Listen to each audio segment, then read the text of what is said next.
Chapter 258 Immortal King's True Blood. After hearing the master's instructions, Yang Jian calmed his mind and carefully sensed the surroundings.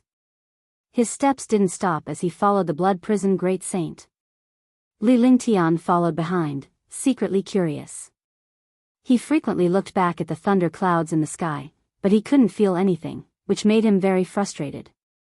Could it be that he didn't even have as much insight as Yang Jian? The speed at which the thunder clouds swept across the sky was fast.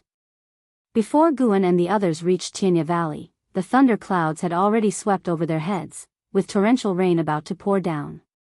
Yang Jian looked up at Guan and said, "Master, I feel the breath of destruction. Everything in heaven and earth might be annihilated." These words made Li Lingtian's expression strange. Is it really that mystical? He suddenly thought that Guan was not simple, profound and unfathomable.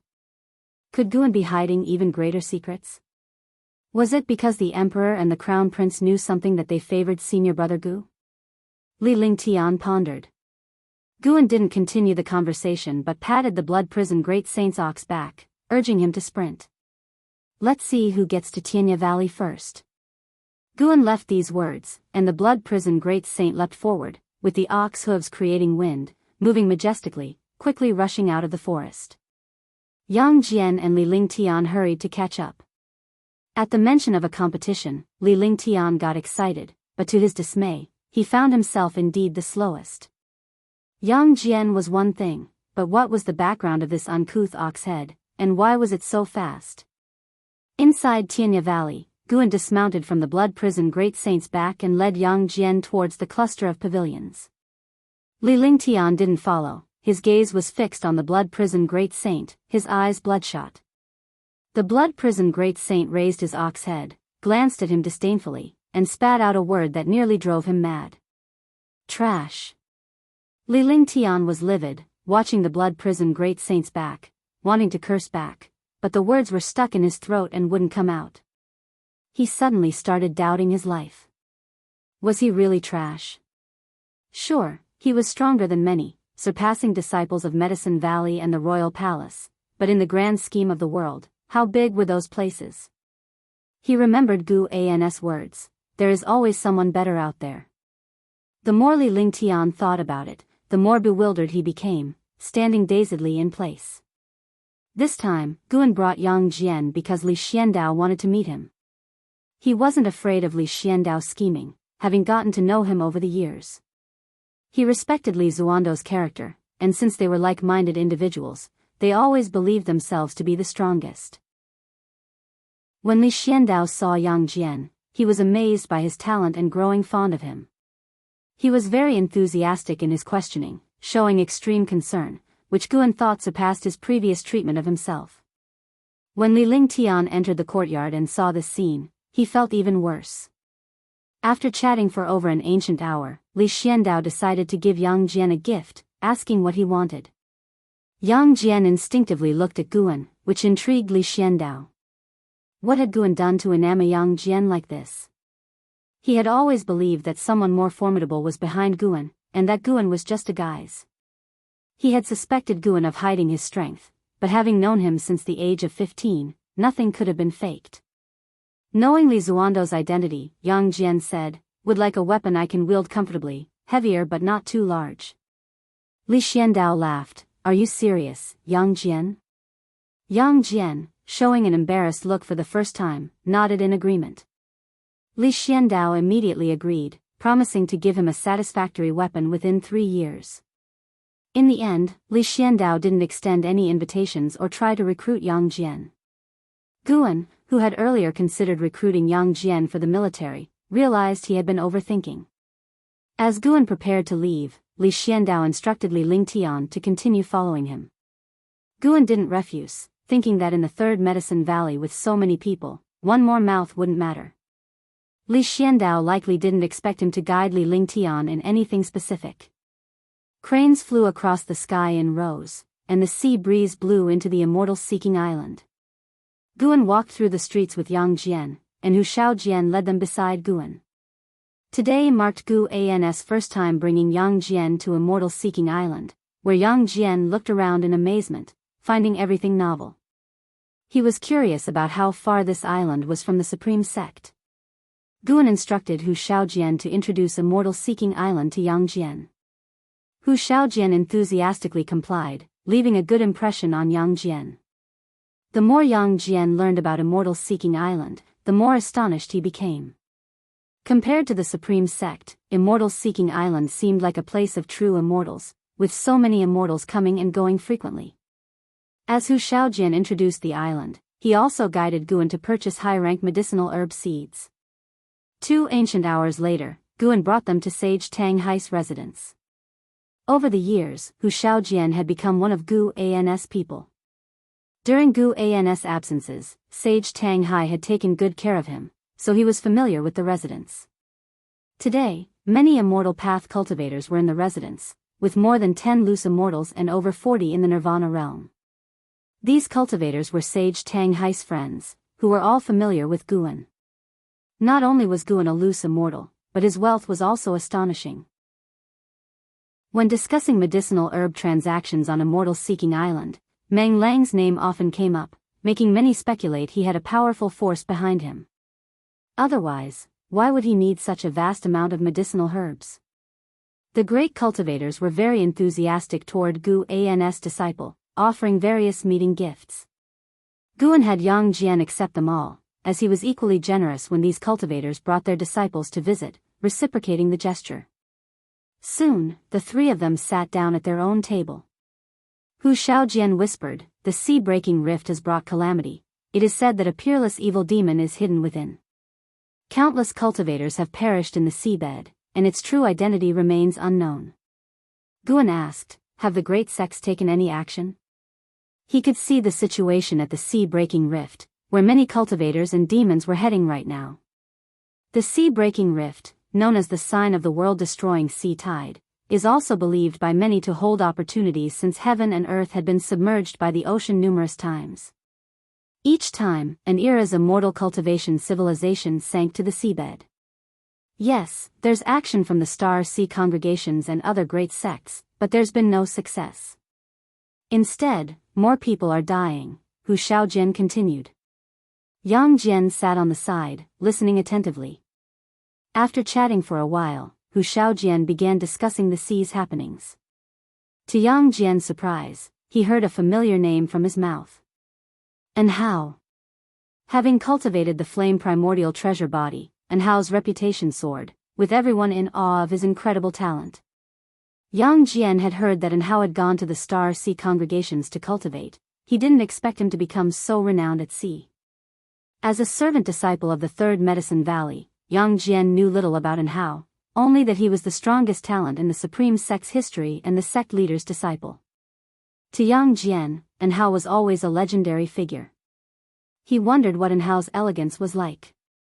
Yang Jian suddenly felt curious. Could it be that his master knew Hao? Hao was so powerful, it didn't seem like someone the Supreme Sect could cultivate. He had researched the Supreme Sect, and before Sword Venerable Fudeo's rise, there wasn't even one Mystic Heart Realm member. There were rumors about Hao being Sword Venerable Fudeo's disciple, but they were mostly speculations. Such rumors weren't uncommon. The immortal cultivation world was full of those suspected to be the Sword Venerable's disciples. If Hao was indeed his unseen senior brother, he would be convinced because Hao was the most brilliant talent he had heard of. The master must be extremely fond of the senior brother. Yang Jian thought silently as he looked at Guan. Although he had been transformed now, deep down, he still harbored an inferiority complex. He wasn't born a genius, his talent was crafted by his master changing his fate against heaven, so he always feared that everything he had could disappear. His mentality was quite similar to Tian Yaoer. Noticing Yang Jian's gaze, Guan didn't respond. After a while, Sage Tang Hai appeared, greeted everyone, and began explaining the purpose of the gathering. It concerned the sea-breaking rift. Upon hearing these 5 words, the cultivators began discussing fervently. Sage Tang Hai scanned the room and said in a low voice, "I received information that at the bottom of the sea-breaking rift lies a hidden world, dangerous yet containing the cave of an ancient immortal king. In the deep-sea spirit palace, someone obtained the immortal king's true blood, transforming their body and comprehending divine skills, and it was by these skills they fought their way out. The cultivators couldn't help but be moved.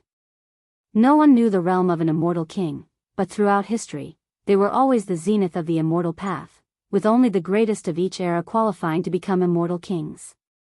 Such an opportunity, how could they not be tempted? The higher the cultivation, the more one needed such opportunities. The loose immortals present may be high and mighty on a mortal-seeking island, but when it came to higher realms, they had no direction. Not just breaking major realms, even breaking a minor realm depended on fortune and opportunity. I plan to explore it, and those willing to join may sign up. I will share the information when we depart. This is extremely dangerous, and I can't guarantee safety. Think it over carefully, there is no obligation based on our relationships. Sage Tang Hai spoke sincerely. Over the years, besides holding auctions, he had occasionally organized such expeditions. Though not always successful, there were no bad rumors about him, and his character was trustworthy. The cultivators began discussing among themselves. Sage Tang Hai did not specifically invite Guan, as every attendee was personally invited. Once inside, Guan wasn't particularly significant. In fact, everyone was equally important. Ultimately, Guan didn't sign up, while a third of the attendees did, while more chose to avoid the risks due to their long lifespans. After the gathering concluded, Guan led Yang Jian back. Returning to the third Medicine Valley, Yang Jian still felt like it was a dream. This journey had been too surreal, broadening his horizons. This world was vast, and the Supreme Sect was just a drop in the ocean. Guan began to patrol the Medicine Valley, picking the matured herbs. He wondered if he could accumulate 100 million years of lifespan before the calamity struck. From his current perspective, the sea-breaking rift wasn't enough to shake the great heavenly spirit land, which harbored many terrifying forces. Chapter 259 Reincarnation. What Guan saw and heard on Immortal Seeking Island was just a microcosm of the great forces at sea. Although the sea-breaking rift had the appearance of fierce demons, it also contained opportunities that countless cultivators and demons pursued eagerly. However, as long as this matter didn't affect Guan, he was too lazy to care. Even if people he knew ventured into the sea-breaking rift, he would not stop them. Everyone had their own choices, and during the previous calamities on the continent, many people he knew were also involved. Opportunities were always obtained through struggle and adventure. When the ocean raised storms, the 155-year-old Guan was still living a farming life. Occasionally, he used his divine sense to look at the sea-breaking rift and then at outer heaven. The influence of this sea-breaking rift was great. Guan saw that recently more and more heaven and earth-flying immortals had returned from outer heaven. There were also increasing conflicts on the ocean. When someone brought out treasures from the sea-breaking rift, the bloodshed had already begun. Moreover, Guan noticed a special situation that added more variables to this catastrophe and made him more wary of the sea-breaking rift. The time came to late autumn. Guan was chatting with Yilan. The two of them stood in front of a wooden fence, watching the disciples sweep away the fallen leaves. Unifying the world is a good thing. As for whether to follow the dynasty northward, that's up to you, Guan said. The Taizong dynasty was about to unify the world. Li Xiandao invited the Supreme Sect to send people north to discuss with the great Jiang dynasty, firstly to show support, and secondly to go north together and establish a base in the former demon lands. Before the Heavenly Ranking Conference, the Supreme Sect's northern plans were always delayed, with someone secretly sabotaging them. Because of this, the Supreme Sect had sacrificed some disciples. Now no force dared to oppose the Supreme Sect, and the Supreme Sect was also preparing to establish a subsect in the north. Yilan was talking about going to the subsect. If she went to the subsect, her status and position would be promoted, and she was very tempted. If she didn't go, with her current cultivation level, she could only be an elder in the inner sect, but the power she would obtain would be small. Yilan hesitated. I really want to go, but I'm afraid I won't see you as often in the future. Guan laughed and said, that's just the early stage. Once the teleportation array is built, you'll be able to see me whenever you want. Although Yilan liked him, her life was not only about Guan. She couldn't revolve around him, and he also hoped that Yilan could live more wonderfully. The splendor of life, romantic love, was just a part of it. Especially after cultivating immortality, the weight of love was even smaller. So-called love itself began with desire. Cultivating immortality and cultivating the mind naturally could control physical desires, but spiritual desires would become greater. In the early years, Yilan had thrived in the outer disciple Deacon Hall, and she still had a desire for power in her heart. However, this desire was less important compared to her regard for Guan, which made her very hesitant. Hearing Guan's words, Yilan felt reasonable, nodded, and said teasingly, "If I leave, won't you, senior brother, feel more at ease?" Guan said indignantly, "What are you talking about? I feel at ease whether you are here or not." Yilan couldn't help but lightly hit him. Guan reminded her not to slack off in her practice after going to the subsect. The senior brother and sister chatted and began to reminisce about the past. As dusk approached, Yilan left. Guan had just sat down at his desk and was about to flip through a book when he suddenly sensed something. He directed his divine sense towards the great Jiang dynasty. The long-hidden primordial Taoist talisman had finally made a move. It merged into the abdomen of a woman from a Ji family branch, which surprised Guan. Was this considered reincarnation? After reaching the carefree primordial immortal realm, Guan could already spy on the yin-yang rules of the world, but he still couldn't see where reincarnation was. Those souls would rise into the sky within 7 days after death, disappear after reaching a certain height, and those that did not rise within 7 days would turn into vengeful spirits, repelled by the heaven and earth rules. To survive, they had to harm living spirits and absorb their essence energy to enhance their ghostly energy, growing stronger step by step. After Ji Xiaoyu's death, her soul had been hiding in the primordial Taoist talisman, unlike other ghosts who persecuted living beings. Under Guan's watch, the primordial Taoist talisman completely merged with the woman's aura, as if it had disappeared out of thin air. Who knew if this Ji Xiaoyu would have the memories of her past life? Guan remembered that Ji Xiaoyu had seemed mature beyond her years as a child, unlike normal children. Perhaps she had always retained her past life memories but had hidden them well. After watching for a while, Guan withdrew his gaze. The moonlight was slightly cool, and the evening breeze blew in through the window, moving Guan's sideburns. This breeze lasted another 10 years. 10 years passed, the world changed greatly, and the territories of the 3 dynasties were unified. Only the Taizong dynasty remained, and for the people, it was truly peace under heaven. Taizong focused on development, exploring the world by sea and mining resources in the north. With the increase in resources, all industries within the dynasty flourished. The same was true for the immortal cultivation world, with new sects constantly emerging. For example, the Jiuhua sect was the most rapidly developing sect in these 10 years and was already one of the top 9 sects in Taizong, with the Supreme Sect ranked first and the Zhangtian sect second. The subsect of the Supreme Sect had already been established, and various news kept flowing into the Supreme Sect, making all disciples feel the sect's rise. The treatment of disciples from the Medicine Valley also improved, and the time disciples stayed in the Medicine Valley began to shorten, proving that the Supreme Sect was investing more resources into their cultivation, reducing the time for servant disciples to reach foundation establishment. One day, Guan had just arrived at the 3rd Medicine Valley from Mystic Valley. He turned his head and saw a crowd in front of the nearby pavilions, all gathered to watch a Go game. He didn't know when it started, but Go had begun to be popular in the Supreme Sect, and Go masters always came to the 3rd Medicine Valley. Guan knew it was because the 9-Finger Divine Lord liked to play Go here. He had become the biggest promoter of Go. Moreover, with his current cultivation level at the Mahayana realm, the Hall of Elders couldn't help but flatter him. Last month, LV Badian had even asked him if he wanted to organize a Go tournament, but he refused. Currently, Go was only popular within the Supreme Sect, and it was too early to hold a tournament. The most important reason was that the 9-Finger Divine Lord wanted to hold the tournament in the 3rd Medicine Valley. How could he agree to that? Wouldn't that affect him planting medicinal herbs?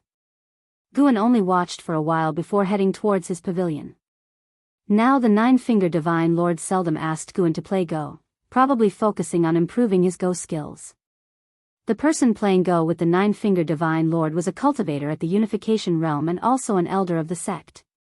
Those old cultivators whose cultivation levels had stagnated easily became addicted to Go. Guan suddenly sensed something, piquing his interest. He immediately called for the blood prison great saint and rode him towards the outer gate city. Foundation establishment realm mounts were not uncommon in the current supreme sect. If one stayed at the third Medicine Valley for half a day, one would surely see disciples riding mounts flying over the Medicine Valley. "Master, why did you suddenly want to go to the outer gate city?" the blood prison great saint asked curiously. "Lu Lingjun has returned and is taking people to the heavenly repair platform. She probably wants to try the heaven-cutting axe," Guan replied casually. The blood prison great saint was immediately interested. He knew Lu Lingjun had founded the Ascension sect, and those she brought might be ascenders. As ascenders, they would naturally want to learn more about each other.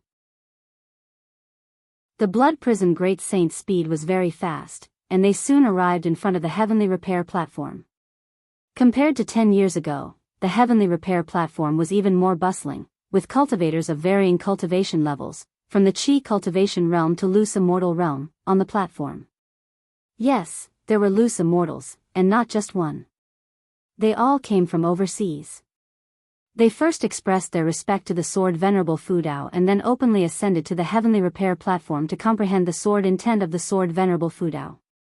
Years ago, Guan had secretly enhanced the sword intent contained within the words, righteous path. Guan dismounted and walked up to the heavenly repair platform. The bull demon king did not ascend the platform, as mounts and demon pets were not permitted to ascend, for fear of offending the sword Venerable Fudao. At this moment, more and more people were gathering around the heaven-cutting axe. The news had spread that an overseas loose immortal had come to challenge the heaven-cutting axe. Over the years, loose immortals were no longer a mysterious term within the supreme sect. Many people knew that loose immortals represented a realm, signifying immortals, and the highest realm they currently recognized. Why, currently? Because the immortal cultivation world's development speed was too fast. Who knew if a higher realm name might emerge in 10 years? Of course, the Mahayana realm was still a revered existence. Zhua Yijian stood beside the heaven-cutting axe, holding the investiture of the gods. Although his eyes were on the book, he was clearly distracted. This overseas loose immortal was the person Lu Lingjun had brought, her master whom she had worshipped at sea. Guan joined the crowd and used lifespan detection on that person. Holy Mother of Western Spirit, Loose Immortal Realm 8th Floor 18907/24000/150000. A maximum lifespan of 150,000 years meant that the Holy Mother of Western Spirit could reach the wandering immortal realm.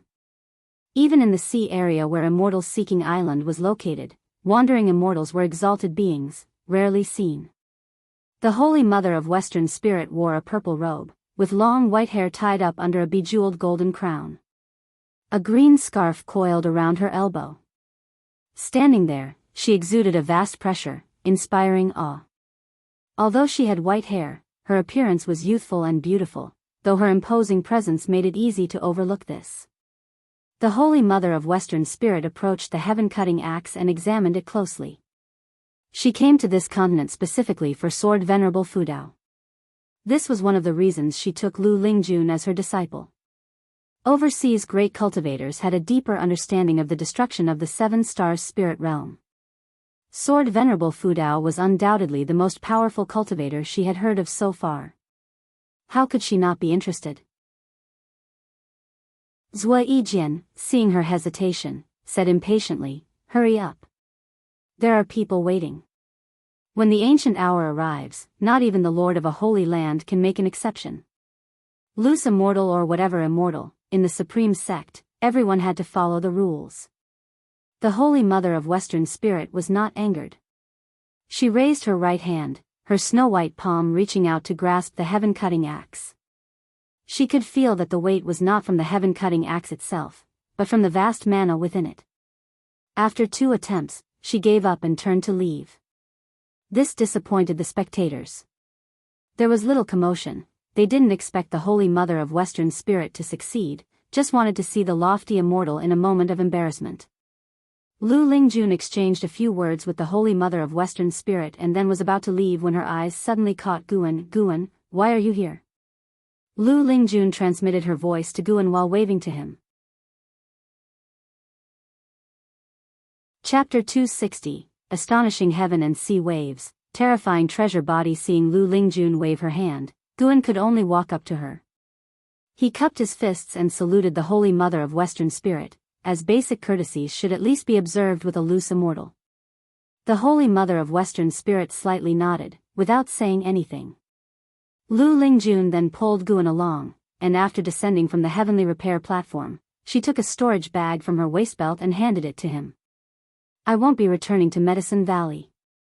This is something I brought for you from overseas, Lu Lingjun said softly. Guan nodded and did not question what she planned to do next.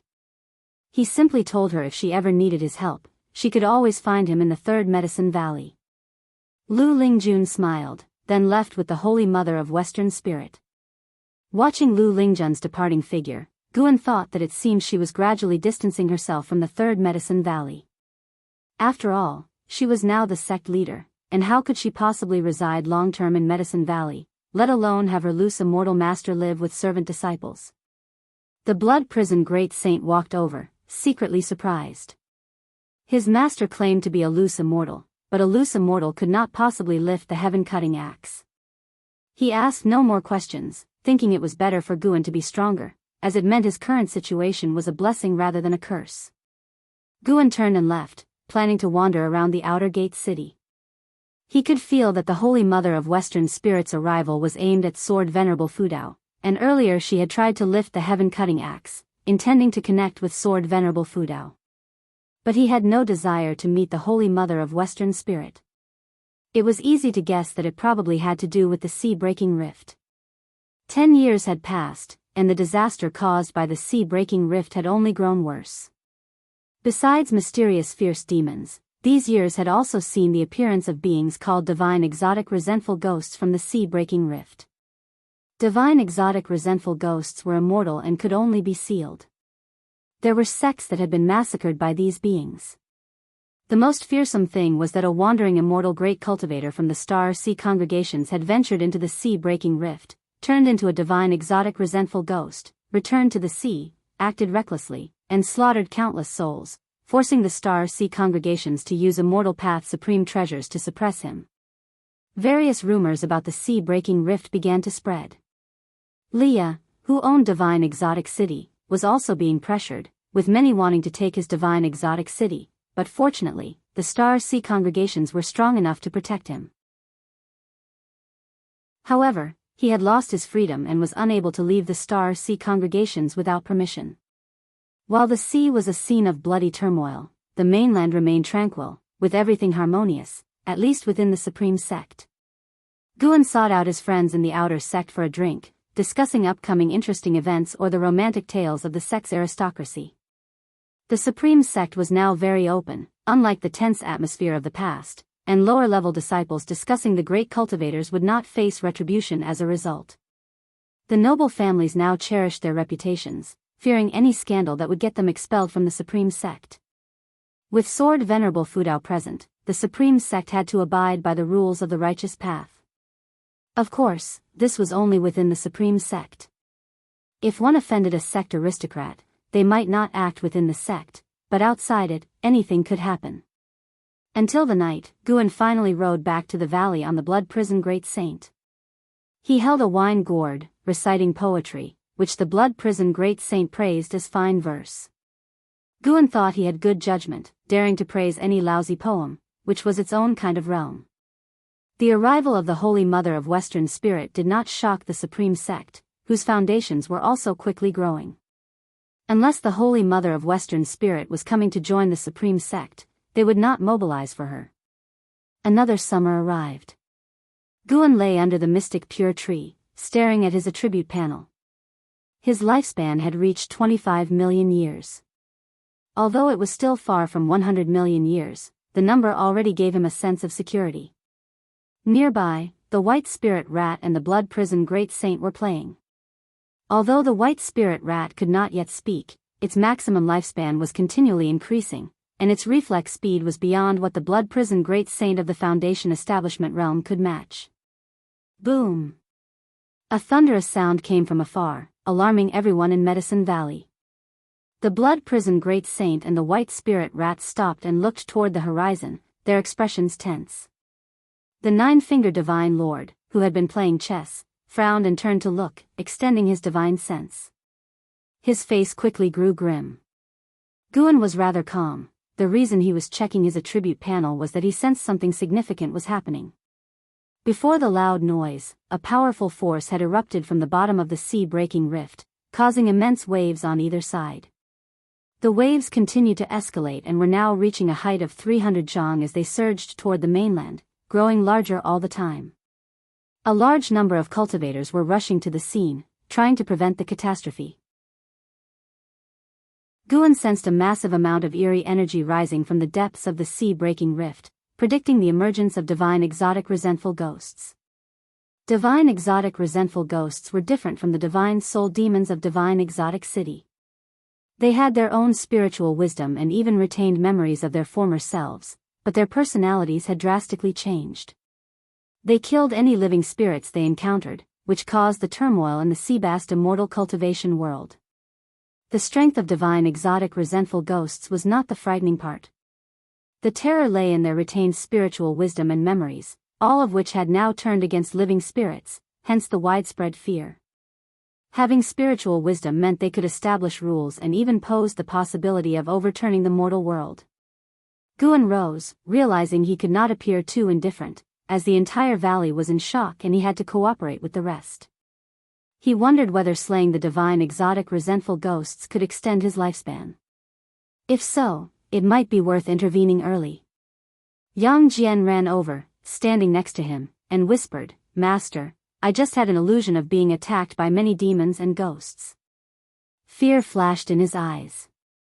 It was not simply an illusion, he had felt as though he had experienced a near-death event. Somewhere in the unseen, it seemed as if something terrifying was approaching him. Guan looked at Yang Jian and suddenly noticed that his karma had become blurred. He could no longer glimpse Yang Jian's past through their karmic connection. "Don't worry, just stay by my side. What could happen? Focus on your cultivation," Guan reassured him. Actually, he himself was unsure of the reason behind it. Although he was a carefree primordial immortal, he had only lived for 166 years and did not know much about the world. He could see through the heaven and earth rules, but he had not yet reached the point of omniscience. He guessed that the visions Yang Jian saw might be related to his physique. After all, the immortal-seeking Taoist had said Yang Jian had some kind of ancient treasure body. Hearing Gu An's reassurance, Yang Jian immediately felt at ease. Right, with Master around, nothing could happen to him. Guan then walked toward where his disciples were gathered, intending to discuss the matter with everyone and maintain his image as a core formation realm cultivator. At noon. Immortal-seeking Island. In a courtyard, the immortal-seeking Taoist looked at Guan with a peculiar expression. He poured a cup of wine for Guan and asked, "How did Taoist friend Meng know I was here?" He had been back at Immortal-Seeking Island for many years but had stayed in his residence without going out. Guan replied, "I knew when you first returned. Back then, a lot of people were aware. I came to see you today because my disciple encountered a problem." Upon hearing it concerned Yang Jian, the immortal-seeking Taoist lost interest in questioning how Guan knew he was on the island and asked about the issue instead. Guan did not hold anything back. After listening, the immortal-seeking Taoist's expression became complicated. He sighed and said, "Ancient treasure bodies have a self-protection instinct." His treasure body must have sensed danger, likely related to the sea-breaking rift. There may be another treasure body hidden there. I have heard that ancient treasure bodies have a competitive and perceptive nature among themselves, especially innate ancient treasure bodies which can sense each other's existence and will attempt to devour one another. If that treasure body does come from the sea-breaking rift, it might be a deceased ancient strongman who has turned into a divine exotic resentful ghost. In that case, it will be a big problem. He had returned to Immortal-Seeking Island to avoid catastrophe. At this moment, he even considered fleeing Immortal Seeking Island because he feared Guan might bring Yang Jian along. Admiration aside, the Immortal Seeking Taoist would not die for Yang Jian. Not his disciple. Even if it were his disciple, he would abandon them. The Immortal Seeking Taoist looked at Guan, hesitating to speak, wanting to persuade Guan to give up on Yang Jian, but he felt that saying so would be pointless. Guan would weigh the situation himself, and saying more would only make him unhappy. Guan became thoughtful. The tsunami that had erupted yesterday continued to rise. Cultivators tried to stop it but had no success. The waves contained some powerful force that neutralized all spiritual power and mana along the way. One day passed, and the wave's crest had already surpassed 1,000 zhang. 1,000 zhang high wave was incredibly imposing, swallowing countless sea islands along its path. Currently, wandering immortals of the Star Sea congregations were still attempting to hold back the waves but without success. The Immortal Seeking Taoist saw Guan was deep in thought and did not disturb him, leisurely playing with his wine cup. After a while, Guan thanked the Immortal Seeking Taoist and then stood up to leave. The Immortal Seeking Taoist did not try to keep him, realizing that Guan's visit had provided more information. The thought of an ancient treasure body reaching completion and emerging filled him with dread. No, he had to escape. Chapter 261, The Unstoppable Catastrophe. After returning from Immortal Seeking Island, Guan did not tell Yang Jian about the mutual devouring of the ancient treasure bodies to avoid worrying him. If an ancient treasure body had truly transformed into a divine exotic resentful ghost, it would not be something Yang Jian could handle. As his master, Guan naturally had to step in. Since he had to take action, he saw no need to make his disciple worry. The Supreme Sect dispatched a great cultivator to fly towards the direction of the sea-breaking rift, and news of the terrifying sea tide quickly spread. Guan continued his regular routine, pretending to be unaware of this matter. While the disciples of the Medicine Valley were busy working and cultivating, the ocean had already entered a cataclysm. If viewed from above, one could see that with the sea tide at the center, cultivators were continuously flocking from all directions, creating a spectacular scene. While inspecting the medicine garden, Guan saw several heaven and earth flying immortals flying by, not just one. The sea waves continued to surge. On the boundless ocean, the waves swept across like a mountain range.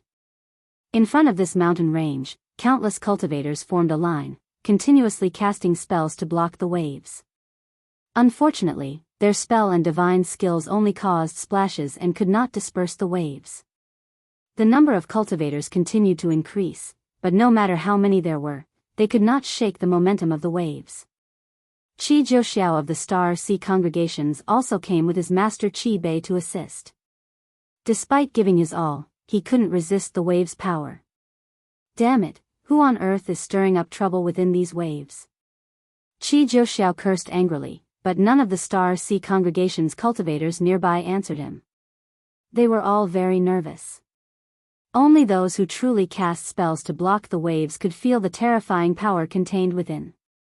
Qi Bai's voice came from a distance. It doesn't matter who is causing trouble. We must stop this. Countless beings with low cultivation levels are on the continent behind us. The Star Sea congregations must protect them. Qi Jiuxiao understood this principle. He was merely complaining, but his hands did not stop moving. Suddenly, Qi Jiuxiao felt a vast aura coming from behind, causing his mana to pause for a moment. Whoosh! A gust of fierce wind howled, startling the cultivators to instinctively turn their heads to look. Qi Jiuxiao did the same, widening his eyes. He saw thunderclouds unfold in the sky, and at the end of the clouds stood a massive flag, 10,000 feet high, as if its top had touched the sky. Any living being appeared insignificant before this flag. Qi Jiuxiao recognized the origin of this flag with just one glance. It was the Immortal Path supreme treasure of the Star Sea congregations. The Star Sea Primordial Unity Banner. The black flag seemed to contain a vast star sea, with starlight twinkling, making anyone who looked at it become deeply immersed, unable to extricate themselves. With the appearance of this flag, the morale of the Star Sea congregation's cultivators soared. Cultivators from other sects also inquired about it. Upon learning that it was the Immortal Path Supreme Treasure, the Star Sea Primordial Unity Banner, every cultivator felt excited. Now we are secure. This is an Immortal Path Supreme Treasure. The legendary Star Sea Primordial Unity Banner, just the sight of it strikes fear. With the Immortal Path Supreme Treasure out, we can certainly block these waves. After the 7 Stars Spirit Realm disbanded, only the Star Sea congregations are the true rulers of this sea area.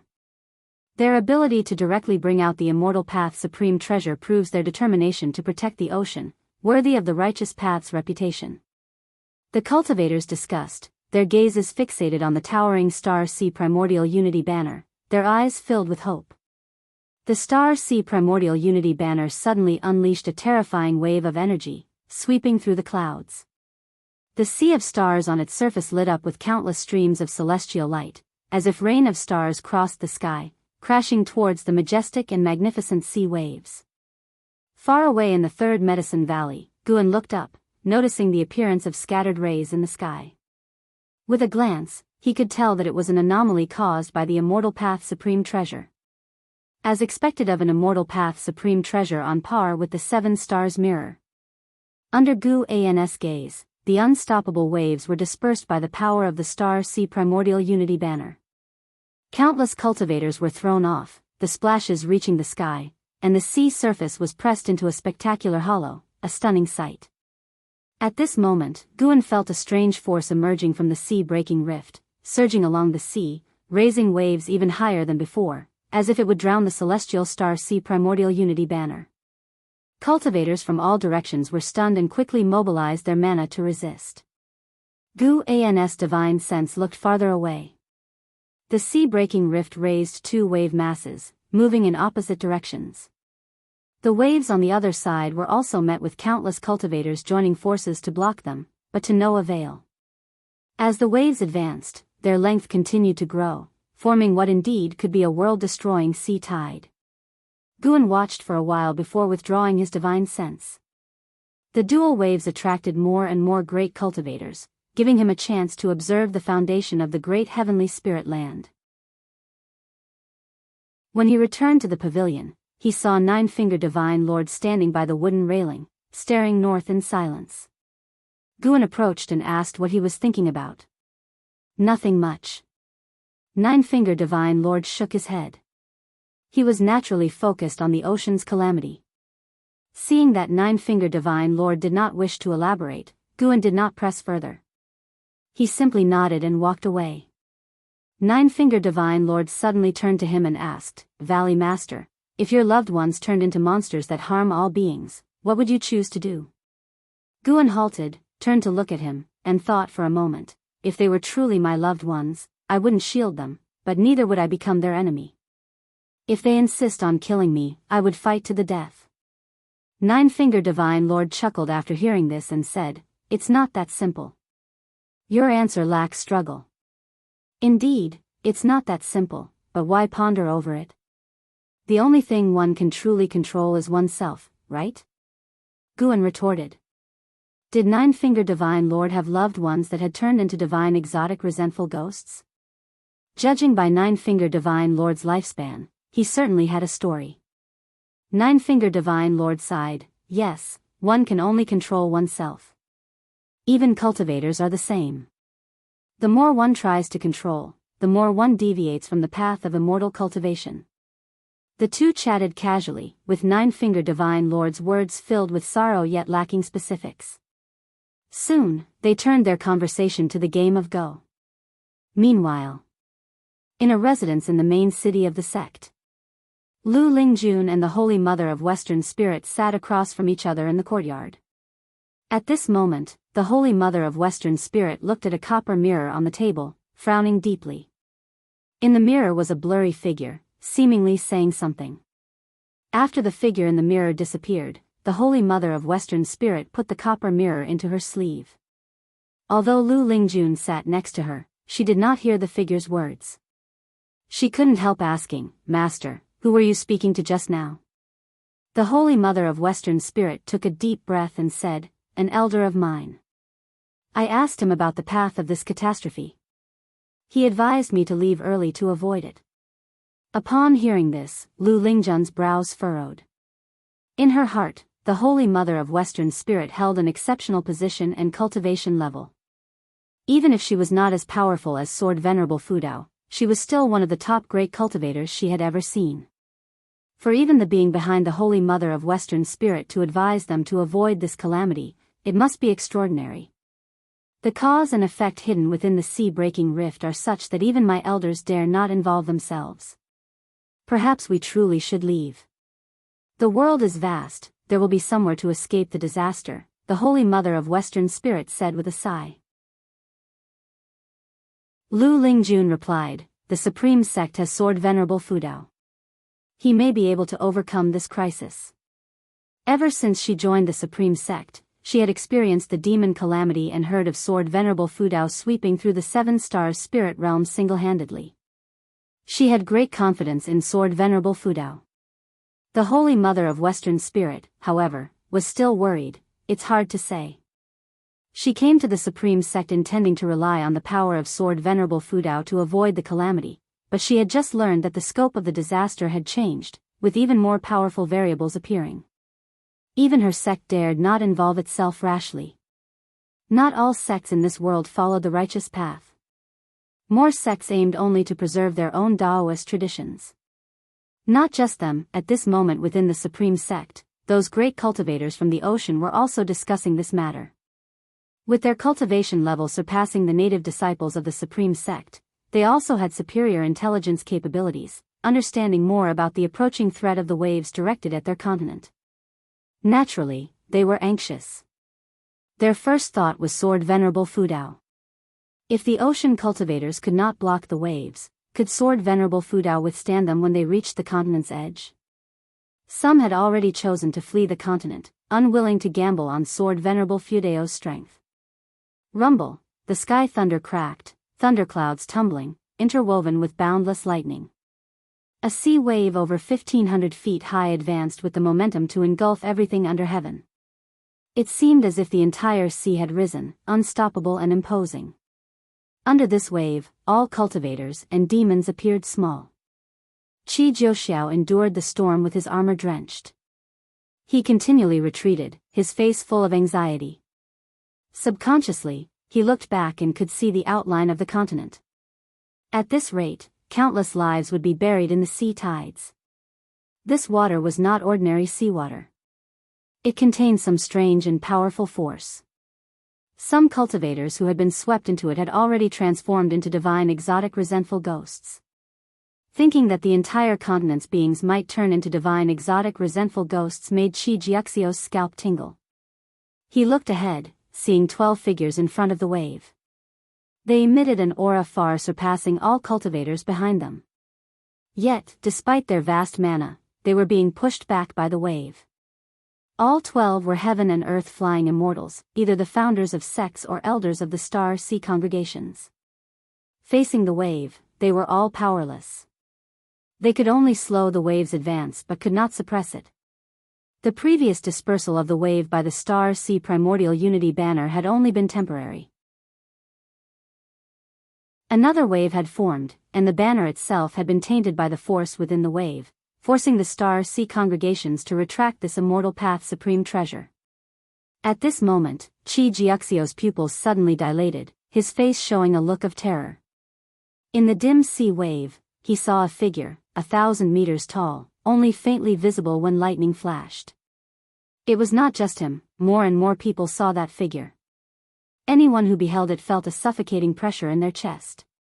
For over 100,000 cultivators had gathered to block this wave, with the lowest cultivation level being Mystic Heart Realm, and over 10,000 Immortal Path cultivators.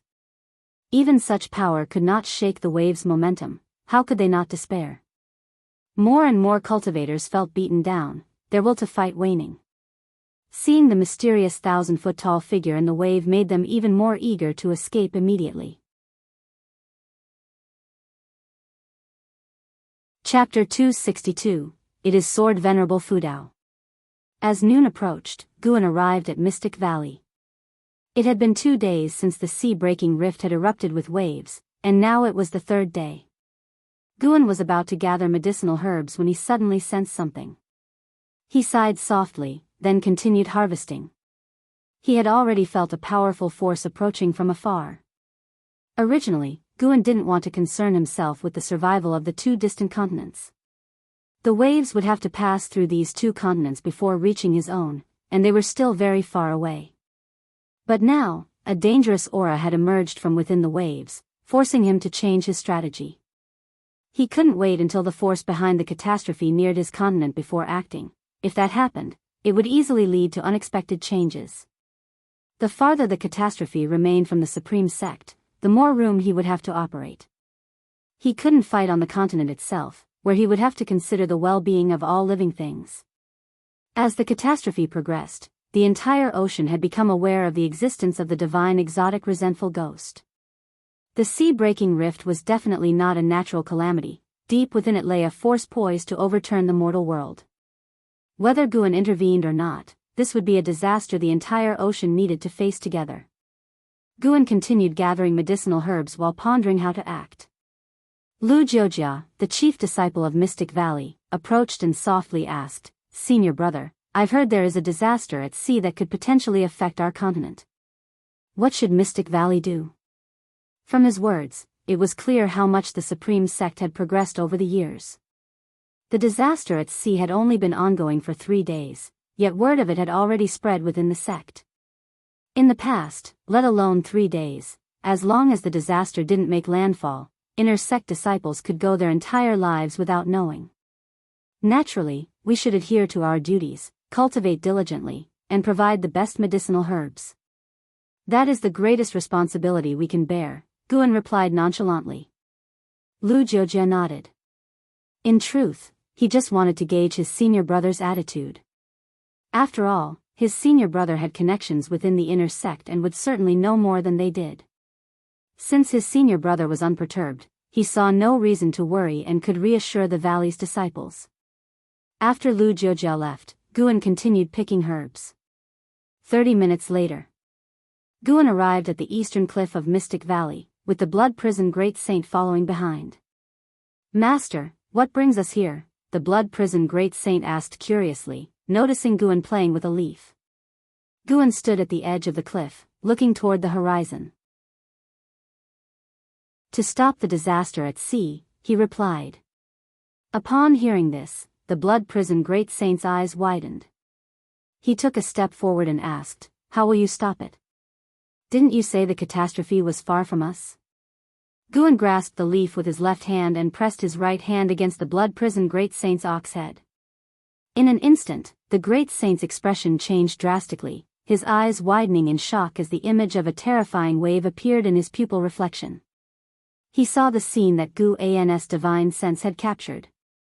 At that moment, in front of the massive waves, countless great cultivators were besieging a terrifying figure 1,000 feet tall. It was a humanoid monster, wearing only pants and bare-chested. Its entire body was dark, covered with blood-red scars, as if it might split apart at any moment. Its hair was wild, with a fierce and ghostly face full of fangs, holding a bone knife, exuding dominance and arrogance. The myriad spells and divine skills cast upon it failed to shake its massive form. Its roar drowned out the thunder, turning the sea and sky into a hellish landscape. The Blood Prison Great Saint trembled at the sight of the 1,000-foot figure. The aura alone was terrifying to behold. The spells and divine skills of the cultivators were immense, resembling the power of immortals, creating a spectacle rivaling the sun and moon. The more powerful the cultivators, the more terrifying the 1,000-foot figure seemed. Guan raised his right hand, breaking the Great Saint's vision, who instinctively looked at Guan, wanting to see more. However, he saw Guan lift his left hand and wave it toward the horizon. With a casual wave, the leaf in his hand shot out like a flying sword, emitting a cold light before disappearing into the horizon.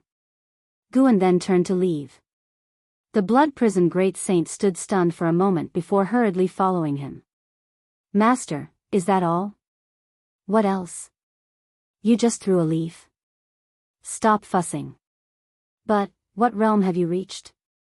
The Blood Prison Great Saint wasn't doubting Guan's success, he was just in shock. To slay such a terrifying being that many cultivators couldn't handle, with just a leaf from such a distance? What level of cultivation would one have to reach to achieve such a feat? Guan didn't answer the great saint's question, leaving him to ponder endlessly. Meanwhile, far over the ocean, the sky was dark, thunder roared, rain poured, and winds howled in all directions. Qi Jiuxiao held the dragon-slaying spear, flames burning around him. The rain evaporated into steam as it approached him. He bit his lip, glaring at the terrifying figure in the distance, his eyes full of struggle. Where did that thing come from? Qi Jiuxiao thought angrily. The great cultivators ahead displayed energies far beyond his reach, 12 of whom reminded him of Sword Venerable Fudao. So many great cultivators gathered, yet they couldn't harm the 1,000-foot figure one bit. How could he not be afraid? Some cultivators had already fled in terror, and he too hesitated whether to retreat. If the great cultivators ahead retreated, their speed would surely outpace his. Whoever was the slowest would die. But he also feared others might choose to fight to the end. If he fled, how could he maintain his standing in the immortal cultivation world later? At that moment, Qi Jiuxiao vaguely heard a whistling sound. He barely had time to react before his vision suddenly brightened, his pupils moving instinctively. Time seemed to stand still, everything in the world frozen, the casting cultivators still, the roaring 1,000-foot figure halted, its terrifying stance fixed. The rain hung suspended in the air, each droplet reflecting a gleam of sword light. The churning waves presented the image of countless white flowers, strangely beautiful. A streak of sword light swiftly traversed this nearly frozen world, passing by the cultivators, dashing toward the 1,000-foot figure. The crimson eyes of the figure reflected the sword light. Boom! The head of the 1,000-foot figure was instantly blasted apart by the sword light, and the rolling giant wave behind it was dispersed, creating a huge gap, leaving all the cultivators in awe. Sunlight streamed down, revealing that the storm clouds had also been torn apart. Upon closer inspection, the sea of thunderclouds before them had been split in two, extending to the horizon where the sea met the sky. Everything happened so quickly. Not only did Qi Jiuxiao have no time to react, but even the heaven and earth flying immortals were stunned in mid-air, maintaining their casting poses. Under their gaze, the headless 1,000-foot figure turned to ashes, scattering with the wind. The heaven and earth flying immortals immediately turned to look in the direction from which the sword light had come, their expressions astounded but not panicked. Given the speed of that sword light, even if they had tried to defend, it would have been useless if the attacker had wanted to kill them. Who made that move? Such speed, such domineering sword intent. Could it be someone at the 9th level of the heaven and earth flying immortal realm? Even a 9th level cultivator would find it hard to be so overpowering.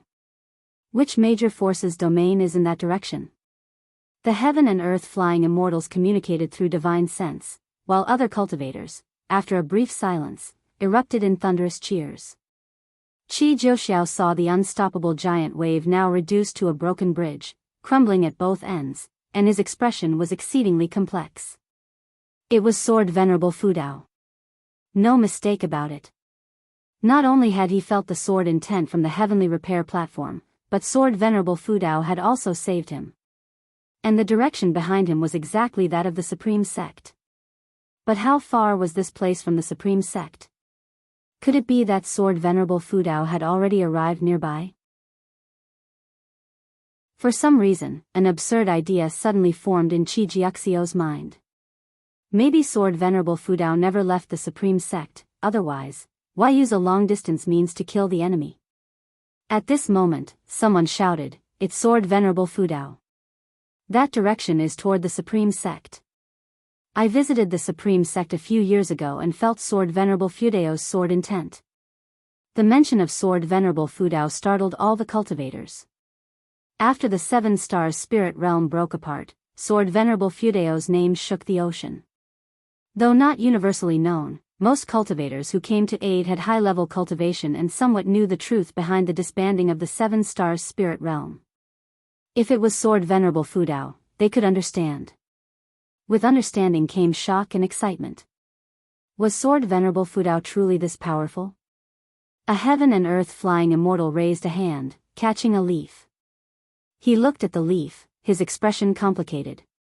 The other flying immortals also turned their gaze toward the leaf, feeling the residual sword intent from it. Before they could speak, the leaf suddenly turned to ashes, as if it had never existed. Guan returned to the third medicine valley with the blood prison great saint, wandering around as the great saint's gaze followed him, eyes full of complex emotions. The waves within his heart were difficult to calm. As Guan walked, he was puzzled. It didn't yield any lifespan. Could it be that slaying the divine exotic resentful ghosts provided no lifespan? Did immortality mean having no lifespan in the first place? Though Guan felt regret, at least he had stopped a catastrophe. However, he had a feeling this was only the beginning. Stronger calamities were likely to emerge from the sea-breaking rift. What kind of being would come next?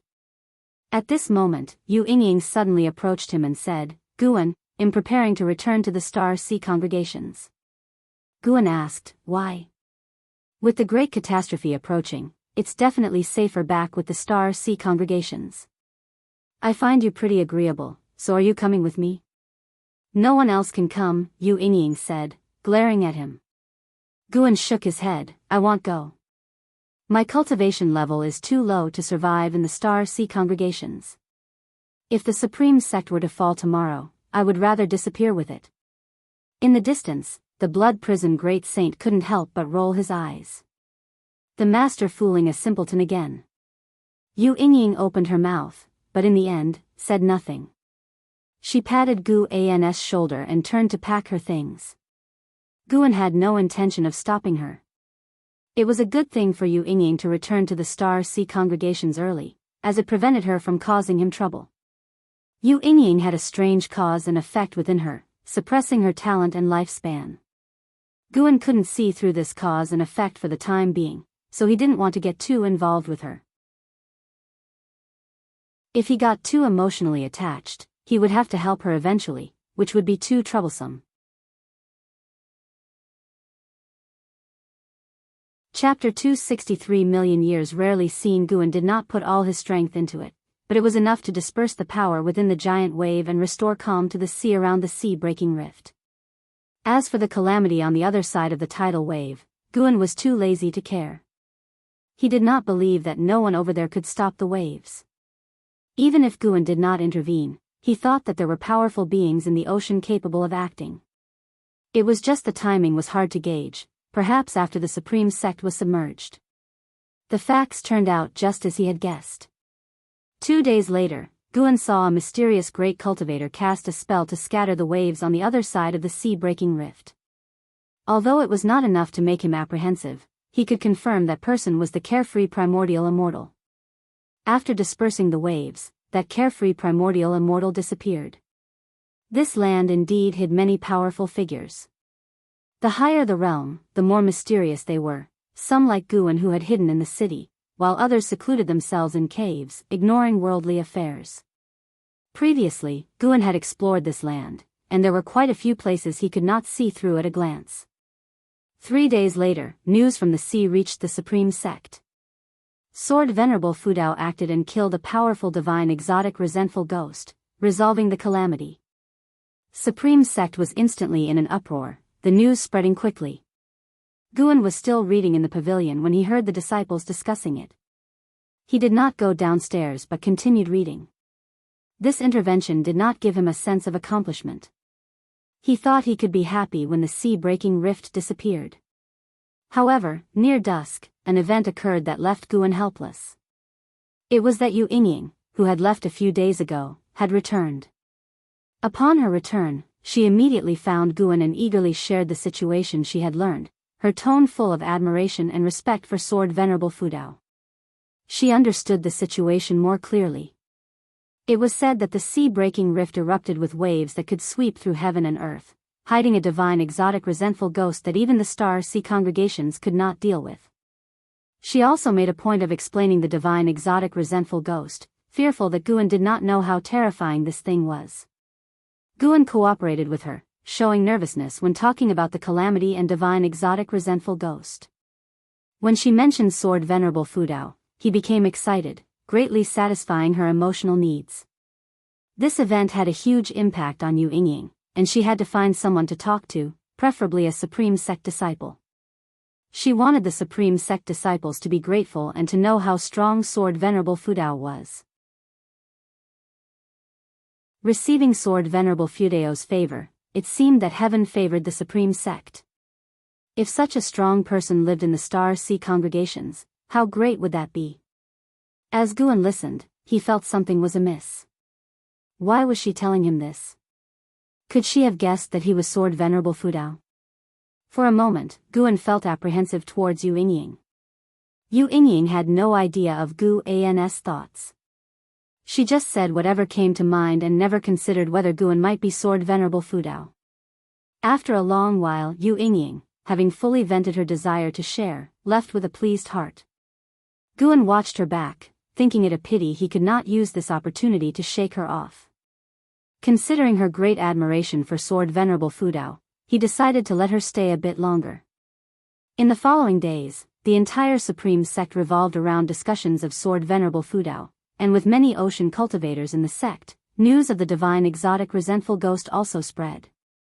Indestructible and immortal, devouring living spirits. Divine exotic resentful ghosts were transformed from living spirits. Just hearing this was terrifying. It is worth mentioning that Yu Yingying went to the outer gate city every day to preach the might of Sword Venerable Fudao. She felt that some things needed to be clearly stated so that the Supreme Sect could more greatly revere Sword Venerable Fudao. Every time Sword Venerable Fudao acted, the number of cultivators on the heavenly repair platform increased dramatically. This made Zui Jian, who guarded the heaven-cutting axe, even busier, but he was not tired, rather he became more energetic and proud. He now considered himself one of Sword Venerable Fudao's people. After all, Sword Venerable Fudao had patted him on the shoulder. Who could have such an honor? Guan observed numerous sects gathering above the sea-breaking rift, and from a glance, the number of cultivators already exceeded 5 million and was still growing. It seemed the sea-breaking rift had caused widespread panic in the ocean. His gaze shifted upward, noticing more and more heaven and earth flying immortals arriving in the great heavenly spirit land. Clearly, the major oceanic powers were calling in reinforcements. This was a good thing. However, Guan recalled something. Would the increasing number of cultivators providing support lead to a rise in divine exotic resentful ghosts? He could only pray those sects could resolve the deep-seated trouble in the sea-breaking rift on their own. He was not the protagonist of this heavenly destiny. He could not be relied upon to solve everything, right? He thought it should not come to that. This land was filled with immortal spirit dynasties, and there was a mysterious continent capable of resisting his divine sense with its chi fortune. Furthermore, Guan had also seen many transcendent powers before, none of which Star Sea congregations or Seven Stars spirit realm could compare to. Star Sea congregations were rulers of the ocean, but there were many rulers. With Guan's realm, he could already glimpse the chi fortune of sects and forces, and from the strength of the chi fortune, the Supreme Sect was less than 1/10,000th of the Star Sea congregations, and the Star Sea congregations were likewise less than 1/10,000th of that immortal spirit dynasty. Guan guessed those true first-rate powers of the world also had deployments in outer heaven. They could access more resources, nothing the Star Sea congregations could compare to. The commotion caused by Sword Venerable Fudao did not affect Guan. However, he began spending more time teaching Yang Jian. Ever since he dispersed the waves, Yang Jian had been experiencing more frequent visions, seriously affecting his cultivation. Once, while Guan was instructing Yang Jian in his cultivation, Yang Jian suddenly fell into a daze. Guan had to shake him awake, drenched in cold sweat. Yang Jian had seen himself being devoured, utterly powerless to resist, and the intense pain was not an illusion but a real sensation to his flesh. Unfortunately, Guan could not deduce the source of the visions through cause and effect. Time passed day by day. The year-end arrived, winter snow covered the land and mountains. In the forest 100 miles outside Mystic Valley, Guan was instructing Yang Jian in the limitless freedom step. Yang Jian possessed high talent and comprehension, but limitless freedom step was equally profound. Mastering it was challenging even for him. After a maneuver, Yang Jian almost crashed into a tree, but he stabilized himself just in time. He turned to look at Guan, about to speak, but suddenly frowned. He clutched his head with both hands and unexpectedly knelt in the snow. Guan sensed something was wrong and immediately used his mana to isolate this section of the forest, preventing any unusual occurrences from alarming the supreme sect. He approached Yang Jian and placed his right hand on Yang Jian's shoulder, using his own mana to assist him. In an instant, Guan felt an unknown force of cause and effect attacking. He could resist, but he hesitated for a moment and pretended to be affected. His mind was drawn into a mysterious illusion realm, with Yang Jian's consciousness present as well. Yang Jian sighed in relief upon seeing his master's figure beside him. He was about to speak but suddenly felt something and turned his head. Ahead, a pitch-black shadow appeared, walking out from the expansive snow, seemingly wearing some kind of armor based on its shape. Mystic Gang Dominator Body, a rare sight in a million years. A cold voice echoed from the front, filled with greed. Listening closely, it seemed to swallow something, chilling those who heard it to their bones.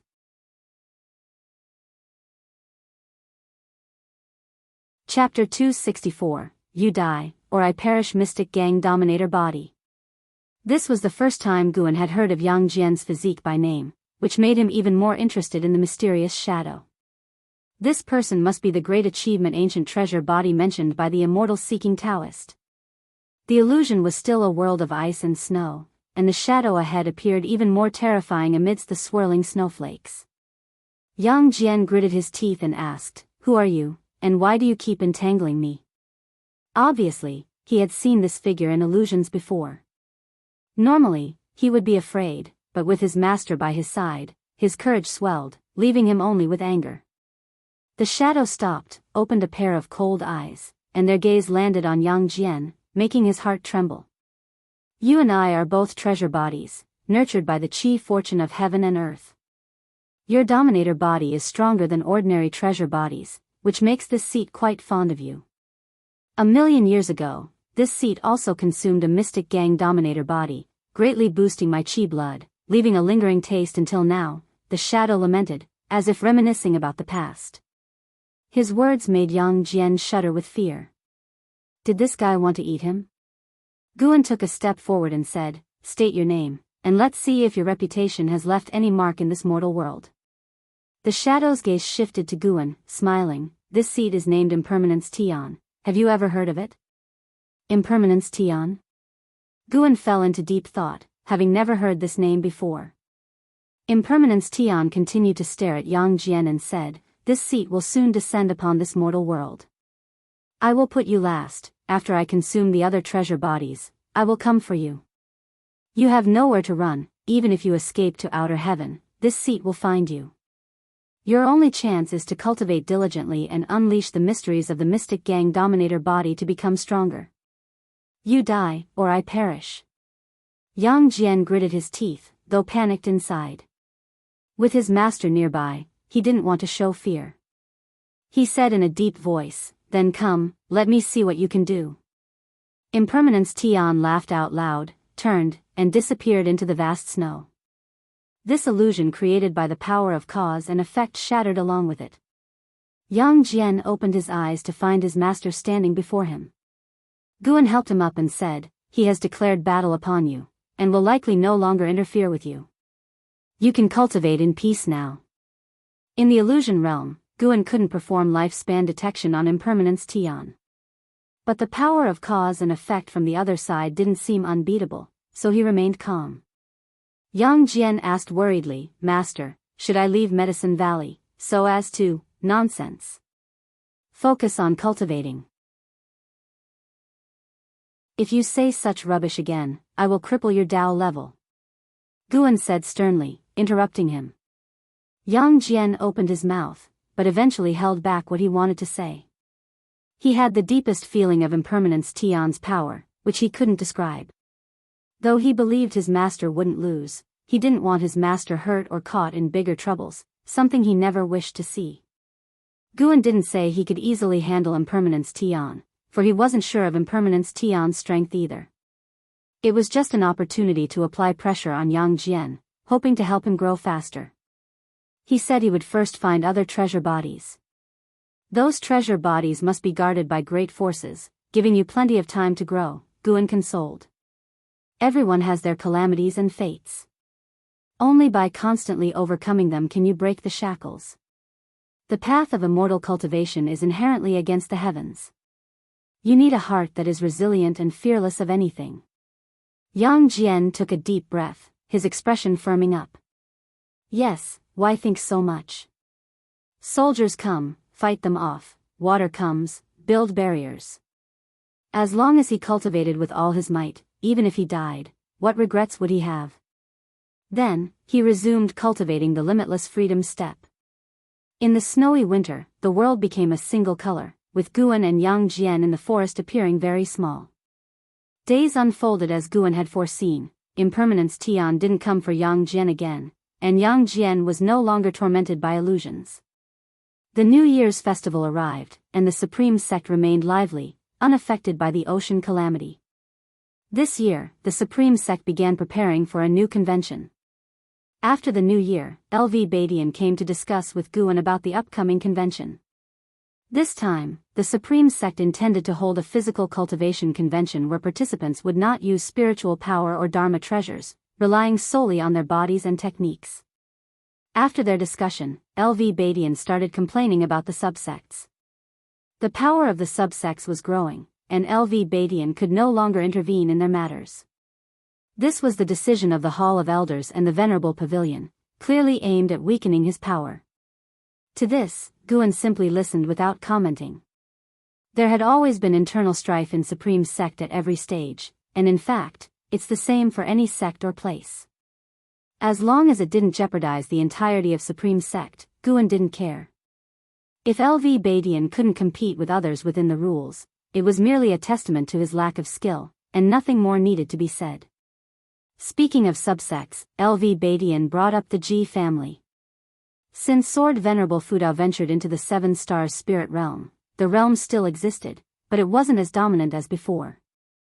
Moreover, it had established friendly relations with the Supreme Sect, forcing the Ji family to rebuild ties with the Supreme Sect.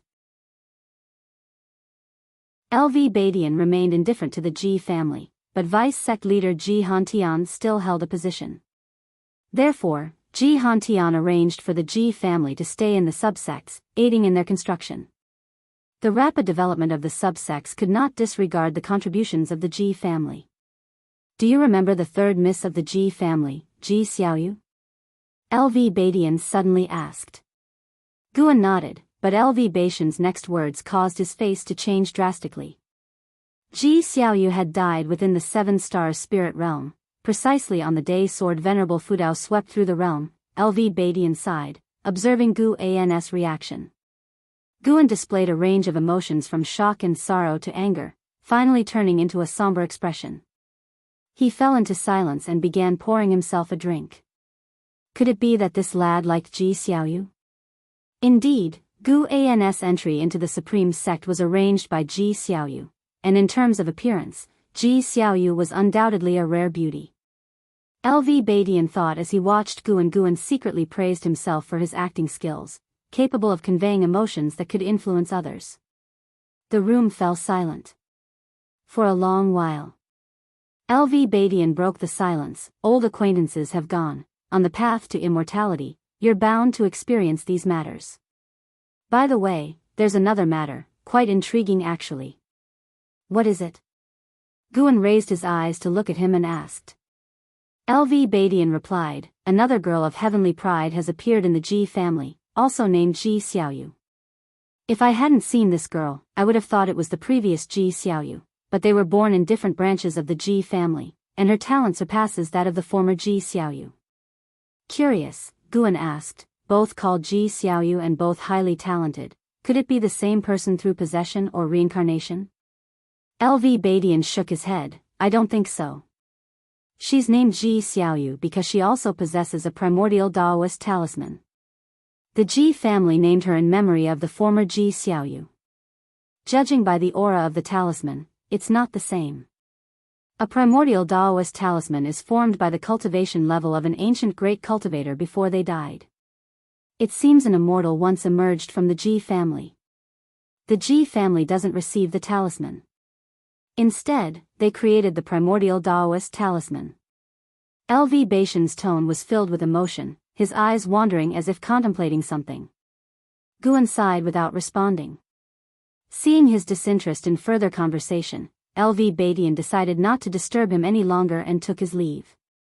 After LV Badian left the third Medicine Valley, Guan revealed a smile. He hummed a tune and began to read. Although Xiantiani was no longer in Supreme Sect, his books were occasionally sent back. Green Hero Travelogue was still being updated. Guan loved authors like this who stayed true to their roots. If Xiantiani wrote for 1,000 years, he would read for 1,000 years. Notably, Green Hero Travelogue was now about overseas lands, which had rapidly boosted its sales. Presently, Supreme Sect disciples increasingly longed for the ocean. Spring faded into summer, bringing another year of splendid scenery. Underneath the mystic pure tree, Guan leaned against its trunk, tenderly stroking the white spirit rat napping beside him. He closed his eyes, appearing to doze, but in fact, he was observing Xiaochuan's life. Xiaochuan had established a family and a career, settled in a city, living a relatively happy life, vastly different from his personality and image in Medicine Valley. He already had the air of a head of the household. Xiaochuan had a son and a daughter, and they'd hired many servants. Seeing that Xiaochuan was doing well, Guan felt at ease. After that, Guan turned his gaze toward the sea-breaking rift. Looking into the distance, the sea-breaking rift stretched long, spanning the ocean. Around the rift, one could always spot cultivators and demons venturing in and out, as well as living spirits or divine exotic resentful ghosts escaping, presenting a magnificent sight. It seemed calm, but this peace felt oppressive, like the onset of a storm. After watching for a while, Guan stood up, sensing someone approaching. Someone rode the clouds swiftly into Medicine Valley. It was Vice Sect leader Ji Hantian, followed by a finely dressed little girl. Guan hurried to greet them, casting a lifespan detection. Ji Xiaoyu, Energy Cultivation Realm 9th Layer 11/240/9999. Goodness, the extreme lifespan reached 9,999 years. The previous Ji Xiaoyu had an extreme lifespan of 8,900 years, reborn into a new life. Her extreme lifespan had increased. Could this be considered reincarnation cultivation? Ji Hantian saw Guan and smiled. When Guan approached, he spoke, "I want you to look after her. She is Ji Xiaoyu, from a branch of the Ji family." Hearing this, Guan feigned a dazed look, gazing at the young Ji Xiaoyu. Ji Xiaoyu was only 11 years old, not yet reaching Ji Hantian's elbow. Her expression was calm, with eyes carrying a hint of age, reminding Guan of the previous Ji Xiaoyu's precocious maturity. Seeing Guan lost in thought, Ji Hantian explained, "She just happens to have this name. LV Badian should have mentioned it. Let her cultivate in your Medicine Valley, and I will take her away later." Saying so, Ji Hantian turned and swiftly disappeared into the horizon. Guan and Ji Xiaoyu stood on the grass, speechless, a subtle atmosphere prevailing. Just then, a figure appeared in front of Ji Xiaoyu. He squatted down to scrutinize her. It was none other than Nine-Finger Divine Lord.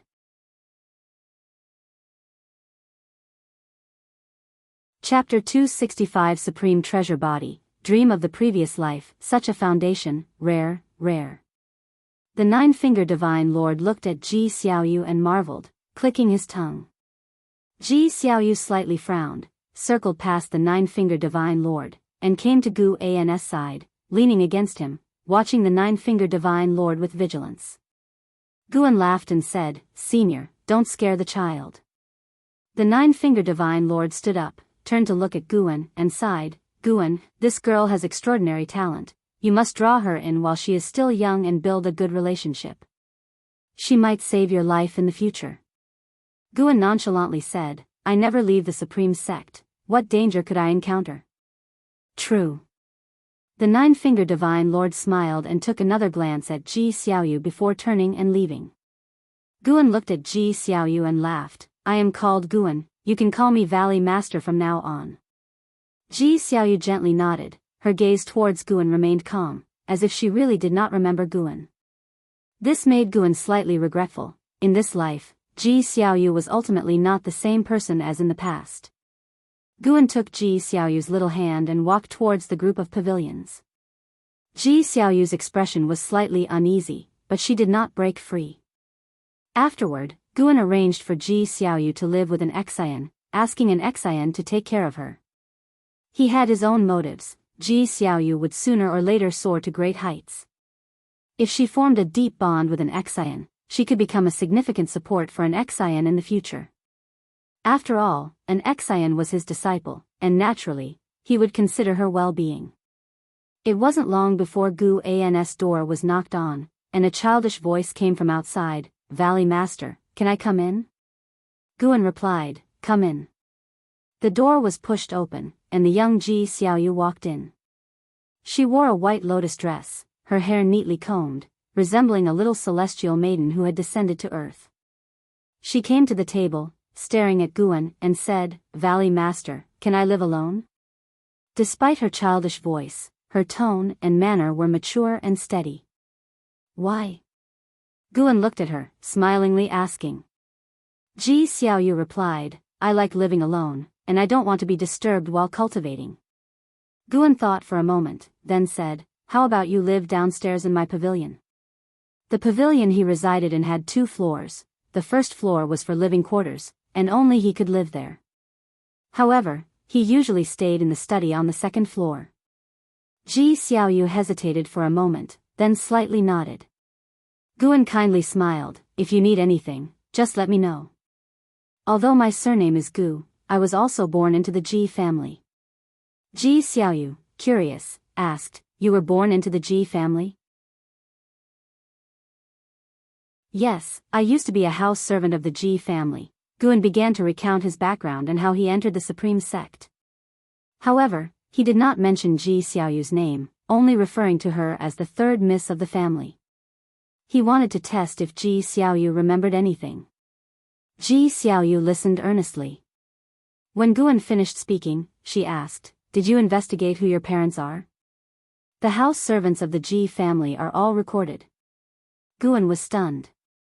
When he reached the carefree primordial immortal level, he returned to the Ji family to see the past causes and effects and to see what his parents looked like. Unfortunately, he could not see them. He didn't know if it was because too much time had passed or for some other reason, but Guan couldn't see the causes and effects of his childhood. "No, regardless of their identity, if they missed me, they would naturally come looking for me, wouldn't they?" Guan replied. To say he had never fantasized about this life's parents would be a lie, but having lived 2 lifetimes, he wouldn't be melancholy over it. Though he had no parents in this life, he had them in his last one and had already experienced the joy of family. Ji Xiaoyu moved a chair in front of the table and sat down. Placing her hands on the table, she looked at Guan and said, "It's strange, I have very little emotion towards my parents. The other children in the family have a close relationship with their parents, but every time my mother approaches me, I feel very uncomfortable." She began to share her inner feelings, and Guan listened attentively. In his childhood, Guan also heard from other house servants and slaves about the 3rd miss' distant relationship with her parents. It often made her mother sad. However, because the 3rd miss was extraordinarily talented, everyone had to flatter her, including her parents, who didn't dare to fuss too much. Guan guessed that although Ji Xiaoyu had no memories of her past life, her disposition remained. Her spiritual wisdom and mind didn't need to grow, she just needed an adjustment period. Listening to Ji Xiaoyu recount her childhood experiences and inner thoughts, Guan occasionally chimed in and analyzed from an outsider's perspective. Despite the age gap, they enjoyed talking to each other. As they chatted, a smile gradually appeared on Ji Xiaoyu's face, replacing her usual cold demeanor. They talked until evening, when Ji Xiaoyu stood up and said, "It's getting dark. I must go cultivate." Guan nodded, smiling. This little girl was even chattier than in her past life. However, having an occasional chat with a child wasn't bad. Ji Xiaoyu suddenly said, "Valley Master, I don't know why, but the moment I saw you, I felt a sense of familiarity as if I had known you for a long time." Guan replied, "It shows that we are fated." Welcome to my medicine valley. Ji Xiaoyu smiled, then formally bowed to him like a little adult. After she closed the door, Guan picked up the book on the table and continued reading. When night fell, he felt the presence of Ji Xiaoyu downstairs starting her qi absorption cultivation. He sensed the existence of a primordial Daoist talisman. The primordial Daoist talisman was still filled with incredible power, aiding Ji Xiaoyu in her cultivation. Guan did not continuously observe Ji Xiaoyu and soon focused back on reading. Blue sea and sky, islands floating in the air, birds flying together, cultivators coming and going. On a floating island, palaces were situated, the interior bright with light, the ground as blue as the sea, glistening with light. And Hao sat cross-legged in the water pool, surrounded by mist, his black hair floating slightly, and a faint light emanated from his body, resembling a fire glow. A figure appeared out of thin air by the poolside, a man in a long robe, with an immortal aura, holding a horsetail whisk, his white hair tied beneath a lotus crown, with 3 flying swords of different shapes floating behind him. Disciple, in the coming period, you must not leave the Star Sea congregations. I will be heading to the sea-breaking rift and do not know when I will return, the man in the long robe said. He had the title of Sage Fuchen, known as Sage Fuchen, and Hao's master in the Star Sea congregations. And Hao opened his eyes, looked at him, and frowned. Why can't I leave? I don't even have divine exotic city. Clearly, he was quite displeased with Leia being restricted. After all, he and Leia came from the Supreme Sect, practically old acquaintances, and seeing an acquaintance suffer, how could he be happy? Sage Fuchen shook his head and said, your situation is different, your trouble is greater. There is a divine exotic resentful ghost with an ancient treasure body in the sea-breaking rift. It was once a transcendent immortal and could traverse outer heaven, named Impermanence Tian. Impermanence Tian plans to devour all treasure bodies in the world. He will inevitably target you, and his Dao level is stronger than a wandering immortal. Stronger than a wandering immortal. And Hao's face shifted slightly. Although he now understood the levels of the immortal path realm, the highest he could reach was the wandering immortal. Beyond that, it was a sect taboo not to be explored lightly. Sage Fuchen comforted, if you stay within the Star Sea congregations, he can't do anything to you, so do not venture out. Wait until all congregations eliminate the divine exotic resentful ghost at the bottom of the sea-breaking rift. And Hao nodded. He wouldn't tempt fate by trying to challenge Impermanence Tian's might. Though he might have great talent, in terms of strength on this ocean, he knew he was still very weak, even considered a bottom-tier cultivator. Then, Sage Fuchen gave a few more reminders before leaving. And Hao raised his right hand, a wisp of flame emerging from his palm, condensing into a small sun. The firelight illuminated his face, which remained indifferent. Impermanence Tian, supreme treasure body, why do I feel like I want to devour you?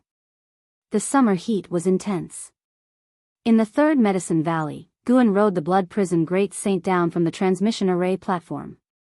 Today, he had gone to Tianya Valley, harvested some medicinal herbs, and spent nearly an hour in the Mystic Valley. Guan looked up and gazed at the distant Mystic Pure Tree. Under the Mystic Pure Tree, Ji Xiaoyu was staring at it, with Li Lingtian standing nearby, saying something. Guan patted the blood prison Great Saint, signaling it to head towards the Mystic Pure Tree. Little girl, my swordsmanship is really amazing, are you sure you don't want to learn? You should learn it. I see you have extraordinary talent and need an ultimate skill to protect yourself. Why don't you answer me? I am the crown prince of the present dynasty. No matter how much Li Lingtian persuaded, Ji Xiaoyu ignored him, making him stomp his feet in frustration. At this moment, Gu An's voice floated over, first, defeat Jenna with your swordsmanship before you brag. Li Lingtian quickly turned around and awkwardly grinned. Guan dismounted and walked towards Ji Xiaoyu, then said, don't disturb her, or I'll have Jenna train you. Li Lingshan's face changed slightly, and he immediately left. When Guan reached Ji Xiaoyu, she was still staring dazedly at the Mystic Pure Tree. Behind them, the banter of the blood prison Great Saint and Li Lingtian could be heard, with the blood prison great saint always managing to irritate Li Lingtian. Guan looked at Ji Xiaoyu, secretly amazed. Had she begun path enlightenment just 1 month after entering the valley? This was too incredible. He did not disturb Ji Xiaoyu, just stood beside her to protect her from being bothered by other disciples. It wasn't until twilight that Ji Xiaoyu finally came back to her senses. Guan guessed it was her Buddhist natural reaction. As night fell, she had to cultivate. Ji Xiaoyu turned and saw Guan, smiling. Valley Master Brother, why are you here? Finished with your work today? Guan rubbed her head and said, I finished long ago. What were you thinking about just now? Ji Xiaoyu called him brother because he arranged it so. Initially, she found it awkward, but she got used to it after half a month. Recalling, Ji Xiaoyu said, I seem to have seen some memories. They belong to me, but I have not experienced them. Oh. What exactly did you see? I saw myself standing in the sky, with many demons and people kneeling before me. As she said this, Ji Xiaoyu's face turned unnatural. She felt like she was dreaming, but she did indeed see it.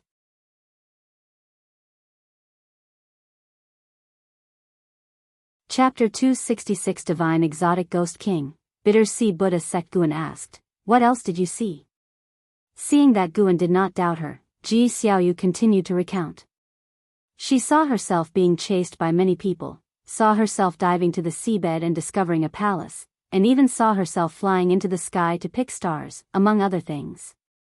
After listening, Guan said, you can come here often if you're free. But Ji Xiaoyu shook her head and said, forget it, my intuition tells me not to touch those memories. After speaking, Ji Xiaoyu turned and left. Guan watched her back and suddenly felt that her reincarnation was not just for improving her aptitude. Thinking carefully, it's true, the power contained in Ji Xiaoyu's primordial Daoist talisman was so strong that she did not need to improve her aptitude before nirvana. Could there be another hidden reason, and Ji Xiaoyu's soul had been wary of awakening her previous life memories? Guan shook his head, not wanting to think too much. After all, Ji Xiaoyu couldn't stay in the Third Medicine Valley forever. At the end of summer, Guan arrived at Immortal Seeking Island. His divine sense swept around, but the figure of the immortal seeking Taoist was nowhere to be seen. Did he really escape? He shook his head, then walked into the streets and began to wander around. This time, he did not call Hu Shaojian. Besides buying seeds, he also wanted to inquire about Impermanence Tian's whereabouts. Now there were battles everywhere on the ocean, even heaven and earth flying immortal conflicts. More and more divine exotic resentful ghosts were escaping from the sea-breaking rift, some in groups and some alone. Those divine soul demons acting alone were very strong. Guan didn't keep watching the sea-breaking rift, so he came to listen for news. Sure enough, cultivators all over the streets were discussing the sea-breaking rift and the divine exotic resentful ghosts. It was said that there were 9 divine exotic ghost kings in the sea-breaking rift, each having the power to rival a great sect, and some even holding immortal path supreme treasures. The main forces of the Star Sea congregations once encountered one divine exotic ghost king, suffering heavy losses and failing to capture it. The known divine exotic ghost kings were 3, Impermanence Tian, Defying Joyo, and Yin Yang Chaos. All 3 had 3-word names, and each had heaven-shaking abilities. Impermanence Tian stormed into a force comparable to the Star Sea congregations, swallowing a great talent alive and leaving leisurely, making a name in battle. Defying Joyo created the Joyo Sea fog, wreaking havoc on the ocean, turning all marine life into white bones wherever it passed. Yin Yang Chaos was even scarier, capturing souls and turning them into ghostly soldiers. The 3 divine exotic ghost kings did not fight together, each could bring disaster to the ocean. There was also good news. It was said that an immortal path supreme treasure appeared in the sea-breaking rift and was seized by a divine monk from the Bitter Sea Buddha sect. Bitter Sea Buddha sect came from a far-off place, not known to the cultivators on Immortal Seeking Island, only that it was very powerful. Guan wandered around for an hour and then began purchasing medicinal herbs. Before he finished his shopping, dark clouds rolled in, covering Immortal Seeking Island and darkening the entire island. Although Guan had detected the crisis on Immortal-Seeking Island, he did not panic and calmly continued buying medicinal herbs. When he walked out of the mansion's gate, Immortal-Seeking Island was already like night. His gaze turned to the alleyway corner, where a claw emerged from the pitch-black wall, followed by a hideous ghost crawling out. It was entirely black, with blood-red cracks all over its body, resembling the 1,000-foot figure in the previous terrifying sea waves. After landing, it looked around, its face bearing 6 eyes, and soon locked its gaze on Guan. With a thunderous roar, the whole city echoed with a nerve-wracking howl, as if hundreds of thousands of monsters were howling together. The 6-eyed resentful ghost also howled, leaping like lightning and appearing before Guan in the blink of an eye. Boom! The 6-eyed resentful ghost instantly turned into ghostly mist, scattering around. Guan walked toward the steps, and the entire city erupted in battle. Numerous cultivators and demons flew into the sky, countless divine exotic resentful ghosts rising like a rain of arrows to chase them. Guan did not receive any lifespan prompt and abandoned the idea of gaining lifespan by capturing divine exotic resentful ghosts. Since there was no profit, there was no need to stay long. Guan used the limitless freedom step to leave Immortal-Seeking Island. After returning to the Supreme Sect, he leisurely walked into Mystic Valley. In the summer heat, the disciples were all cultivating inside their rooms. Guan went upstairs to rest and only came to the 3rd Medicine Valley in the evening. Now he liked wandering around, seeming very busy but actually doing nothing, just enjoying such a lifestyle. Upon his return, Guan saw the 9-Fingered Divine Lord playing chess with none other than Lu Lingjun's master, the Holy Mother of Western Spirit. Lu Lingjun stood by watching the game, which piqued Guan's interest, and he walked over to join. As he arrived beside Lu Lingjun, he heard the 9-Fingered Divine Lord say with a smile, "Much obliged." The disciples all praised him for his skill. The Holy Mother of Western Spirit was calm. She looked at the 9-Fingered Divine Lord and asked, "May I ask your name, Senior, and what sect you are from?" The 9-Fingered Divine Lord waved his hand, saying, "It's just a game of chess, no need to prize so much. Has the Bitter Sea Buddha sect not taught you manners?" Upon hearing this, the Holy Mother of Western Spirit's expression changed slightly, but she said no more. She stood up, saluted the 9-Fingered Divine Lord, and then turned to leave. Lu Lingjun did not follow but looked at Guan beside her, asking curiously, "How did you beat this senior?" The 9-Fingered Divine Lord's face turned ashen, and he began to call others to sit down and start another game. Guan replied with a smug smile, "I wanted to interact with you as a mortal, but since you asked, I have to reveal it. I am a chess immortal in the world, using black and white Tai Chi to inquire about the Tao, experiencing worldly tribulations." Lu Lingjun couldn't help but roll her eyes. Beside them, Elder Lu widened his eyes and couldn't help but ask, "Valley Master, are you really a chess immortal?" The other disciples also looked at Guan excitedly. Whether true or not, their expressions made Guan feel very satisfied. "You are teachable," Guan said with a laugh, "just teasing you all. If I were a chess immortal, would I still be here doing chores?" The disciples laughed along, continuously flattering him.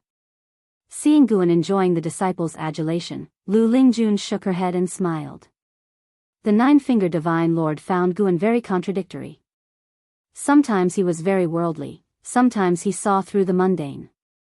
Perhaps it was this contradiction in his character that made his chess moves unpredictable and hard to capture. Afterward, Lu Lingjun pulled Guan away, and they came to a secluded place. "Can you let the girl downstairs come to me?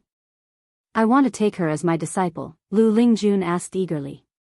Guan, hearing this, shook his head and said, "She is the girl of heavenly pride from the Ji family, only temporarily staying with me. If you want to take her as a disciple, you must ask the vice sect leader." Lu Lingjun pouted and said, "Ji Hantian? He definitely won't agree. He opposed my founding of the Ascension sect before, fearing I would undermine the Supreme Sect." Guan laughed and said, "So what are you doing now?" "I just can't bear to see good talents buried."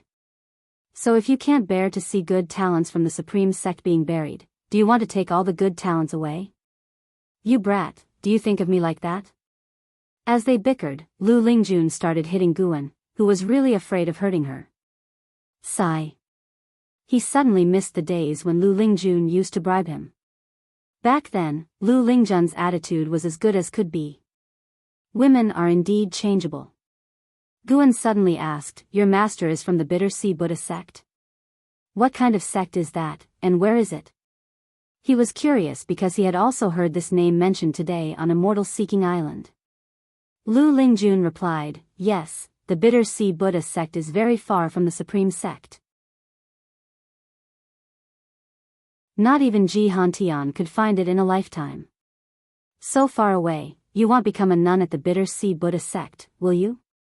Don't talk nonsense, let's not discuss this." Lu Lingjun gave Guan a stern look and then changed the topic, seemingly afraid of offending the Holy Mother of Western Spirit. After chatting for a while, Lu Lingjun left. Guan then walked towards his loft. Upon reaching the loft, Ji Xiaoyu suddenly ran out of the house, saying she had something to tell him. So, they went upstairs together. After sitting down, Guan looked at Ji Xiaoyu sitting opposite and asked, "What's the matter?" Ji Xiaoyu replied, "Wait a moment, Valley Master Brother, read a book first." Seeing her nervousness, Guan found it amusing and didn't press for an answer, instead picking up Investiture of the Gods to read. "Valley Master Brother, why are you reading Investiture of the Gods? They all say you like reading Green Hero Travelogue," Ji Xiaoyu asked curiously. Gu An's face changed instantly, and he sternly asked, "Who said that?" "Tang Yu, Peng Cheng, Chen Jia, they all said so. Don't listen to their nonsense. Tomorrow I'll educate them properly. How dare they slander their master?" "Slander? Isn't Green Hero Travelogue a good book? Don't ask, just read a book yourself." Guan threw Journey to the West on the table to Ji Xiaoyu and then focused on reading. An hour later, Ji Xiaoyu put down Journey to the West, let out a sigh of relief, and said, "They finally left. 2 people came to the valley today, making me feel very uncomfortable. One of them even wanted to take me as a disciple, but I refused." Guan sensed that the Holy Mother of Western Spirit and Lu Lingjun had already flown away and was secretly surprised. Ji Xiaoyu, who was only at the 9th layer of the energy cultivation realm, could sense the Holy Mother of Western Spirit's presence. She could even judge when the Holy Mother of Western Spirit left. Extraordinary indeed. Guan asked, "Why did they make you feel uncomfortable? Have you seen them before?" Ji Xiaoyu replied, "No, but when I was in a trance under the mystic pure tree, I saw some images of people with similar auras to them, and those people wanted to capture me." Could it be that Ji Xiaoyu was an enemy of the Bitter Sea Buddha sect in her previous life? It seemed that he needed to pay more attention to the Holy Mother of Western Spirit. If she recognized Ji Xiaoyu, he had to be cautious to avoid implicating the disciples in the valley. "Valley Master Brother, you'd better stay away from them. I feel that nothing good will come from getting close to them," Ji Xiaoyu said seriously. Guan nodded and said, "Don't mention this to anyone else to avoid trouble." Ji Xiaoyu replied, "Don't worry, I'll only tell you. Besides you, I feel that no one else in this world would harm me. It's a strange feeling, but that's truly how I feel."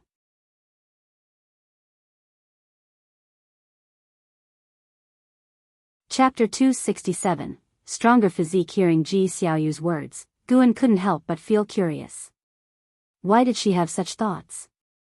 In her past life, before her death, Guan did indeed help her, but that was in the guise of the sword Venerable Fudao. Could it be that Ji Xiaoyu had already seen through his true identity at that time?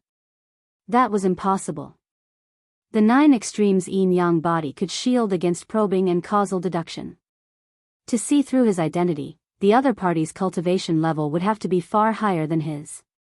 Could it be because of Gu An's identity? Guan suddenly recalled when they were children, Ji Xiaoyu once spoke up to save him. Thinking carefully, it seemed Ji Xiaoyu had only saved him and not shown such kindness to other house servants, or perhaps she didn't meddle in their affairs. Guan smiled and said, "Since you trust me so much, I must treat you well. As long as you're in Medicine Valley, you can cultivate at ease. No one can harm you." Ji Xiaoyu nodded, then started talking about Journey to the West again. Recently, in addition to her cultivation, she had also begun reading like Guan, becoming more and more fascinated with Journey to the West as she read. The two chatted for an hour before Ji Xiaoyu left. Autumn arrived.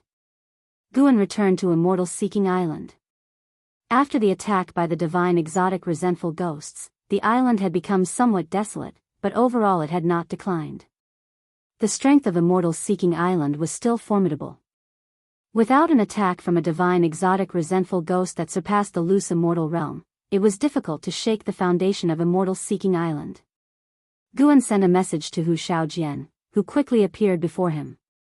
After the salute, Hu Shaojian began recounting the attack on Immortal Seeking Island. When he mentioned the divine exotic resentful ghosts, his face was full of fear and dread. Those fellas reformed in less than 5 breaths after being scattered. They were too troublesome. Fortunately, the island master used divine skills to move them all away. Unable to break through, they eventually dispersed. Hu Shaojian shivered as he spoke. Guan comforted him after hearing, "It's okay, it's over now. Don't worry. Immortal Seeking Island has stood here for so many years, it won't be easily destroyed." Just afraid of a divine exotic ghost king descending, Hu Shaojian sighed.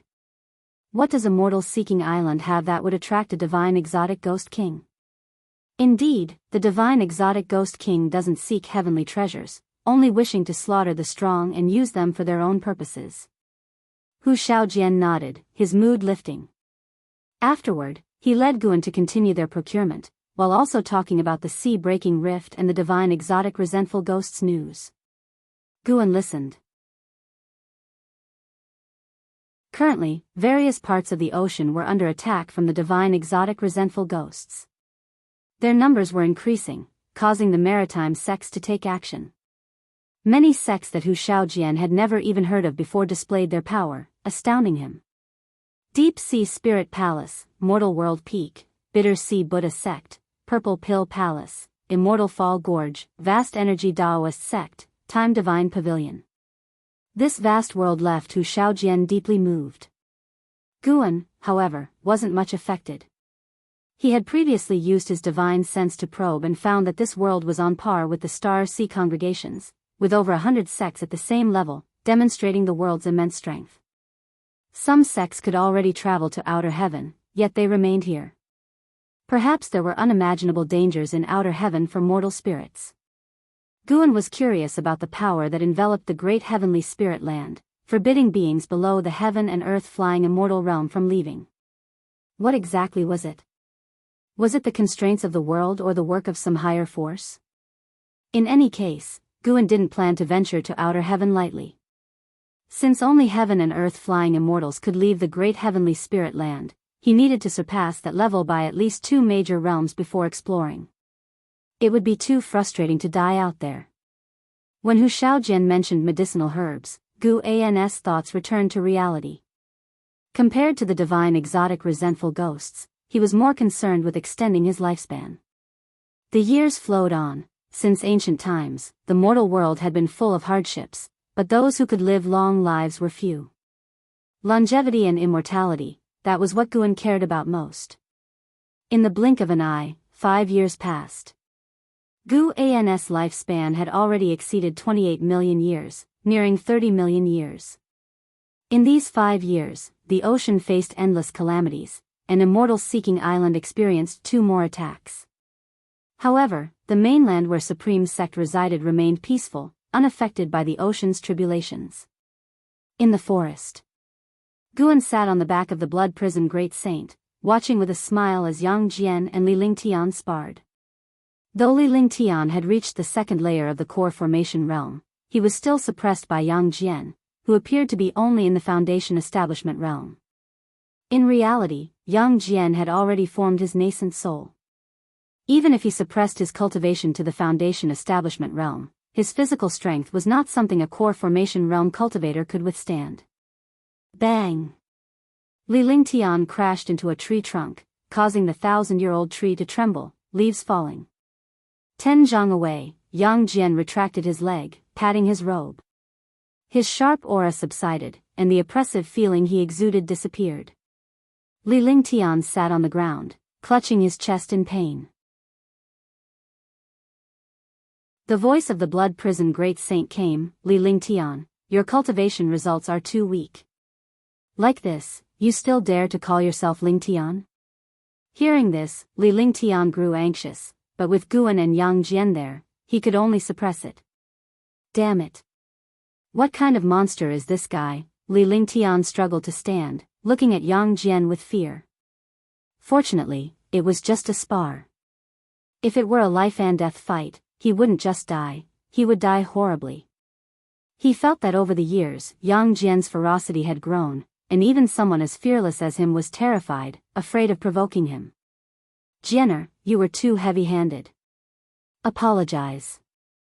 Gu An's voice came, and Yang Jian looked at Li Lingtian, noticing his serious internal injuries. He immediately felt guilty and hurried forward. Sorry, I was distracted just now. Yang Jian stood before Li Lingtian, his face full of regret. Seeing his expression, Li Lingtian didn't feel better. In fact, he felt worse. He forced a smile, saying, "It's fine, I'm just not skilled enough." He suddenly wanted to leave the Third Medicine Valley. He thought staying by Yang Jian would help him learn more, but why did the gap feel like it was widening? He almost forgot what it felt like to win. To be precise, he had never won. Since becoming an adult, he only sparred with Yang Jian and wouldn't bully other disciples in the valley. Guan called them back to the valley, simultaneously scanning the ocean with his divine sense. 5 years had passed, and the seas around the continent had started to show signs of the divine exotic resentful ghosts. Though few in number, it was not a good omen. For having once struck down 1,000 zhang tall figure and dispersed giant waves, he surely left a profound impression on the mysterious existence within the sea-breaking rift. But all these years, no danger had arrived, which was definitely not a stroke of luck. The mysterious entity under the sea-breaking rift must be plotting something. The desire for a breakthrough grew stronger in Gu An's heart. With a cultivation level of the 9th layer of the carefree primordial immortal realm, he would remain unafraid of calamities. Even if he couldn't win, he could escape. But if he could escape, what about Medicine Valley and those he cared about? Escaping with them all would be inconvenient and could expose his true cultivation level. Damn heavenly Tao, obstructing my pursuit of 100 million years of lifespan, Guan thought to himself, frustrated. The blood prison great saint beneath him couldn't fathom his thoughts. It was busy teasing Li Lingtian, making Li Lingtian's face turn completely red, feeling like exploding. As they approached the valley entrance of the Third Medicine Valley, Guan noticed a figure. He lightly patted the ox's back, signaling the blood prison great saint to speed up. In the end, Li Lingtian ran faster, rushing over like a gust of wind. Sister Yu, why are you here? Li Lingtian asked with a flattering smile. 16-year-old Ji Xiaoyu stood at the valley entrance, tall and slender, dressed in a belted blue dress, with beautiful makeup, her long hair coiled under a purple crown, looking like a fairy in a painting. Even some passing disciples from the valley couldn't help but frequently glance at her. Compared to her past life, she had grown more beautiful and not as cold in temperament. Originally smiling, Ji Xiaoyu's smile faded as soon as Li Lingtian appeared, and she took a step to the side. This step made the already hurt Li Lingtian feel even worse. When the blood prison great saint got closer, Ji Xiaoyu smiled and said, "Brother Valley Master, are you done?" Guan nodded and asked, "Do you have something to discuss?" "Let's talk inside," Ji Xiaoyu said, heading toward Gu An's pavilion. Li Lingtian looked at her back, hesitating to speak. Riding the blood prison great saint, Guan followed her back. Yang Jian also left alone to continue his cultivation. He still wasn't strong enough to contend with Impermanence Tian. Only Li Lingtian remained at the valley entrance, looking around, feeling very depressed. "You beat up Lousy, and you're all happy and dispersed?" On the other hand, Guan led Ji Xiaoyu to the second floor of the pavilion. After sitting down, he stretched lazily and asked, "What's the matter?" Ji Xiaoyu sat down and took the paper and pen beside her, beginning to write. Guan picked up a book, reading while waiting. He pondered whether to enhance his physique and cultivation technique if he broke through early. His mystic holy body was stronger than the treasure body, having upgraded from the 5 elements treasure body to the innate Taoist body, then transformed into the mystic holy body. But the mystic holy body could still improve. After all, the path to becoming stronger was endless. After a long time, Ji Xiaoyu stopped writing. She looked up at Guan and pouted, "Why don't you care at all about what I'm writing?" Guan put down his book and smiled, "Aren't I waiting for you to finish? I've lived 150 years longer than you. It's not easy to get curious so quickly." Ji Xiaoyu pushed the dozen sheets of paper she had written toward Guan. "This is a cultivation technique I comprehended last night. Have a look." Guan picked them up and read them one by one. After he finished, he was astonished and said, "What a marvelous technique. Did you really comprehend this?" This technique was indeed excellent, though not as good as his own. However, within the Supreme Sect, it would definitely be highly valuable, not something an inner sect disciple could buy. Ji Xiaoyu replied, "Yes, sort of. This technique can cleanse the muscles and marrow. You always complain about your poor aptitude. You can try this technique. It doesn't affect your energy absorption skill, so you can cultivate it with peace of mind." Guan raised an eyebrow and asked, "Can I teach it to others?" Ji Xiaoyu furrowed her brows slightly at that. Guan chuckled, "If it's not allowed, then forget it. Thank you very much."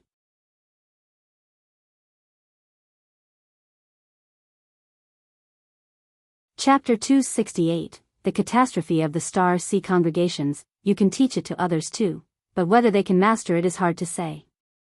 This cultivation technique requires a large amount of medicinal herbs to temper the body. I only taught it to you because you happen to have the Medicine Valley. Ji Xiaoyu spoke, then she stood up and turned to leave. Just leaving like that? Guan couldn't help but ask. Got to go cultivate. Ji Xiaoyu replied without turning her head. This time, after walking out of the room, she didn't close the door. Guan smiled to himself, muttering, "Still has the heart of a girl." He didn't mind and put away the cultivation technique Ji Xiaoyu had written. In fact, he had similar cultivation techniques. He had just asked casually just now. The techniques that change one's physique often require a large accumulation of rare and precious items. Having just the method isn't enough. Guan began to scan the entire mortal world with his divine sense, looking for a suitable place to break through. He couldn't imagine how much disturbance the upcoming breakthrough would cause, so he wanted to choose a place far away from living beings. Referring to the commotion caused by his last breakthrough, Guan was troubled. He felt that wherever he chose to break through, it would alarm the surrounding forces and affect living beings. His gaze suddenly fell on the sea-breaking rift, sensing the vast and dense spiritual energy within. How about breaking through inside the sea-breaking rift? This idea grew on him, and Guan felt it might be worth trying. Once I reach a lifespan of 30 million years, I'll go for the breakthrough. In the grand hall, Anhao was meditating in a pool, his brows furrowed, feeling restless. Suddenly, he opened his eyes, his vision filled with blood vessels, and everything around him was shaking violently, causing his mind to become hazy. He vaguely saw a mass of black air rushing into the hall, quickly approaching him. The black air landed by the pool and condensed into a human figure. Anhao wanted to stand up but found himself unable to. Flame primordial treasure body, although cultivated later, surpasses the innate, remarkable. A voice rang out. If Guan and Yang Jian were here, they would surely recognize it as the voice of Impermanence Tian. Anhao stared intently at Impermanence Tian. Despite being immobile, he showed no trace of fear. The black air surged, revealing Impermanence Tian's handsome yet sinister face. He looked down at Anhao with a greedy smile. Supreme treasure body, you two were cultivated later, Anhao said calmly. Impermanence Tian's pupils suddenly contracted. His eyes were filled with meaning as he coldly laughed. It seems you are not simple. Perfect, I'll consume you, then go after the mystic gang dominator body. And Hao sat in the pool, staring at him without making a sound. Make sure the Star Sea congregations are ready. I want to see if today's Star Sea congregations still have the might of their former days.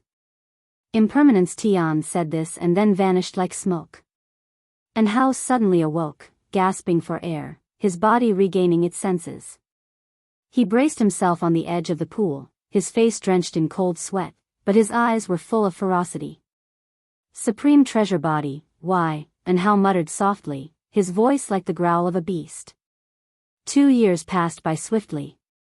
Guan returned to the pavilion with freshly picked medicinal herbs. He checked his attribute panel and saw that he was just 100,000 years away from reaching a lifespan of 30 million years. He smiled. Once I reach 30 million years, I'll break through. Guan sat down at his desk, starting to imagine what realm lay beyond carefree primordial immortal. After a while, a figure walked in briskly, and a fragrance filled Guan's nose, pulling his divine sense back. Shenzhen approached the desk, took out a book, and placed it on the desk with a proud smile. Take a look. Guan immediately picked up the book on the desk and began to read through it. The more he read, the more his brows furrowed. Seeing this, Shenzhen became nervous and asked, "Is it very bad?" This book was a novel, clearly imitating Journey to the West. The protagonist was also a demon, needing to take risks and travel far to find the immortal path's supreme treasure that could fulfill wishes. Objectively, it was pretty good. Guan just felt regretful. Shenzhen had reformed. Guan suddenly felt that he was being unreasonable. When Shenzhen was writing, he found it annoying. Now that she wasn't, he felt regretful. It's pretty good, keep it up. Guan closed the book and returned it to Shenzhen, speaking casually. Shenzhen, seeing his dismissive attitude, clenched the book tightly in her hand. At this moment, the sound of footsteps came. Ji Xiaoyu, dressed in white, walked up. At 18, her temperament was even more outstanding. Her features had fully matured, her eyes captivating, and a red thin line on her forehead made her even more stunning. Shenzhen looked back and was also captivated by Ji Xiaoyu's appearance. Although Ji Xiaoyu had been in the Third Medicine Valley for years, the two women had never met. Shenzhen had not come back for many years. Ji Xiaoyu's gaze fell on Shenzhen, appraising her carefully. Suddenly, Shenzhen laughed, turned to Guan, and asked, "Guan, do you not like this kind of book and only like to read the Supreme Secret Records?" Guan's expression changed drastically. He quickly said, "How could that be? I like this kind of book." "What Supreme Secret Records? I haven't read those." He shot Shenzhen a meaningful look. Shenzhen immediately placed the book in her hand on the desk, saying, "Then can you read it carefully? I'll quiz you next time." "Of course, I like it a lot. I'll definitely be able to recite it backward," Guan said seriously. Shenzhen gave Guan a look that said, "Smart move," and then left. As she passed Ji Xiaoyu, she nodded with a smile, making Ji Xiaoyu frown. Ji Xiaoyu walked to the desk and softly asked, "Is she threatening you? Tell me, I can help you settle it." At 18, she had already reached the 8th floor of the Foundation Establishment realm. She was very confident in her abilities. Guan laughed and said, "Not at all. I've known her for over 100 years. She just likes to bicker with me. Let's not talk about her. Why are you here?" Ji Xiaoyu looked at Guan and said, "I'm planning to leave for a while. I have some matters to attend to back at the Ji family." "Go ahead. Do you need me to take you to see the vice sect leader?" "Yes." Ji Xiaoyu nodded, and Guan immediately stood up. He had been to the main city of the sect and knew where Ji Hantian lived. Now he could go anywhere in the Supreme Sect, but he preferred to wander around the Outer Gate City. The disciples of the Outer Gate City were easier to get along with. Inner sect disciples had a bit of a distance, and the disciples of the main city were all filled with arrogance. As a core formation realm disciple, most people in the main city looked at him with a strange gaze. Along the way, Guan and Ji Xiaoyu chatted casually. Although their words were not very frequent, they said whatever came to mind. Even if there was silence, it didn't feel awkward. An hour later, Guan and Ji Xiaoyu arrived at the gate of the Ji mansion. Guan stopped and said, "Go ahead." Ji Xiaoyu nodded and walked toward the gate. Guan turned and left. Ji Xiaoyu stopped and watched him leave, her brows furrowed, lost in thought. Guan could naturally feel her gaze. He didn't dare to look back, fearing she would inquire about the Supreme's secret records.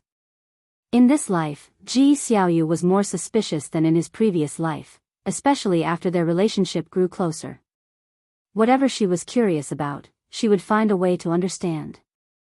After arriving at the inner sect city via the transmission array platform from the main city of the sect, Guan suddenly sensed strong battle energy to the south, with an aura surpassing most heaven and earth flying immortal. Near carefree primordial immortal, but still a bit short. His divine sense quickly probed, his expression becoming peculiar. Why is it him? Guan suddenly thought of something and instantly understood. He didn't stop and continued walking. He walked along the street, looking at the disciples coming and going. Many years had passed, and there were now quite a few demons among the inner sect disciples, marking the initial integration of the human race and the demon clan. Guan continuously performed lifespan detection, incidentally checking the disciples' karma along the way. This was his habit, and also his enjoyment. Boom! Deafening explosions sounded outside the hall. And Hao was meditating in the pool, his brows furrowed. There were more than a dozen great cultivators standing in the hall, both men and women, each with an extraordinary presence. Qi Bei, who brought Hao into the Star Sea congregations, and Qi Jiuxiao were also there. How is this guy so strong? Can he really break into the Star Sea congregations? After all, he is the divine exotic ghost king. If he had no true ability, he would have been killed long ago. It's really outrageous, daring to come to our Star Sea congregations to capture someone. Fortunately, the sect hierarch is here. We don't need to worry. Even so, his momentum is a bit exaggerated, listening to the discussions of the sect's elders, and Hao's face looked grim.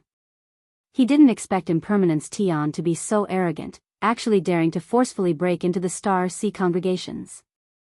He could feel the pressure from Impermanence Tian growing stronger, indicating that the enemy was getting closer and had already locked onto him. At the same time, outside the palace, the blue sky whipped up a strong wind, stirring the sea of clouds into a massive vortex in the sky. The floating islands below seemed insignificant like specks of dust. The cultivators of each floating island flew out, bringing out their magic artifacts, ready for battle. The doors of Hao's palace opened, and everyone walked out, including Hao. The sect hierarch is here. A female cultivator said excitedly. The other great cultivators breathed a sigh of relief. From the swirling clouds in the sky emerged glimpses of a flag. A streak of light fell from it, swiftly landing at the cliff's edge in front of Hao's palace. As the light dispersed, a man in a wide white robe appeared, draped in flowing clouds, with various jade pendants of different shapes hanging from his belt that swayed in the wind. His broad back exuded an imposing aura, even though he had his back to Hao and the others, his aura that reached the sky astounded them.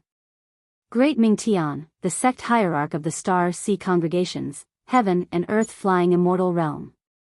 His countenance was stern, his long beard fluttering, and his eyes carried a fierce light. His long hair was tied under a crown adorned with small flags. He raised his right hand, and one of the flags flew out, quickly enlarging as it landed in his hand. This flag was none other than the Immortal Path's supreme treasure, the Star Sea Primordial Unity Banner. Stars glimmered on the banner, emanating a vast and majestic aura. Star Sea Primordial Unity Banner, it has been a long time. Impermanence Tian's cold laughter filled the air. As his voice echoed, a massive black rift suddenly tore through the sky, stretching hundreds of miles as if the sky had been cleaved by a sword, spectacular yet terrifying.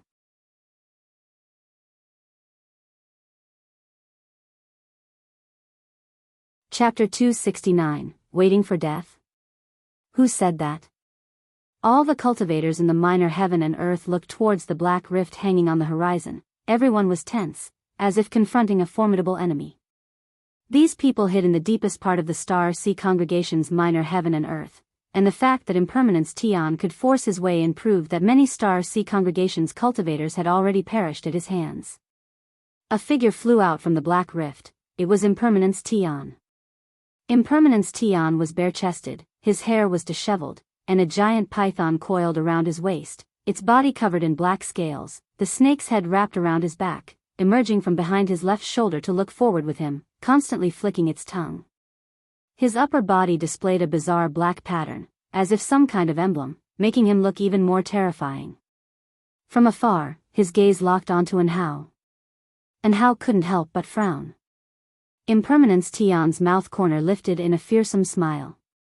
"Hurry up and form your formation. Let me see if today's Star Sea Primordial Unity banner is as formidable as it was back then."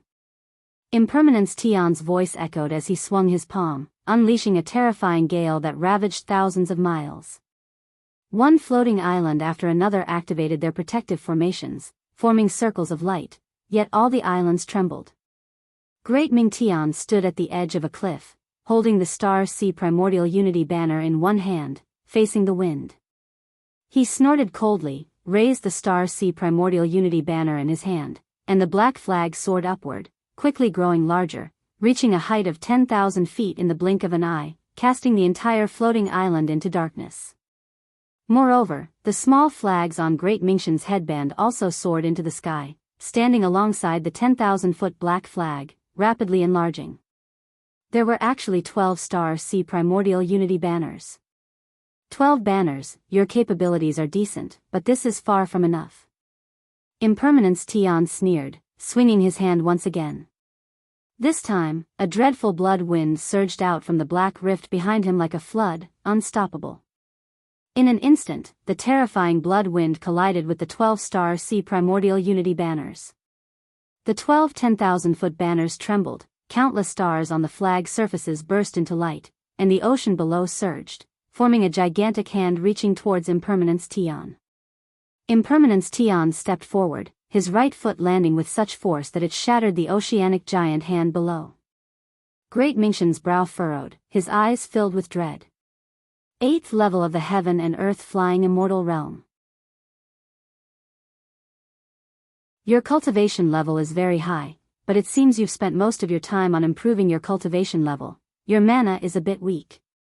Impermanence Tian's laughter echoed through the heavens and earth, causing the faces of all Star Sea Congregation's cultivators to change dramatically. Could this divine exotic ghost king be stronger than their sect hierarch? Humph. Defeat me first, then talk. Great Mingshan's voice rang out as he leaped up, spreading his arms and casting spells swiftly. The 12 Star Sea Primordial Unity banners whipped up fierce winds, the flag surfaces flapping loudly, and countless meteorites flew out, their momentum immense and endless, all crashing towards Impermanence Tian. In a blink, the entire ocean darkened, countless meteorites covered the sky, some crushing towards Impermanence Tian head-on, others encircling, seemingly forming a formation. Impermanence Tian stepped forward, his momentum dispersing all the incoming meteorites. With each step he took, his presence grew stronger, the strength energy swirling visible around him. His gaze fixed once more on Enhao, even sending his voice transmission, "Flame Primordial Treasure Body, are you ready to be devoured by me? You better resist. The stronger you are, the happier I will be. The happier I am, the less pain you will endure." Hearing his voice, Enhao clenched his fists. Even though Enhao was unafraid of Impermanence Tian, he knew he was no match for him. He feared that he might drag the Star Sea Congregations into this. Since he embarked on the path of immortal cultivation, though everyone acknowledged his talent, he always needed assistance from others, just like at the Supreme Sect before and now at the Star Sea Congregations. He felt full of unwillingness. Why wouldn't the heavens give him time? As long as he had 1,000 years, no, just another 500 years, he was confident he could become an immortal, no longer needing anyone's protection. Having the best talent, yet needing others' protection, to him, it was such an ironic matter. Boom, a strong wind swept towards Enhao, the intense light reflected in his eyes, as the sect hierarch Great Ming Tian and Impermanence Tian had already begun their fierce battle, with all kinds of terrifying spells and divine skills shaking the floating island. Impermanence Tian fought without using a Dharma treasure, relying solely on the might of his physical body to combat the spells and divine skills of the Star Sea Primordial Unity banner, breaking them with sheer power. Qi Jiuxiao looked back at Enhao, saying, "Hurry back, don't come out." Enhao bit his teeth, not turning around.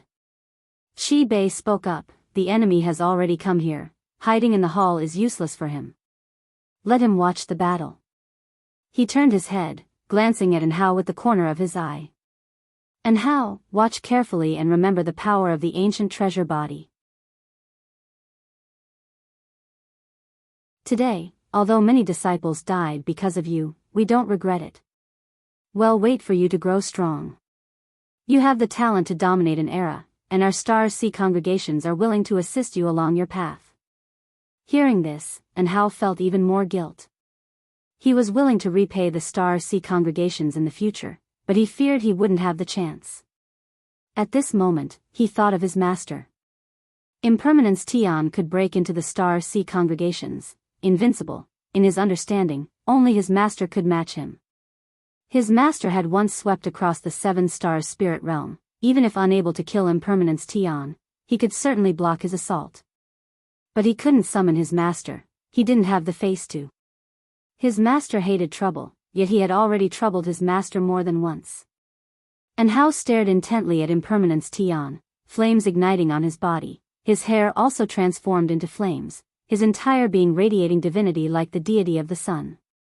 Meanwhile, in another part of the minor heaven and earth of the Star Sea congregations, Leah, clad in black, stood at the edge of a cliff, gazing intently at the heavens, where the sky displayed a myriad of hues, ever-changing.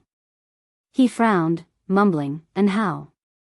The news of Impermanence Tian coming to seize the flame primordial treasure body had spread long ago, and he had heard it too, so he could immediately guess that today's commotion was directed at Enhao.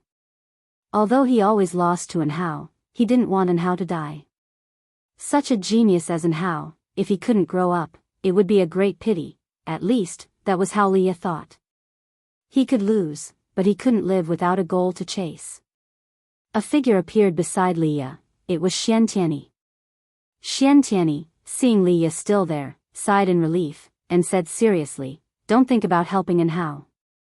Though your divine exotic city is powerful, you can't yet utilize its full potential. The divine exotic resentful ghost is not only targeting Enhao but also you."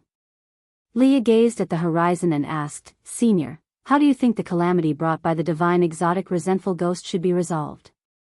It's more terrifying than the demon catastrophe we faced on the mainland. Any one ghost king can force through our Star Sea congregations." Xiantianyi was silent for a moment, then said, "Great powers will intervene. This is not for you and me to worry about. Divine exotic resentful ghost. Divine exotic city." Li Ya's eyes shimmered, making it hard to fathom what he was thinking. He suddenly asked, "Senior Xian, is there still no news of Zhang Buku?" Xiantianyi shook his head, then also looked towards the horizon, his heart equally filled with worry. But what was the use of worrying? This wasn't the mainland, his status as a Mahayana cultivator meant nothing here. Boom! Boom! Boom! Ocean waves surged to heights of 10,000 feet, floating islands shattered, the sky filled with thunder and flames, black holes constantly appeared in all directions, and Star Sea congregations' great cultivators continuously arrived to aid Great Mingtian. Great Mingtian held the flags with both hands, his body was covered in blood, still fighting fiercely with Impermanence Tian. Impermanence Tian punched, and Great Mingtian crossed the flags to block, but the overpowering force still sent him retreating hundreds of miles, his hands trembling as he held the Star Sea Primordial Unity banner, bleeding from the palms. The 10 Star Sea Primordial Unity banners in the sky burst into countless lightning bolts, intertwining around Impermanence Tian. Ha ha ha! What joy! What joy! Impermanence Tian laughed wildly, the pain from his physical body only making him more frenzied, even boosting his momentum continuously. The ferocity in his eyes almost became tangible. His gaze once again fixed on the wrathful Enhao, taunting, "Be furious, be hopeless, you can only watch as I tear them apart." His laughter echoed across the heavens and earth, drowning out all other noises. And Hao was utterly enraged, wanting to rush up, but the surrounding cultivators stopped him. "You going up would only inconvenience the sect hierarch," Qi Jiuxiao said sternly, holding the dragon-slaying spear, the spearhead blocking in Hao's chest. He was secretly shocked. Was this kid's life fire really so intense? And Hao grabbed the dragon-slaying spear with both hands, his gaze fixed on Impermanence Tian, gritting his teeth. But what? "If death is coming, let us die first," an old cultivator snorted coldly. Other great cultivators around also spoke harshly, fearless of death. No one blamed Hao, making him feel even worse. "Are we really just waiting to die?" And Hao's face showed intense unwillingness, anger boiling in his heart, causing the flames on his body to burn more vigorously. "Waiting to die? Who said that?" A voice reached in Hao's ears, making him instinctively feel irritated. Before he could respond, the surrounding cultivators turned around, as if all were startled. Qi Jiuxiao looked behind Hao, exclaiming in surprise, "Fu Senior, why are you here?" And Hao's body trembled upon hearing this, the flames on his body rapidly dimming. He turned his head cautiously, seeing a familiar figure walking past him and stopping ahead of him. It was none other than Guan, who had cast the 9 extremes yin-yang body. The dark purple demonic shadow struck the cultivator's eyes, except Qi Jiuxiao and Qi Bei. Others were secretly frightened. Where did this person come from?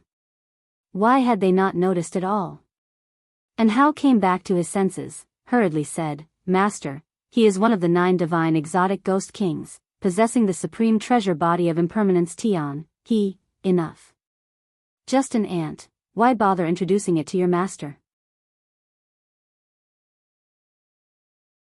Guan said, causing all the surrounding faces to change drastically.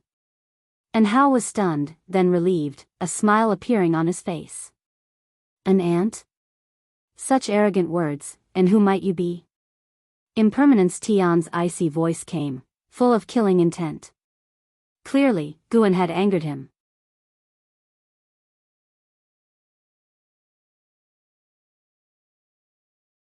Chapter 270 Desperate Impermanence Tian. Impermanence Tian's voice made the entire world feel as if it were in an icy wasteland, and all the cultivators of the Star Sea congregations felt chills down their spines. Guan ignored Impermanence Tian and stepped forward. Under the towering Star Sea primordial unity banner, the blood-soaked Great Ming Tian turned his head, eyes full of shock. "Who is this person?"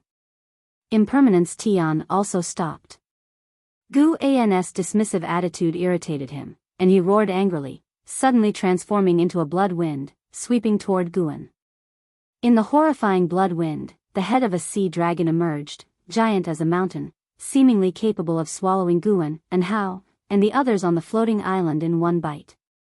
Everyone on the island's hearts pounded wildly, not daring to blink. Boom! The moment the blood wind and sea dragon collided with Guan, it dissipated instantly, and Impermanence Tian was shaken still, losing his balance, disbelief on his face. No, Impermanence Tian said, his voice trembling. Before he could finish his words, a hand suddenly pressed on his shoulder, causing the giant python on his body to turn into blood mist with a slap. With that slap, Impermanence Tian's heart jumped fiercely, unprecedented panic engulfing him. He was horrified to find that his mana could not be mobilized, and he had lost his combat strength. "No matter where you are, I will find you and crush you to death again." Gu An's voice entered Impermanence Tian's ears. As his words fell, his right hand squeezed, directly crushing Impermanence Tian's physical body. Boom! A sudden gale arose, raging across the world, blowing numerous cultivators away into the distance. Guan was not just of higher cultivation, his physique was also stronger. His whole Bodhis Chi power was far beyond that of Impermanence Tian's supreme treasure body. In the instant he crushed Impermanence Tian, Guan could feel the bizarre power belonging to the divine exotic resentful ghost quickly retreating from the Star Sea congregations. It was this elusive power that continuously helped the divine exotic resentful ghost to resurrect. It retreated in a manner beyond the rules, quickly shrinking back into the sea-breaking rift. Guan followed and disappeared from where he was. The small minor heaven and earth fell into silence, even the wind sounded oppressive. Great Mingtian floated in the air, a look of astonishment on his face, unable to recover for a long time. If even he was like this, let alone everyone else. Impermanence Tian is dead. Qi Jiuxiao exclaimed excitedly, his hands shaking as he held the dragon-slaying spear.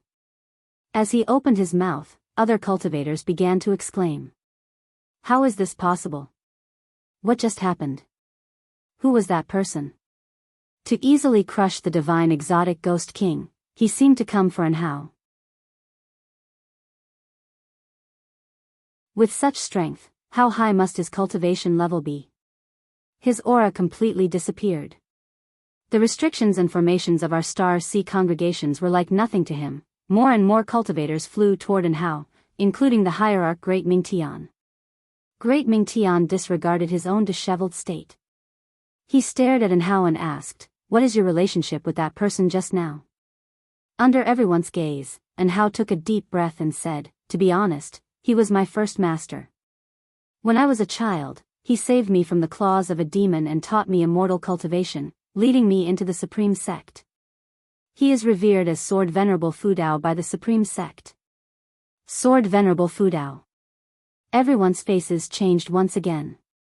They had heard of the name Sword Venerable Fudao, a presence that swept through the 7 stars spirit realm cave masters. If it was him, then it made sense. But who would have thought and how had such a significant background? Seeing the prowess of Sword Venerable Fudao today, they realized the destruction of the 7 stars spirit realm was not unjust. If Sword Venerable Fudao wanted, it was not just those cave masters who would die but also the billions of congregants of the 7 stars spirit realm. On the other side, Guan had already returned to the Supreme Sect, wandering within the outer gate city, pondering the power behind Impermanence Tian.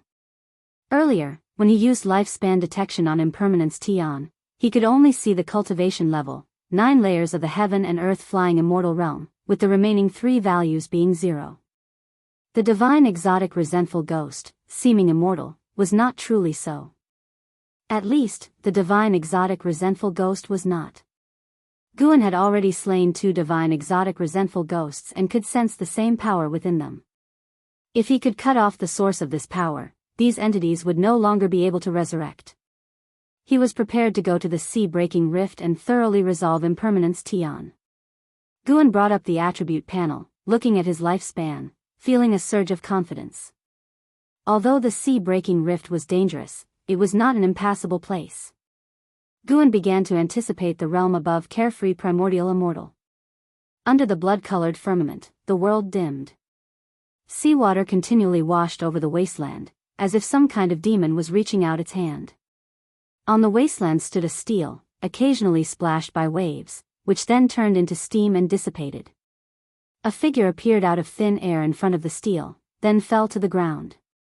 It was Impermanence Tian, who lay gasping for breath with terror and panic on his face. "What happened to you?" A cold voice came from within the stele, indistinguishable in gender and emotion. Impermanence Tian struggled to calm himself and gritted his teeth. "I encountered someone. His realm is definitely higher than the heaven and earth flying immortal realm. He also said he would come find me. He wants to kill me." At the thought of what Guan had said, he shivered uncontrollably. He was arrogant to others because he was not only strong but also seemingly immortal. He felt that man could really find him. How could he not panic? How could he not be afraid? Higher than the heaven and earth flying immortal? The voice inside the stele sounded again, as if in thought. Impermanence Tian stood up, gritting his teeth. "What should I do? That guy will definitely come." At this moment, he was more frantic than Anhao had been. The longer you live, the less you want to die. First, calm down and recover. I will summon the other ghost kings. Then we'll see what he can do to eliminate you under my watchful eye. Upon hearing these words, Impermanence Tian's heart calmed slightly. But just thinking of Guan's figure made him tremble. The sensation of Guan pressing his shoulder was so despairing that he couldn't even muster the slightest anger. He only wanted to rid himself of this karma soon. News of Sword Venerable Fudao annihilating Impermanence Tian, the divine exotic ghost king, spread quickly. It was deliberately done by the Star Sea congregations, partly to make people think there was a connection between them and Sword Venerable Fudao, and partly to dampen the spirits of the divine exotic resentful ghosts, giving hope to the ocean. Though the calamity caused by the divine exotic resentful ghosts was terrifying, there were always powerful beings on the ocean who could resolve it. When Guan arrived at Immortal Seeking Island, it had been only half a month since that battle. The cultivators on the island were all discussing Sword Venerable Fudao. The vast majority of cultivators were unclear about realms above Loose Immortal. It was precisely because they didn't understand that they worshipped Sword Venerable Fudao even more. First annihilating the Seven Stars Spirit Realm, then the divine exotic ghost king. From their understanding, Sword Venerable Fudao already had the strongest record. Guan didn't expect his fame to spread so fast, feeling secretly pleased as he listened. Because of this, he even stayed an extra ancient hour that day. Returning to Mystic Valley, he was in a very good mood. In these 7 days, he had gathered another batch of medicinal herbs, getting closer to a 30-million-year lifespan. Estimating that he would reach it in no more than 3 months, and that was without deliberately harvesting in advance. He wasn't worried about Impermanence Tian making preparations early, as he would break through before heading to the sea-breaking rift. He planned to eliminate Impermanence Tian with an even higher realm. Guan walked into the valley in high spirits. When he encountered disciples, he would chat with them with a smile, allowing them to feel his good mood. Time passed quickly. 2 months flew by. The deeds of Sword Venerable Fudao on the sea eventually reached the Supreme Sect, sparking intense discussions among the disciples. The disciples felt honored yet worried. Why had Sword Venerable Fudao gone to the sea? Guan also heard similar discussions, but he didn't mind. Putting some pressure on the Supreme Sect was a good thing. If any presumptuous individuals tried to probe, he could only accept their unexpected lives. That day at noon, Guan was playing Go with Nine-Finger Divine Lord, surrounded by dozens of disciples and senior cultivators of the Supreme Sect. Nine-Finger Divine Lord's forehead began to sweat.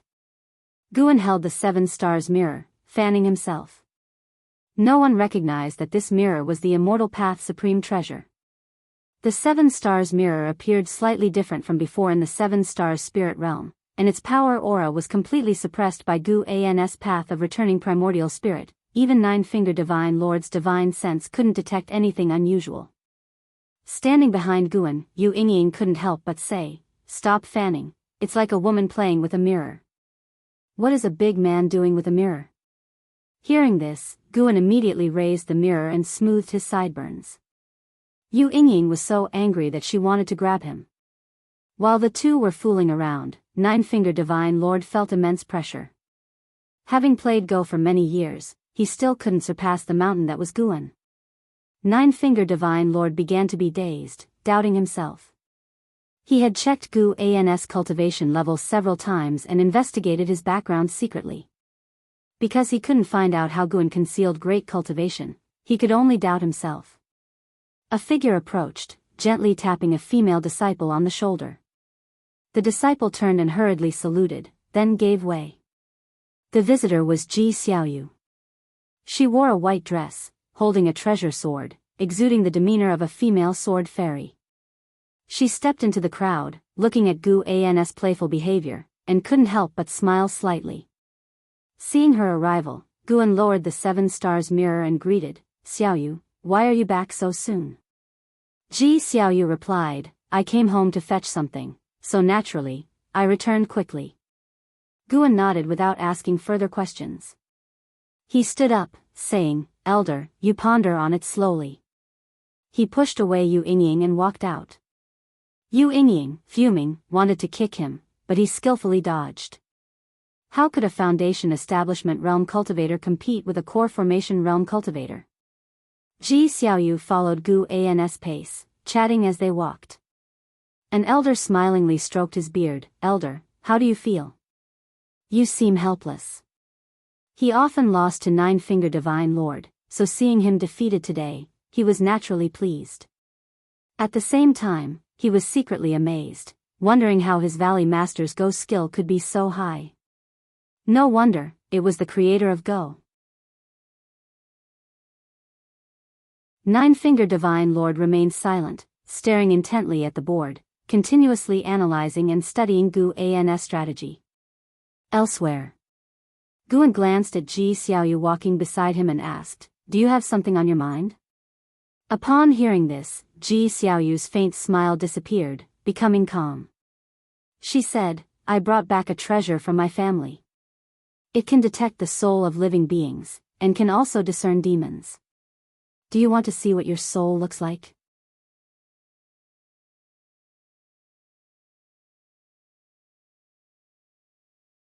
Chapter 271, Primordial Karmic Body, Primordial Chaos Supreme Holy Skill. Hearing Ji Xiaoyu's words, Guan was stunned for a moment, then asked, "You came back just for this thing?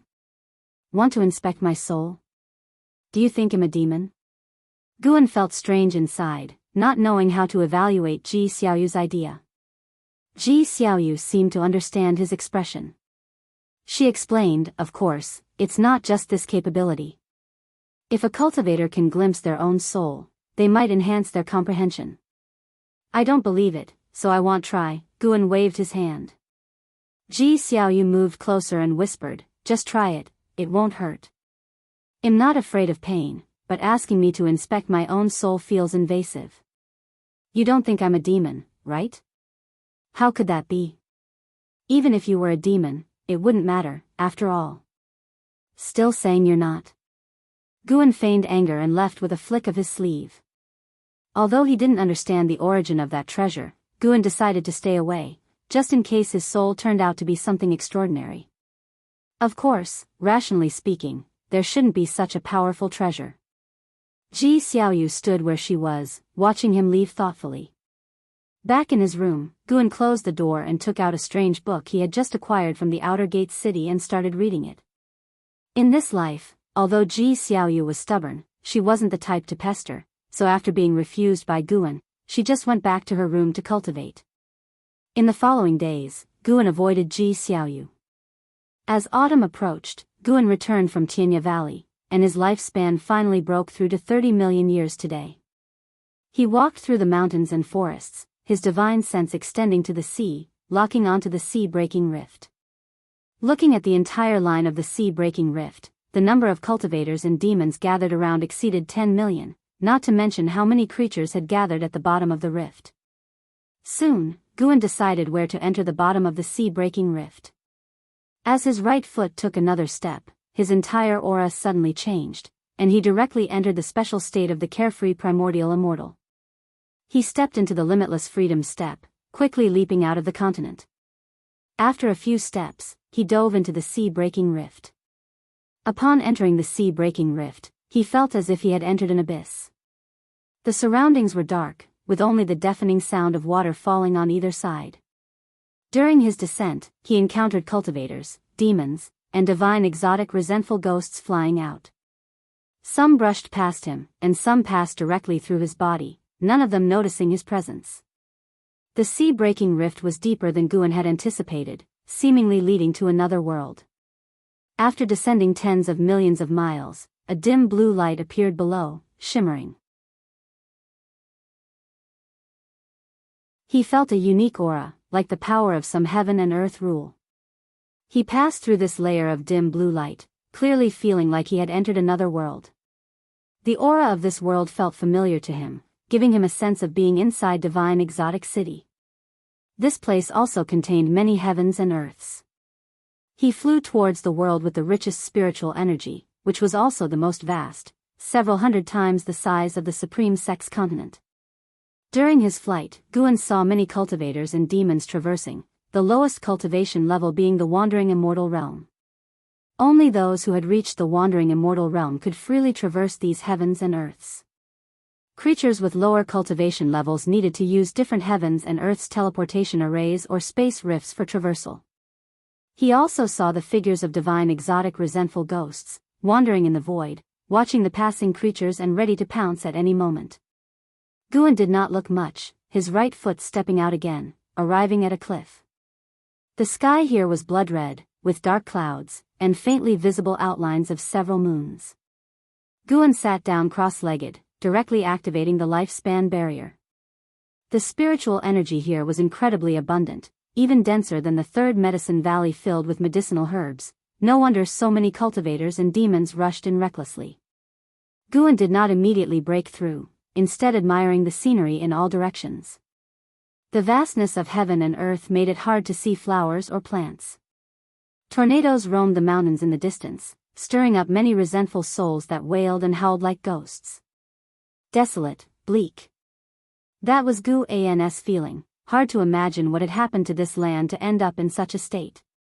If everything in this world were flourishing, what level of spiritual energy could be reached? Guan withdrew his gaze and then called up the attribute panel. Name, Guan, lifespan, 174/30004901, physique, mystic holy body, cultivation level, 9th layer of carefree primordial immortal realm. Looking at his lifespan, Guan's face showed a smile. He rubbed his hands together as if about to do something big. He decided to enhance his physique first and invest 1,000,000 years of lifespan to see the effect. From the innate Taoist body to mystic holy body, he had spent 520,000 years of lifespan back then. He wondered if 1,000,000 years would be enough for a transformation. Investing lifespan. Rows of prompts continued to pop up, all indicating that his bones were getting stronger. Ultimately, 1,000,000 years were not enough for a successful promotion. Guan felt a bit distressed and changed his mind, deciding to try again. So he began to invest his lifespan year by year, 1,000 years at a time. The prompts came continuously, making his expression increasingly unnatural. Finally, you have comprehended the true meaning of heaven and earth for 10,000 years, subjected your body to the tempering of the true meaning of heaven and earth, and your bones have transformed. Your mystic holy body has upgraded to primordial karmic body. Boom! Heaven and earth's spiritual energy suddenly surged toward his body, and a sea of spiritual energy mist appeared on the ground, magnificent and beautiful. Guan's face showed a smile. Breaking through his physique cost 1,670,000 years. Who could bear that cost? Guan hesitated, wondering whether to enhance his cultivation technique. He feared that enhancing both would leave insufficient lifespan to break through his realm. As his realm advanced, the difficulty of breaking through kept increasing. If his next breakthrough consumed as much lifespan as the last time, it would indicate that his power was leaping forward. Reducing the required lifespan would be almost impossible. He could only try to minimize the lifespan consumed in breakthrough without causing the number to multiply. The ground kept shaking, and the spiritual energy in heaven and earth kept sinking, startling countless divine exotic resentful ghosts. On the other side of the world, by the sea, Impermanence Tian suddenly stood up, looking around in panic. The beach under his feet trembled, causing the waves to surge, and the sinking of spiritual energy stirred up strong winds. Could it be him? Impermanence Tian gritted his teeth. Although more than 2 months had passed, he had been on edge, fearing that person would come to kill him any moment. The sinking of spiritual energy might be related to the riot of this world's rules, not related to any person. The cold voice from the tablet emerged, and upon hearing it, Impermanence Tian breathed a sigh of relief and sat down again. Impermanence Tian complained, "Realm Master, when will you regain your cultivation level and control the order of the divine exotic realm? More and more cultivators are breaking in, this will cause trouble sooner or later." The voice in the tablet did not answer him. Impermanence Tian waited a while, but he could only close his eyes and continue practicing. On the cliff, within the lifespan barrier, Guan endured the pain of his Buddhist transformation, feeling conflicted. Back then, it took 700,000 years of lifespan for the 5 elements Taoist skill to transform into heaven and earth primordial skill. Enhancing it again would probably consume at least 2,000,000 years of lifespan. Do it. He should enhance his cultivation technique since he had already passed heaven and earth primordial skill onto Yang Jian and Enhao. As a master, one must hold back something. How could he practice the same level cultivation technique as his disciples? Guan immediately invested 1 million years of lifespan. As expected, it was not successful. He invested another 1 million years of lifespan. Failed. 500,000 years of lifespan. Failed. 200,000 years of lifespan. Heaven and Earth Primordial Skill successfully promoted to Primordial Chaos Supreme Holy Skill, but the cultivation technique level just reached a slight achievement. 2,700,000 years of lifespan. Guan felt heartache, and not only that, the lifespan barrier consumed lifespan quickly. In this short time, it had already consumed several thousand years of lifespan. If he didn't leave himself 1 million years of lifespan, Guan feared either the lifespan barrier would consume him to death, or he would have to shut it down before the breakthrough ended, exposing himself. Guan had intended to enhance the all things form and energy art, which was crucial for hiding his cultivation level and was a body cultivation method. But now, it seemed to have to be set aside. He thought to himself that after breaking through his cultivation level, he would save 5 million years of lifespan to enhance the all things form and energy art. Guan silently thought about it. The memory of the cultivation technique did not flood into his mind. It seemed the primordial karmic body contained mysterious memories that needed to be passed on first before the cultivation technique memories. He waited patiently. An ancient hour later, his physique completely transformed into the primordial karmic body. The primordial karmic body was extremely powerful, capable of isolating all power of cause and effect, even using the power of cause and effect to harm enemies. Everything was tied to cause and effect. An enemy's cultivation technique and divine skills all had cause and effect. He could peer into the cause and effect of their cultivation technique and divine skills to find weaknesses. If his cultivation level were strong enough, he could even directly destroy their Tao level. The primordial karmic body would also generate the primordial divine eye, containing numerous mysteries he would need time to study. Next was receiving the memory inheritance of primordial chaos supreme holy skill. The continuous influx of earth spirit energy into Guan's body gave him only a few seconds of clear consciousness before he was plunged into the vast memory. Primordial chaos supreme holy skill contained 5 element attributes, evolving into a chaotic spirit sea, refining stronger mana, origin dharma power. Origin dharma power was a robust and vast power. With the cultivation technique's enhancement, the speed of generating spiritual energy within his body was swift, almost reaching the point of a continuous mana supply. Of course, this would require heaven and earth's spiritual energy and elixirs to match his mana consumption speed. Simultaneously, this cultivation technique included a divine skill, known as the Origin Heaven Capturing Hand. As its name suggested, the Origin Heaven Capturing Hand could capture the sky, act both offensively and defensively, and even had sealing effects. Another ancient hour passed, and Guan slowly opened his eyes. A golden thread appeared between his eyebrows, glowing with a golden rainbow, making him appear illusory.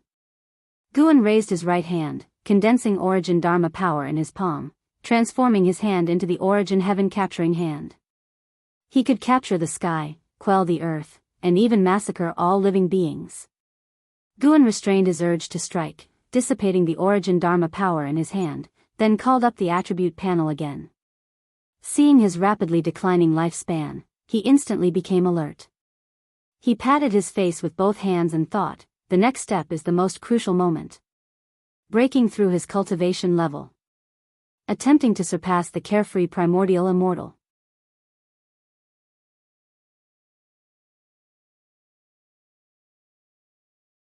Chapter 272, Breaking Through the 9th Layer of the Divine Immortal of Wondrous Dharma Realm. Guan looked at his more than 25 million years of lifespan and began to take deep breaths. Ancestors of Huaxia, please bless me. Guan directly invested 10 million years of lifespan in one go. He had never been so generous before. You cultivated chi absorption for 60,000 years, and with great accomplishment in primordial chaos supreme holy skill, you forcibly attempted a breakthrough to the divine immortal of wondrous Dharma realm, started the tribulation crossing, but failed to endure the 6 paths of illusion ultimate law tribulation, resulting in failure. you cultivated chi absorption for 120,000 years. And with great accomplishment in primordial chaos supreme holy skill, you forcibly attempted a breakthrough to the divine immortal of wondrous Dharma realm, started the tribulation crossing, but failed to endure the 6 paths of illusion ultimate law tribulation, resulting in failure, 60,000 years per tribulation crossing. It was still acceptable, after all. The breakthrough to the carefree primordial immortal realm required 50,000 years per tribulation. A higher realm only consumed an additional 10,000 years per attempt, proving that the primordial karmic body and primordial chaos supreme holy skill were indeed exerting their power. Would 10 million years of lifespan bring any surprise? Guan's mind was filled with chaotic thoughts, and endless prompts frantically appeared before his eyes, more than he had ever seen before. Failure. Failure. Still failure. Guan resumed his previous habit of checking the length of the prompt bar, verifying if there were any changes. If not, it meant no success. Eventually, 10 million years of lifespan were wasted. Breaking through physique and cultivation techniques, even in failure, could at least enhance his understanding of spiritual energy and rules. However, when it came to cultivation level breakthroughs, failure was simply failure. This 10 million years of lifespan was essentially evaporated. Guan looked at his remaining more than 15 million years of lifespan, feeling somewhat panicked. 10 million years of lifespan, he would need to farm for 20 years to achieve that. Guan could only compare it to the ages of those in the heaven and earth flying immortal realm. They need tens of thousands or even more years to break through a small realm. Why should he feel distressed? Invest heavily. Investing heavily would eventually lead to success. This time, he would not use 10 million years again, but invest 5 million years. Guan silently thought, then focused on the cultivation level column, and invested his lifespan. Failure prompts continued to flood the screen. In the end, even after spending 5 million years of lifespan, the breakthrough was unsuccessful. Another 5 million years of lifespan. Guan's lifespan suddenly dropped to over 5 million years, making him feel extremely short-lived, as if he might die the next day. Alas, it was hard to transition from extravagance to frugality. Guan sighed inwardly, closing his eyes. Yet even with his eyes shut, he could still see the prompts. Another failure. This time, he evaporated 20 million years of lifespan. This was after enhancing his physique and cultivation techniques. If he had not enhanced them, would he have needed over 30 million years of lifespan to succeed in a breakthrough? Guan gritted his teeth and invested another million years of lifespan. You cultivated chi absorption for 730,000 years, and with great accomplishment in primordial chaos supreme holy skill, you forcibly attempted a breakthrough to the divine immortal of wondrous Dharma realm, started the tribulation crossing, endured the 6 paths of illusion ultimate law tribulation, succeeded in the tribulation crossing, and your cultivation level broke through to the first layer of the divine immortal of wondrous Dharma realm. You cultivated chi absorption for 830,000 years, and your cultivation level broke through to the second layer of the divine immortal of wondrous Dharma realm. You cultivated chi absorption for 930,000 years, and your cultivation level broke through to the third layer of the divine immortal of wondrous Dharma realm. You cultivated chi absorption for 1 million years, and your cultivation level increased. He finally succeeded. Before the breakthrough, the recovery time after failing the tribulation crossing was shortened, which was somewhat peculiar. Guan let out a sigh of relief, a smile appearing on his face. After 21 million years of lifespan, he finally succeeded in the breakthrough. 10,000 years per small realm, Guan felt it was somewhat small. He continued to invest his lifespan, raising his realm to the 9th layer of the divine immortal of wondrous Dharma realm in one go, consuming another 1,030,000 years of lifespan. Reaching the 5th layer of the divine immortal of wondrous Dharma realm required 20,000 years for a breakthrough, and from the 8th layer to the 9th layer, it took 30,000 years of lifespan. 22,030,000 years. Guan wanted to see how many years it would take for a real divine immortal of wondrous Dharma to break through a small realm in reality. If it was less than his, he could accept it, as the cost of lifespan evolution exceeded reality. But it couldn't be much less, or he would find it hard to accept. However, he did not want to deal with divine immortals of wondrous dharma for now. He was not even 200 years old and did not want to interact with those tens of thousands or even millions of years old monsters. There was a generation gap.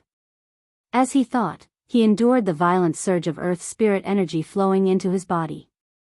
This disturbance far exceeded the one caused by the enhancement of physique and cultivation techniques, and the whole heaven and earth was trembling. Endless divine exotic resentful ghosts flew out, covering the sky and earth, fleeing everywhere, wailing everywhere, making even Guan feel annoyed. But for the sake of the breakthrough, he could only wait in peace. This disturbance began to radiate to other heavens and earths, as every piece of heaven and earth was connected by rules of power. In a small piece of heaven and earth, a figure flew out from the mountains and forests. This was a woman in a purple dress with a small ghost lying on her shoulder, precisely the second cave master of the 7 stars spirit realm. She frowned tightly, her divine sense spreading, covering the whole minor heaven and earth, failing to find the cause of the calamity. Mother, earlier the spiritual energy sank in the sea. Why is it happening in the divine exotic realm? Is it man-made or some kind of omen? The small ghost asked cautiously, scanning the surroundings in fear as if some terrible power in the darkness had set its sights on him. After a long time, the second cave master finally spoke. I am not sure either, but it is not just the spiritual energy of this heaven and earth that is sinking, it is happening in other heavens and earths as well. This indicates that this anomaly is not directed at us. The small ghost continued, I heard that divine strange ghost king heaven unpredictable was crushed by sword venerable Fudao. Mother, do you think sword venerable Fudao infiltrated here? The second cave master's face changed slightly and immediately disappeared from the spot. By the seaside, heaven unpredictable stood before a stele, trembling all over with nervousness. He turned his head toward the stone tablet and asked through gritted teeth, Realm Master, is it really all right? As his words fell, phantom figures appeared out of thin air around the stele, each exuding an aura no weaker than heaven unpredictable. There were 8 figures in total. The 9 divine exotic ghost kings gathered. Each of their faces was incredibly solemn. A woman with a human head and a snake body spoke up, Realm Master, the spiritual energy of all heavens and earths is sinking, unknown forces are siphoning it off, it is impossible to trace. Her enchanting face frowned, and her eyes were filled with fierce hostility. Other divine exotic ghost kings started speaking, all expressing unease. Is it possible that it is the transcendental beings from the Bitter Sea Buddha sect? The Bitter Sea Buddha sect is manageable, but I fear it might be the doing of the Immortal Path Holy Court, that cannot be, except for those who have transcended the rules of the heavens, who could cause such a commotion. What should we do if they do not follow the rules? Let's wait for the Realm Master's instruction, he surely knows more than we do. The divine exotic ghost kings debated and then all looked at the stele. Blood began to seep out of the stele's surface, and a pale hand reached out from within, its nails sharp like a ghost's claws. Soon after, a head emerged, sparse white hair hanging down. It was a naked man with black runes crawling all over his bloodless body, squirming like fiendish worms, making one's skin crawl. The master of divine exotic realm. As soon as he appeared, all 9 divine exotic ghost kings knelt halfway down, bowing to him. The master of divine exotic realm landed, and black armor covered his body, looking like a myriad of snake scales tightly packed together, even forming a dark red crown with 2 dragon souls writhing within, seemingly trying to escape their confinement. He opened his eyes, and there were no pupils, only a blood-red color. All of you sit down, I will carefully investigate. The master of divine exotic realm said, his tone indifferent. Upon hearing his words, the divine exotic ghost kings sighed in relief and sat down one after another. As soon as they sat, they felt a terrifying divine sense sweep past their ghost bodies, alarming them. Could it be that the realm master had restored his cultivation? Each of them was at the 9th layer of the heaven and earth flying immortal realm, with 1 foot in the carefree primordial immortal realm. Yet, in front of the divine sense of the master of divine exotic realm, they felt themselves weak and insignificant. Elsewhere, within the lifespan barrier, Guan opened his eyes and looked toward the skyline, puzzled. Despite the barrier of lifespan, he still sensed the divine sense of a carefree primordial immortal sweeping over the entire heaven and earth. That person was not an ordinary carefree primordial immortal. No wonder so many sects could not do anything about the sea-breaking rift. Achieving the heaven and earth flying immortal realm meant going beyond heaven. How much more so for a carefree primordial immortal? At least until today, Guan had not encountered a true carefree primordial immortal. Guan calmed down, waiting for his breakthrough. Endless spiritual energy surged into his body as the mental method of primordial chaos supreme holy skill started to operate, continuously impacting higher realms. He could clearly feel his soul undergoing transformation. What was a divine immortal of wondrous Dharma? Guan was filled with anticipation. The cliff beneath his feet trembled violently, even beginning to crack. He was not, however, worried. At worst, he would fall. After all, the lifespan barrier followed him. In the meantime, countless divine exotic resentful ghosts flew around, seemingly patrolling the heaven and earth, occasionally passing over his head. He really feared a divine exotic resentful ghost might break in. If discovered by that carefree primordial immortal, it would be disastrous. In that case, Guan could only kill the intruder. But Guan always suspected that the other party might have a background. The sea-breaking rift affected countless sea regions and sects, some of which even had array restrictions to prevent carefree primordial immortals peeping. Even so far only heaven and earth flying immortals had stepped forward to fight the divine exotic resentful ghosts of the sea-breaking rift, which spoke volumes. Perhaps there was some force in the dark balancing the carefree primordial immortals, preventing them from interfering. Guan pondered as he awaited breakthrough success. Time ticked by slowly. After nearly an ancient hour, he finally succeeded. From the 9th layer of the carefree immortal realm to the 1st layer of the divine immortal of wondrous Dharma realm. The surge of spiritual energy into his body soared, and his soul instantly leapt out of his flesh. The abundant spiritual energy tempered his body, while the power of heaven and earth rules within the energy converged on his soul, putting it in a wondrous state of creation. The spiritual, in the divine immortal of wondrous Dharma referred to the soul. An uninterrupted stream of created memories flooded into Guan's mind, giving him the feeling of swimming in a vast ocean. It was an ocean formed by the power of heaven and earth rules. Creation. True meaning. Guan immersed himself deeply, unable to escape, only feeling his soul was about to break free and be reborn. His divine sense was transforming as well, witnessing too many illusions.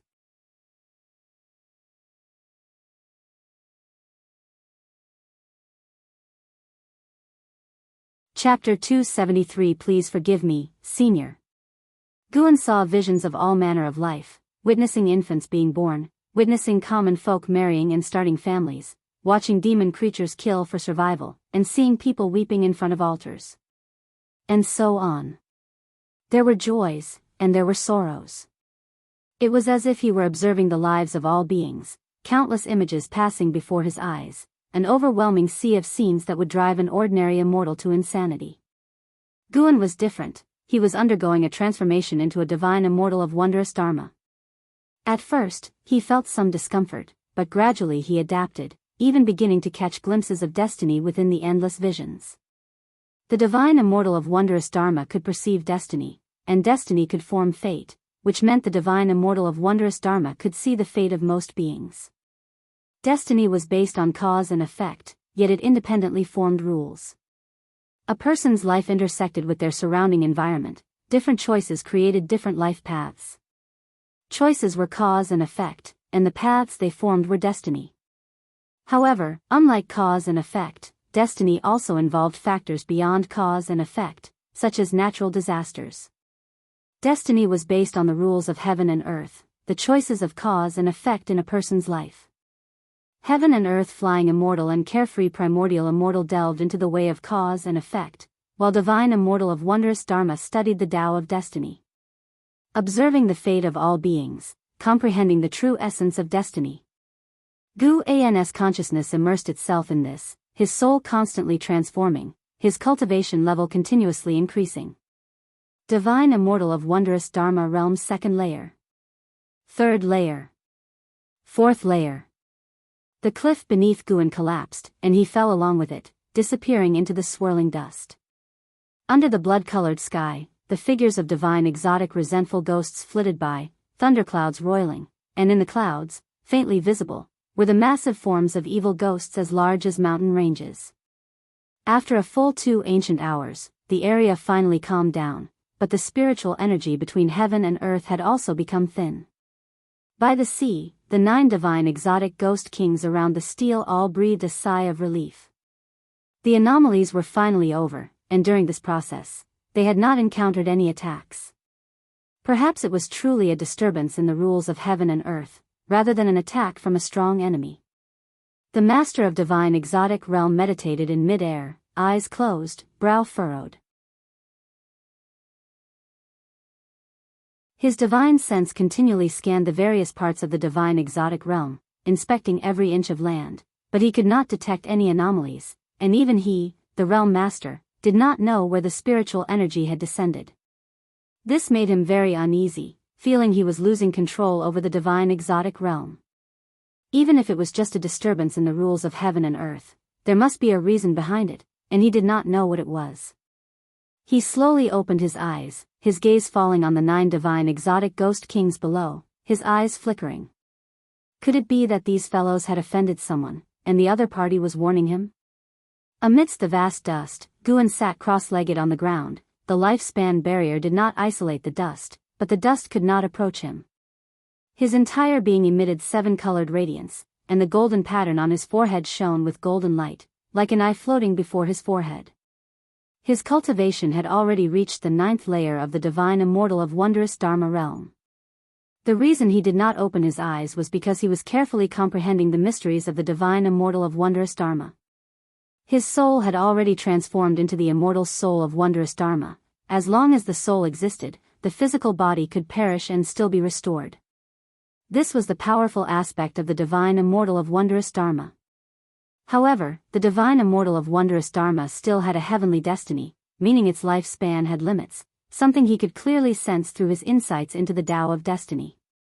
After a long time, he slowly opened his eyes, and the golden pattern on his forehead flickered, then absorbed the illusory primordial divine eye into the golden pattern. This golden pattern made him appear more divine. He could not yet absorb it into his body unless he used a spell to conceal it. After some thought, he decided to leave it as it was. After all, with the all things form and energy art, no one would be able to see through his primordial divine eye. Guan called up the attribute panel, and his lifespan was only a little more than 2,200,000 years left. The lifespan barrier consumed too much. Guan took a deep breath, stood up, and turned his head to look. He had already spotted impermanence Tian, so he immediately used the 9 extremes yin-yang body, transforming into a dark purple shadow. He cancelled the lifespan barrier. With one step, he appeared behind impermanence Tian. At this moment, impermanence Tian was still discussing the recent anomalies with the other divine exotic ghost kings, when the ghost kings in front of him suddenly widened their eyes. He had just noticed this, and a hand fell upon his shoulder. Smack! This slap sent his heart plummeting into an abyss, an unstoppable feeling of terror surging through him.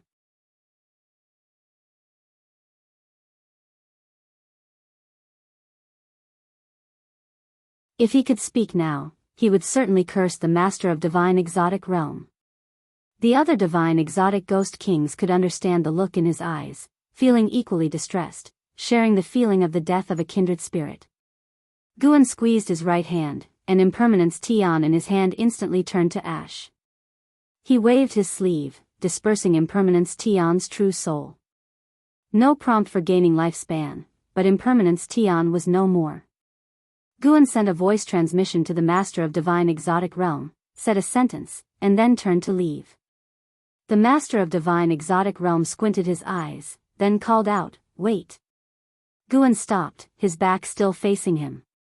The master of divine exotic realm looked down at him, saying, in front of many ghost kings, "I let you eliminate one of my ghost kings, the other ghost kings do not understand." Why not take my palm, and let them feel your power? As soon as he said this, the wind between heaven and earth ceased, and the waves of the sea stood still. The 8 divine exotic ghost kings looked at Guan, hardly daring to breathe. They cursed inwardly, they did not want to feel anything. They had already seen the display of power, how could they doubt it? They understood the master of divine exotic realm was unwilling, using them as an excuse. Feel my power? Guan's voice rang out. He slowly turned around, and in an instant, his entire being grew enormously, standing between heaven and earth. Divine skill, great and minor Rui. The 8 divine exotic ghost kings looked up, dumbfounded. Guan grew to a towering height of 10,000 zhang, his head against the blood-colored sky, his feet on the ground, with dark purple demonic chi surging around him like an ocean, magnificent and unparalleled. In front of Guan, the ghost kings could not help but feel a sense of fear. A vast pressure enveloped them, rendering them motionless. The face of the master of divine exotic realm also changed dramatically. As a carefree primordial immortal, he could more acutely sense Guan's terrifying power. Guan raised his right hand, and in the palm as large as a mountain, threads of rainbow light burst forth. Origin heaven capturing hand. As the divine skill condensed, the master of divine exotic realm and the ghost kings felt as if the sky were falling. Once my palm is raised, it must fall. Master of divine exotic realm, how will you have me withdraw my palm now? Guan's voice echoed throughout heaven and earth, his tone indifferent, as if imbued with celestial might. The master of divine exotic realm abruptly fell, crashing into the ground, causing countless cracks to spread across the barren land by the sea. He trembled all over, struggling to resist Guan's pressure. The other divine exotic ghost kings were similarly pressed to the ground, unable to stand, looking at the master of divine exotic realm in despair. The master of divine exotic realm gritted his teeth, his legs bending until he kneeled on the ground.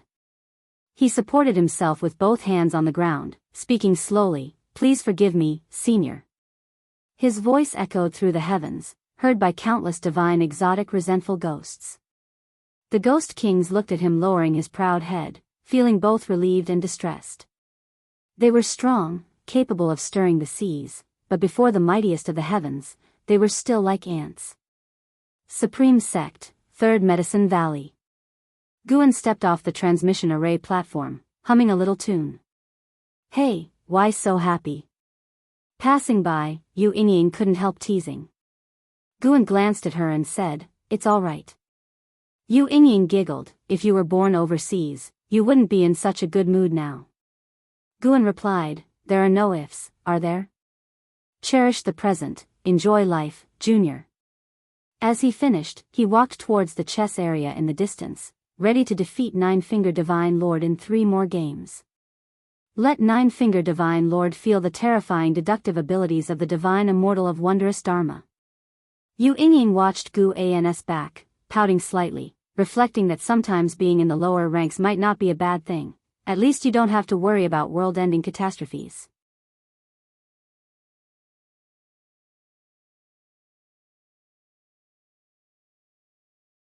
Chapter 274, Outer Heaven, Energy Movement Treasure Position. As dusk approached, the sun set in the west. Guan sat on the stone bench, playing with the 7 stars mirror in his hand, his face full of impatience. The Nine-Finger Divine Lord who sat opposite him wore a gloomy expression, and the onlookers around them also frowned deeply, their eyes fixed on the chessboard. Still haven't figured it out? Admit defeat. Guan couldn't help but speak out, which sounded absurd. He had been playing chess with the Nine-Finger Divine Lord all afternoon, and this was still the first game, with the Nine-Finger Divine Lord having only placed 37 pieces. This guy couldn't beat him, so he wanted to wear him down? Guan saw through the Nine-Finger Divine Lord's intention, so he placed each chess piece in the position the Nine-Finger Divine Lord was thinking of playing, causing him great torment. Being seen through felt extremely uncomfortable. The Nine-Finger Divine Lord couldn't understand it. He had simulated countless scenarios and thought his chess strategies were varied, yet Guan always managed to play where he intended, interrupting his thoughts. Little did he know, Guan could see through his strategies by using his ability to peer into fate. Guan could foresee what the Nine-Fingered Divine Lord would do next. Although the Nine-Fingered Divine Lord's cultivation level was high, preventing Guan from seeing too far into his future, he could easily see through the next hour. The slower the Nine-Fingered Divine Lord played, the faster Guan played, quick, precise, and ruthless, constantly attacking his psychological defenses. Hearing Guan's words, the Nine-Fingered Divine Lord cursed inwardly. If they were at sea, who would dare treat him like this? The key issue was that he indeed had a scheme, so he was both angry and embarrassed. The Nine-Fingered Divine Lord took a deep breath and made another move. Click! The sound of the chess piece landing was as loud as a thunderclap, startling the onlookers to shrink their necks. The Nine-Fingered Divine Lord was also startled and couldn't help but touch the chess piece. Guan's lips curved upward, and he used the Seven Stars mirror as a fan, pretending to be profound and mysterious. The Nine-Fingered Divine Lord looked at him and suddenly felt like hitting someone. No more. No more. The Nine-Fingered Divine Lord shouted angrily. Upon hearing this, Guan immediately stood up and left. Watching his back, the Nine-Fingered Divine Lord opened his mouth but only felt a heavy weight on his chest. Guan decided to take a walk and personally see every inch of the Third Medicine Valley. He wanted to use his perception as the divine immortal of wondrous Dharma to feel the place he had lived in for so many years.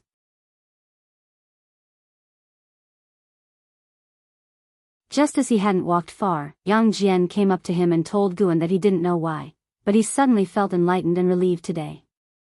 Guan smiled and comforted him, saying it was because his cultivation had shown results. Receiving praise from his master, Yang Jian was instantly invigorated and left happily, prepared to spar with Li Lingtian. He knew Li Lingtian had always wanted to spar with him. As soon as Yang Jian left, an exine came and said the white spirit rat was missing again. Guan began to comfort her. After sending an exine away, Tang Yu came. There were quite a few trivial matters today, unlike usual.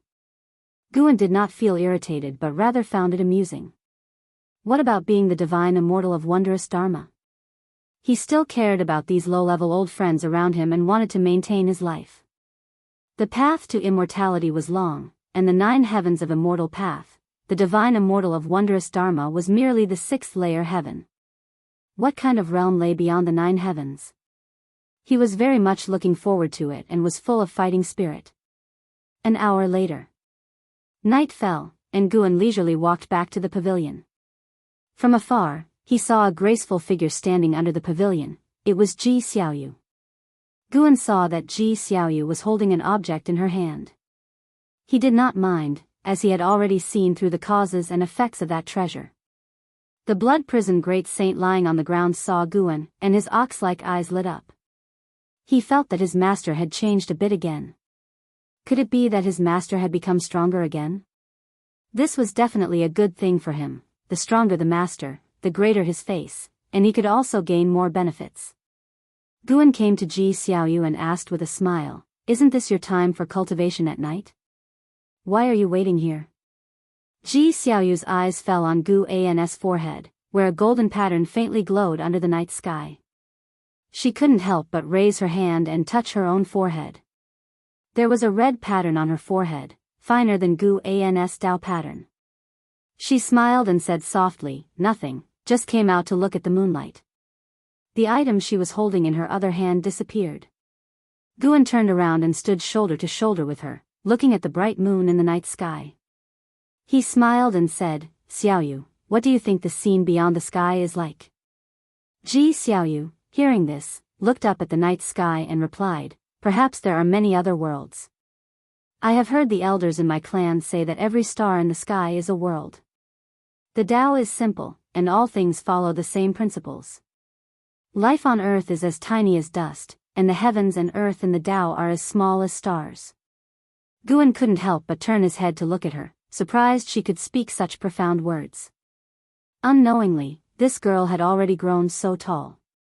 If one cultivates to immortality, they can eventually fly beyond the sky. Ji Xiaoyu finished speaking and looked at Guan. Guan met her gaze and found that her eyes were still very beautiful. The two of them started chatting about the world beyond the sky, imagining various scenarios. They spoke slowly, feeling like a gently flowing stream. Half an hour later, Guan bid farewell to her and went to his room on the second floor. Sitting at the desk, Guan looked at the starry sky outside the window and murmured, "Cultivating to immortality and flying beyond the sky? Why not go and see the world beyond tonight?"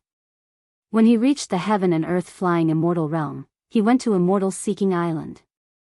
Now, having reached the divine immortal of wondrous Dharma, he could once again explore a broader world. Guan's lips curved upward, and his immortal soul of wondrous Dharma directly jumped out of his body, out of this world. In an instant, he was in the starry sky, overlooking the great heavenly spirit land below. Guan suppressed his aura to the heaven and earth flying immortal realm, and the seven-colored glow belonging to the divine immortal of wondrous Dharma was concealed into his primordial spirit. From the cosmos, the great heavenly spirit land appeared as a vast continent, covered in a layer of golden light, with 7 suns beyond the gold, floating in the sky and operating in some ever-changing and mystical pattern. The mysterious beings within the 7 suns still existed. Observing them from the cosmos, one could sense their immense aura even more. They were all carefree primordial immortals. In this sense, they seemed more like the guardians of the great heavenly spirit land. Guan turned around and headed deeper into the cosmos. The stars in the cosmos were indeed worlds, some were planets, while others were continents. Not all worlds contained life, and some worlds were inhabited only by wandering spirits. These worlds were also covered in a layer of golden light, isolating beings below the heaven and earth flying immortal realm. Guan's flying speed was swift, but he stayed within the speed range of the heaven and earth flying immortal realm. The cosmos was vast. Even at the speed of the heaven and earth flying immortal realm, it would be difficult to encounter other heaven and earth flying immortal beings in a short time, let alone stronger existences. However, during his flight, Guan sensed several unusual auras from various directions, far away. The outer heavens also held dangers. Eventually, Guan locked his divine sense onto a heaven and earth flying immortal and quickly flew towards him. Besides the worlds constrained by mysterious forces, there were also some meteorites of various sizes roaming aimlessly in the cosmos. On one of these meteorites, which was as large as a continent, hid a heaven and earth flying immortal. It was a cultivator of the human race.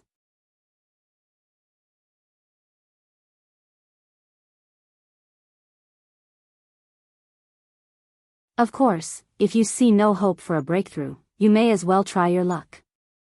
Some have managed to defy fate in the silent destruction domain. It's said that the silent destruction domain was once a prosperous large world, more glorious than the great heavenly spirit land. In fact, the great heavenly spirit land is just a fragment of that world. Baizia spoke at length, and Guan listened carefully. He didn't feel any hostility from Baizia, which indicated this person was enthusiastic and kind-hearted. Of course, Guan was not afraid of a sneak attack. Baizia looked at Guan and asked, "Daoist friend Meng Lang, which sect are you from?"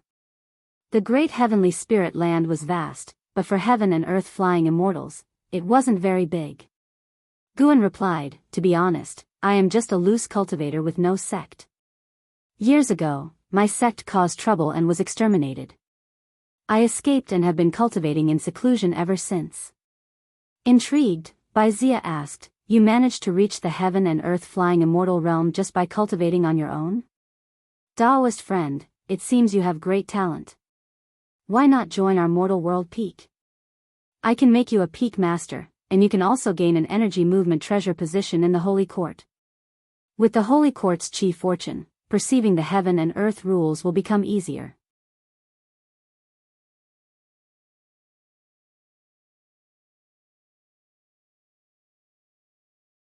Chapter 275 The Status of Mortal World Peak. Daoist friend, can you introduce me to the Holy Court? Guan didn't immediately accept Baizia's invitation but instead asked this question. Is there an entire dynasty of immortal spirits within the great heavenly spirit land? Could it be the Holy Court? No, that dynasty, though powerful, was definitely not the most powerful in the world.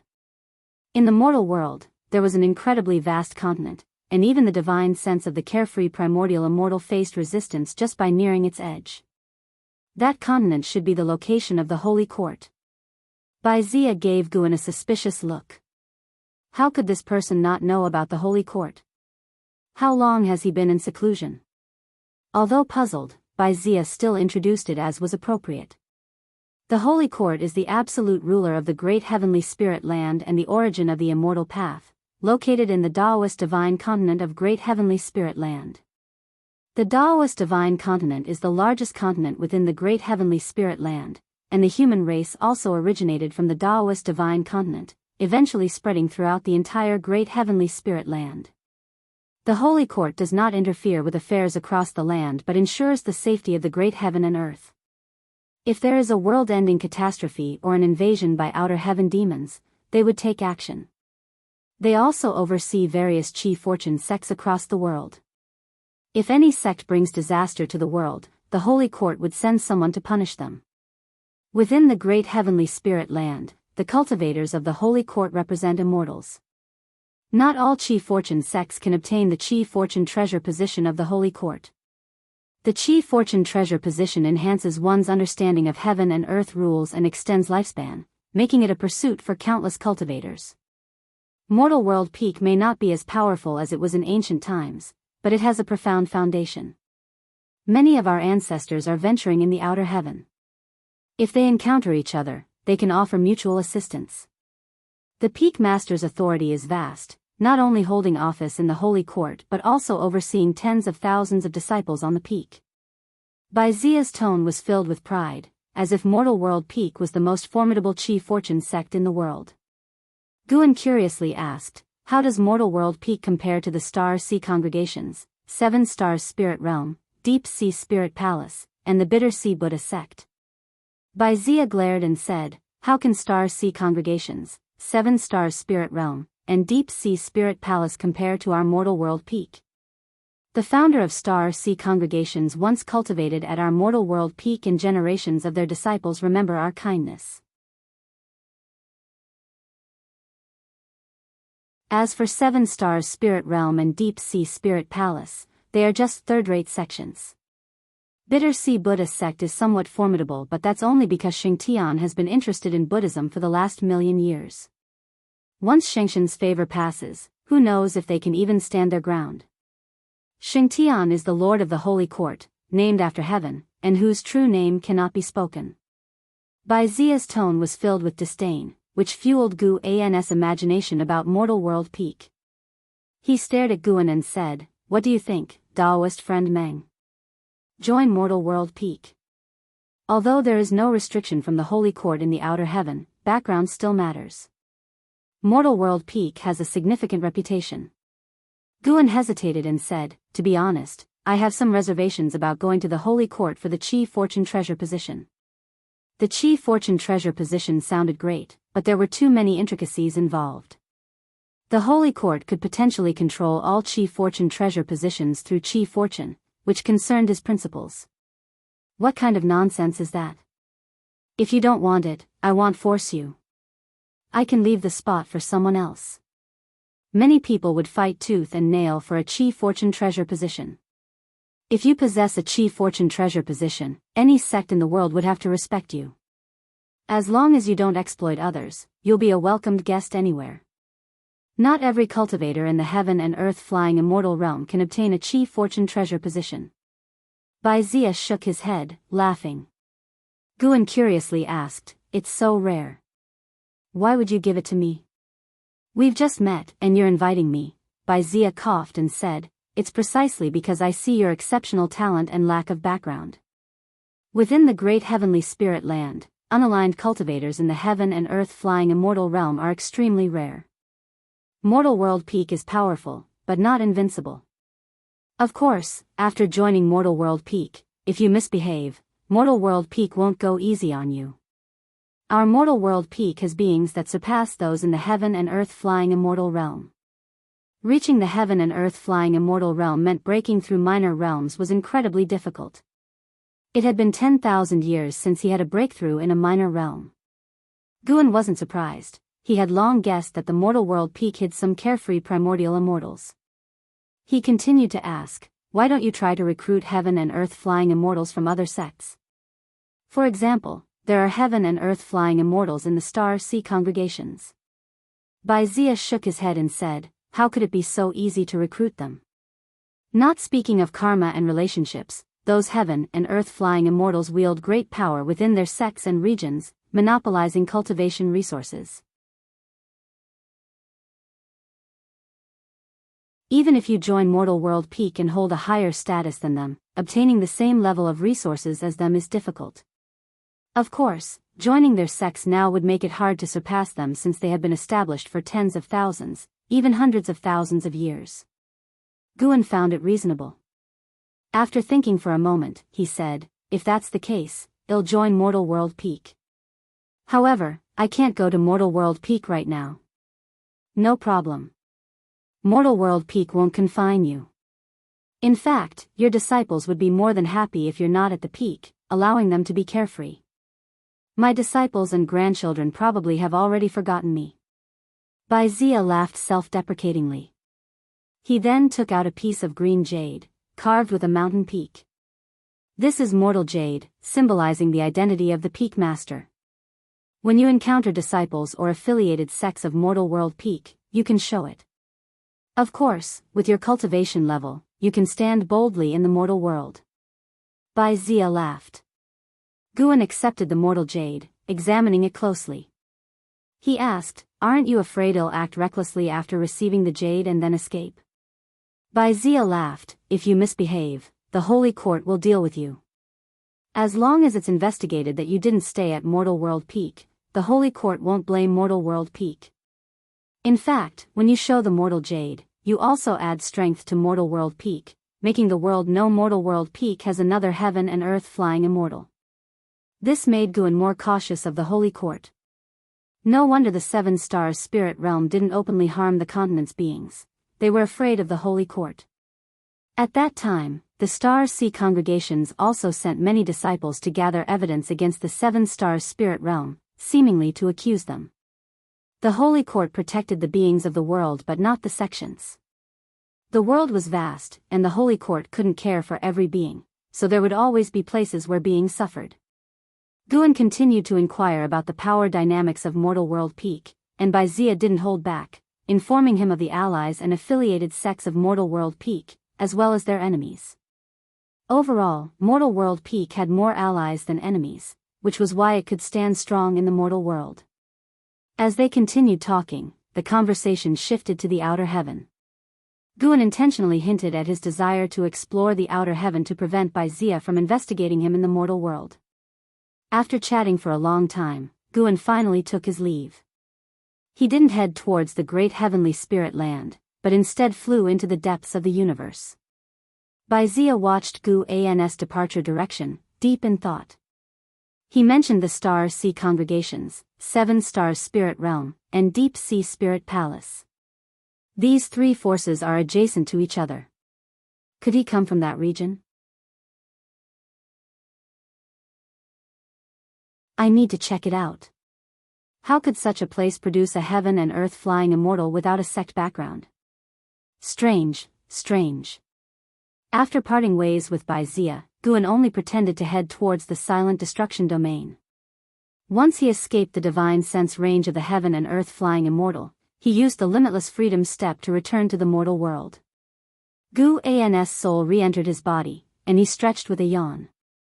It was still not yet dawn. He could sense Ji Xiaoyu's energy absorption aura downstairs.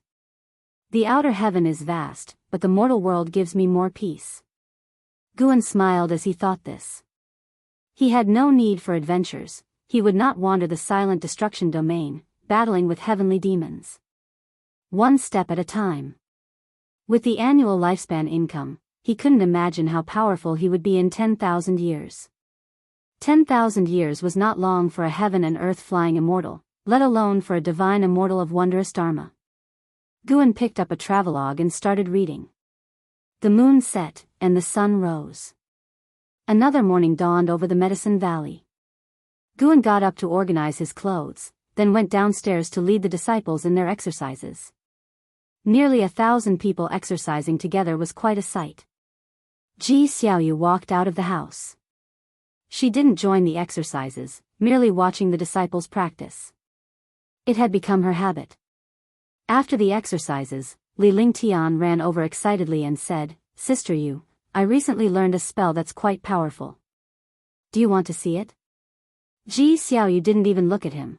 Her eyes fixed on Gu, and Li Lingtian noticed her gaze and felt a pang of jealousy.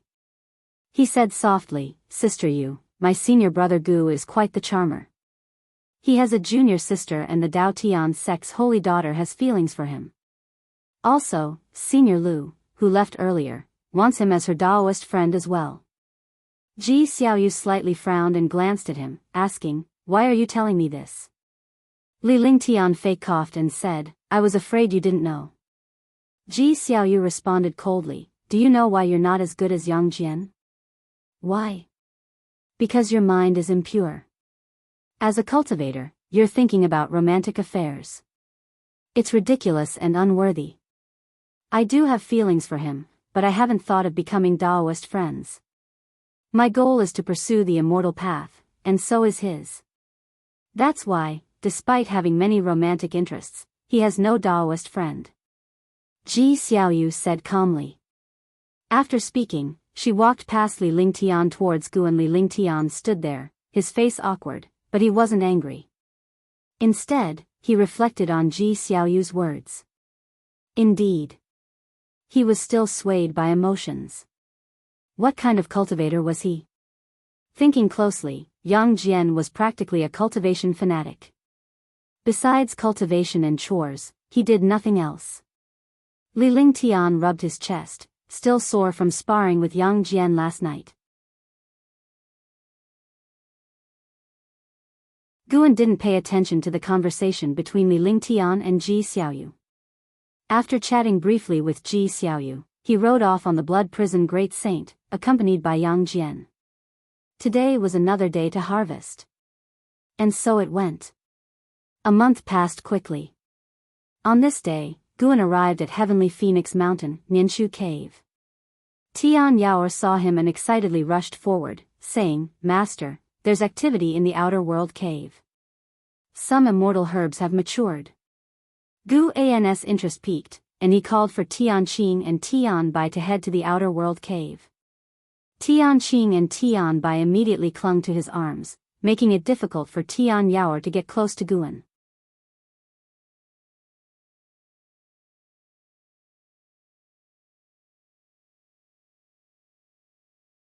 Chapter 276, G Number Lifespan. Wandering Immortal's arrival. After arriving at the outer world cave, Guan indeed saw a 7th-order medicinal grass maturing.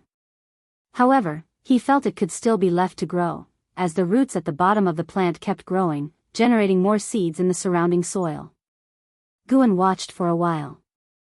He didn't pick it, looking forward to it producing more seeds for better sustainable development.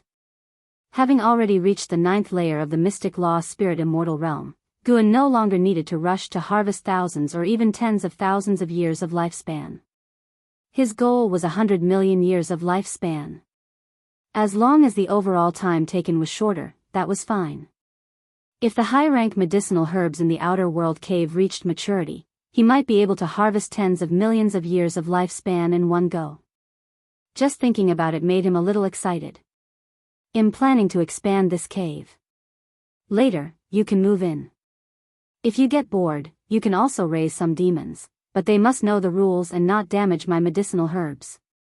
Guan looked at the boundless medicinal garden and smiled softly.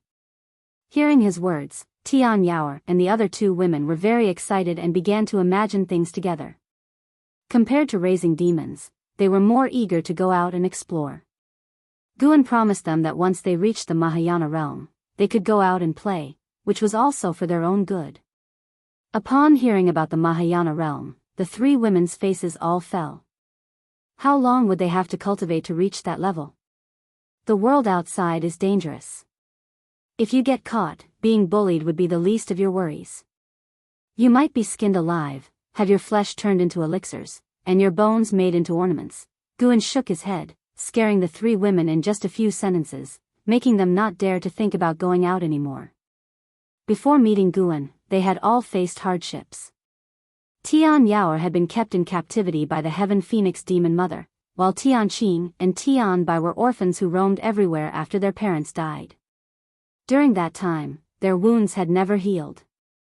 Tian Qing sighed, "It's better to focus on cultivation and not raise any more demons to avoid distractions." Tian Bai hugged Gu An's arm and nodded, swaying her body. Seeing this, Tian Yaoer quickly pushed her away and then took Gu An's arm herself. "There's a calamity brewing outside right now." Gu An's heart fluttered, but his face remained serious as he began to talk about the calamity on the ocean. The three women were quickly intrigued and listened attentively. The sea-breaking rift, divine exotic realm, divine exotic resentful ghosts, and other details made them tremble with fear. Immortal and indestructible ghosts, they didn't know how to deal with them.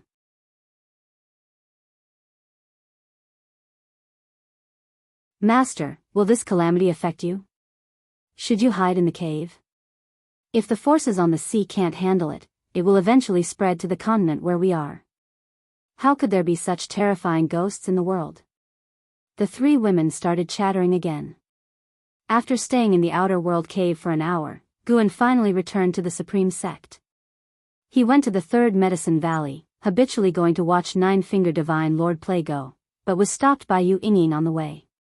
"Why do you smell so fragrant? And it's not just one type. You didn't visit a brothel, did you?" Yu Yingying looked at him, perplexed. Gu An's mouth twitched. He said irritably, "Nonsense. Can't you talk more decently?" "Fine, did you go to the Pleasant Fragrance Pavilion? That would be cleaner than you." Yu Yingying wasn't angry at his retort and instead smiled, "Indeed, no man is any good." Guan couldn't be bothered with her and walked past her. "Wait, the Star Sea congregations are giving the Supreme Sect 1,000 cultivation spots for 5 years. If you want to go, I can help you get one." Yu Yingying caught up and said. Guan didn't turn his head. "With my relationship with the sect leader, do I need your help?" Yu Yingying responded, "The Supreme Sect will surely choose the 1,000 most talented disciples. Even if you go, considering your cultivation level, you'll only feel pressured. If I put in a word for you, you'll have a better experience and greater gains.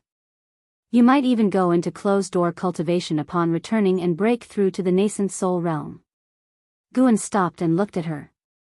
This girl only had a foundation establishment cultivation level, but her tone was so grand, indicating her high status within the Star Sea congregations. Guan suddenly became interested and began probing the mysterious power of cause and effect within Yu Yingying's body. He had long noticed that Yu Yingying's cultivation level was suppressed by this mysterious power of cause and effect, but he didn't want to cause trouble before, so he had been too lazy to investigate. Now, with his higher cultivation level, he could take a look. Because of this power of cause and effect, Guan couldn't directly deduce her fate. Suddenly, Guan saw a grotesque face bursting out from Yu Yingying's body, lunging at him, then dissipating into smoke. This was just an illusion, without any real destructive power. Seeing through this illusion, Guan felt puzzled. "What's wrong? Why aren't you saying anything? Are you thinking about how to thank me?" "It's simple. Just write another journey to the west, focusing on the story after Sun Wukong becomes the victorious fighting Buddha. Stop wandering around aimlessly without any proper work," Yu Yingying said with her hands on her hips. Guan laughed, "No way, this stops here. Some stories don't need to be written to the end. Leaving space for imagination makes them continually intriguing."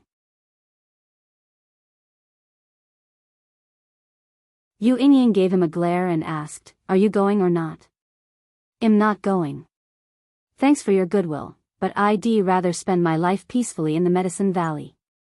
If I go and your Star Sea holy daughter falls for me, what then?" "Pa, shameless. Our Star Sea congregations don't have any holy daughter. Being entangled by a female genius is also quite stressful, just like now." Yu Yingying started to make a move, and Guan quickly jumped away and slipped away. This guy really didn't know what was good for him. Guan was afraid he might kill her with a single shock. Life continued quietly. After going to outer heaven once, Guan didn't go back. Having roughly understood the great heavenly spirit land, he felt no need to go again. The first snow of winter quietly arrived, and the third medicine valley gradually turned white. Guan went downstairs and stood in front of the pavilion, raising his right hand to touch the falling snow. Feeling the slight chill in his palm, Guan's mood became joyful. His gaze turned to the entrance of the valley, where a vague figure was walking through the white, snowy landscape. A wandering immortal, and at the 9th layer.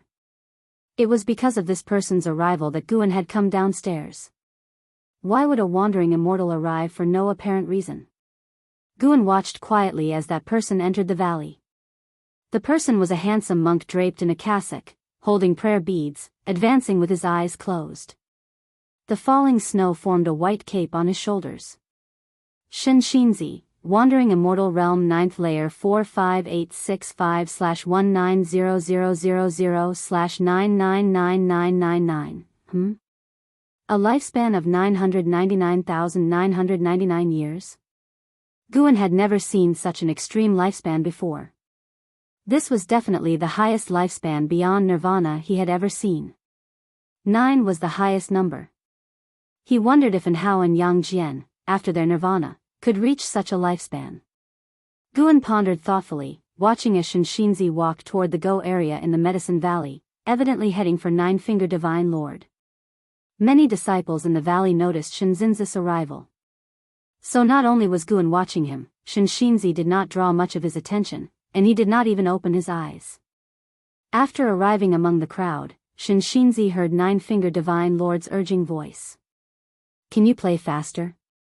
Your slow pace makes you an indecisive player." Nine-Finger Divine Lord looked impatient, with his arms crossed. Across from him, Elder Lu muttered, "You were even slower than me when you played against my master." Nine-Finger Divine Lord glared and replied, "I wanted to drag it out and win against your master. Do you think you can drag it out and win against me? Even if you lay in a coffin, I could leisurely sit here and wait for your next move. Does it have any meaning?" Hearing this, Elder Lu's face turned green.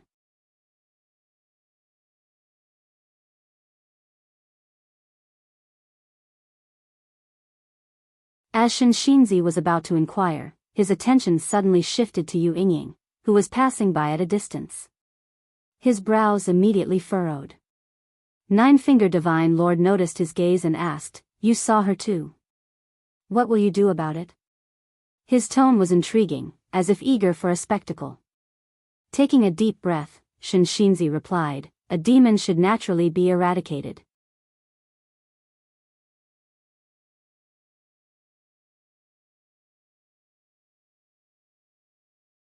Chapter 277 Reincarnation of the Heavenly Demon. Shinshinzi's terror. As Shinshinzi finished speaking, his eyes sharpened, and he actually stepped towards Yu Yingying.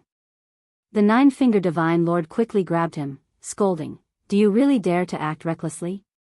This girl is from the Star Sea congregations, and besides, this place belongs to Sword Venerable Fudao, you better not cause trouble."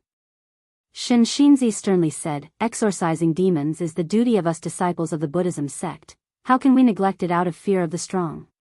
He immediately shook off the Nine-Finger Divine Lord's hand, trying to break free. The Nine-Finger Divine Lord said in a deep voice, "There are countless demons in the world. This demon has not yet done any evil. How can you act directly? Don't forget your mission. There are greater calamities that require your intervention." He felt a headache coming on. How could this lad be even more stubborn than 10,000 years ago? Although he knew that Yu Yingying had no relation to Sword Venerable Fudao, causing trouble here would inevitably break the peace of Medicine Valley, something he did not wish to see happen. Shinshinzi frowned, his gaze fixed on Yu Yingying. Yu Yingying seemed to sense something and turned her head to look at Shinshinzi. Their gazes pierced through the endless white snow, colliding in midair. For some reason, upon seeing him, Yu Yingying inexplicably felt uncomfortable and a bit scared. She instinctively avoided Shinshinzi's gaze and ran away. After walking some distance, her panic did not subside, and she looked back instinctively, only to find Shinshinzi still staring at her, scaring her into quickening her pace. She hurriedly walked away, in a daze, until she bumped into someone, waking her up. She took a closer look and found that she had bumped into Guan amidst the falling snow. Guan stood in his blue robe, drifting with the wind. He held a mirror in his hand, like a folding fan. The hair crown on his head reflected the light, and along with the gold pattern on his forehead, it made Yu Yingying stare in awe. For the first time, Yu Yingying felt that Guan had such an air of elegance. If there were truly immortals in this world, they would probably look like this. "What's wrong with you?" Guan asked. Of course, he knew what was going on, but he had to pretend to be oblivious. Yu Yingying snapped out of her daze and, for some reason, felt calmer in front of Guan. "Just now, a monk kept staring at me," Yu Yingying said aggrievedly. Guan laughed. "Aren't you the one who's fearless? How can you be afraid of a mere monk?" Yu Yingying glared. "I don't know why, I just felt uneasy under his gaze." "Uneasy? Did you do something guilty, stealing his cassock?" "Pa, do you take me for a black bear spirit?" With Guan's teasing, Yu Yingying completely relaxed. Guan walked towards his pavilion, followed closely by the blood prison great saint, who threw a disdainful glance at Yu Yingying. Yu Yingying instantly became furious and started cursing the blood prison great saint. The man and the ox began to argue, while Guan, used to it, couldn't be bothered to intervene. In the following days, Shenxinzi stayed at the Supreme Sect, investigating the disciples' impressions of Sword Venerable Fudao. 3 days passed quickly. Shenxinzi returned to Medicine Valley, having understood that Sword Venerable Fudao was righteous and cared for the common people, and would not prevent him from exorcising demons. Upon arriving at Medicine Valley, he encountered Yang Jian and Li Lingtian. Yang Jian was pulling Li Lingtian out, looking for a place to spar. Li Lingtian was very reluctant, but did not back down verbally. Seeing the two, Shenxinzi's gaze was fixed. He moved to block Yang Jian. Yang Jian looked at him, his brows slightly furrowed. Even now, suppressing his cultivation level, Yang Jian couldn't hide his extraordinary presence, showing the demeanor of a prodigy. Standing beside him, Li Lingtian appeared completely overshadowed. Glaring at Shenxinzi, Li Lingtian said disgruntledly, "Monk, what do you want?" Shenxinzi spoke, "Amitba, this poor monk sees that you both have remarkable auras and unique bones. Why not join our Bitter Sea Buddha sect and cultivate the great Tao?" Bitter Sea Buddha sect? Before Yang Jian could speak, Li Lingtian was already flustered. "You want us to become monks?" Impossible. He was the crown prince. How could he become a monk? Monk is just a worldly term. Becoming a Buddha is the great Tao, which is eternal. Shenxinzi said calmly. Scratching his head, Li Lingtian thought that this guy was either crazy or genuinely capable of something. Suddenly, he didn't dare to provoke him. In Medicine Valley, he always encountered great cultivators, so he couldn't remain arrogant. Yang Jian said softly, "Thank you for your kind offer, but I already have a master, and I don't wish to take another. Farewell." He bypassed Shenxinzi and walked out of the valley. Li Lingtian quickly followed. Shenxinzi watched their departing figures, contemplating something. Meanwhile, in the distance, beneath a pavilion, Guan and Ji Xiaoyu stood side by side, appreciating the snowy scenery. Ji Xiaoyu noticed Shenxinzi and said, "That monk seems unusual. I wonder if he will cause trouble for Yang Jian." Although she had never sparred with Yang Jian, she felt he was extraordinary. Curious about how Guan had made Yang Jian so loyal, she learned that Yang Jian had been nurtured by Guan's elixir, gradually unlocking his talent, which made her admire Guan even more. Perhaps Guan's cultivation talent was ordinary, but his character deeply impressed her. Guan turned back. He is a high monk, how could he trouble Jenner? If anything, he would bring blessings, wouldn't he? Ji Xiaoyu glanced at him, seeing the genuine smile on his face, she believed his words. They continued chatting casually. Eventually, Shenxinzi still found Yu Yingying. At first, she was very afraid of him, but he only asked her about some matters, which gradually made her lower her guard. Although Guan's gaze wasn't fixed on Shenxinzi, his attention was always on him. If Yu Yingying were outside and got caught by Shinxinzi, he wouldn't intervene, but not in Medicine Valley. Guan thought Shinxinzi wouldn't harm Yu Yingying, but he was wrong. Late at night, Yu Yingying was meditating and cultivating in her room. The candlelight reflected her shadow on the wall, swaying slightly. Suddenly sensing something, she opened her eyes to see a figure entering her sight, startling her so much she instinctively crawled backward, hitting the wall. "What do you want?" Yu Yingying asked nervously, her voice loud, clearly trying to alert others. Standing by the bed, Shinxinzi looked down at Yu Yingying with a serious expression. "Don't waste your efforts. I have set up a barrier, no one can hear your cries, nor can you escape." Shinxinzi's gaze was oppressive, and his tone was cold.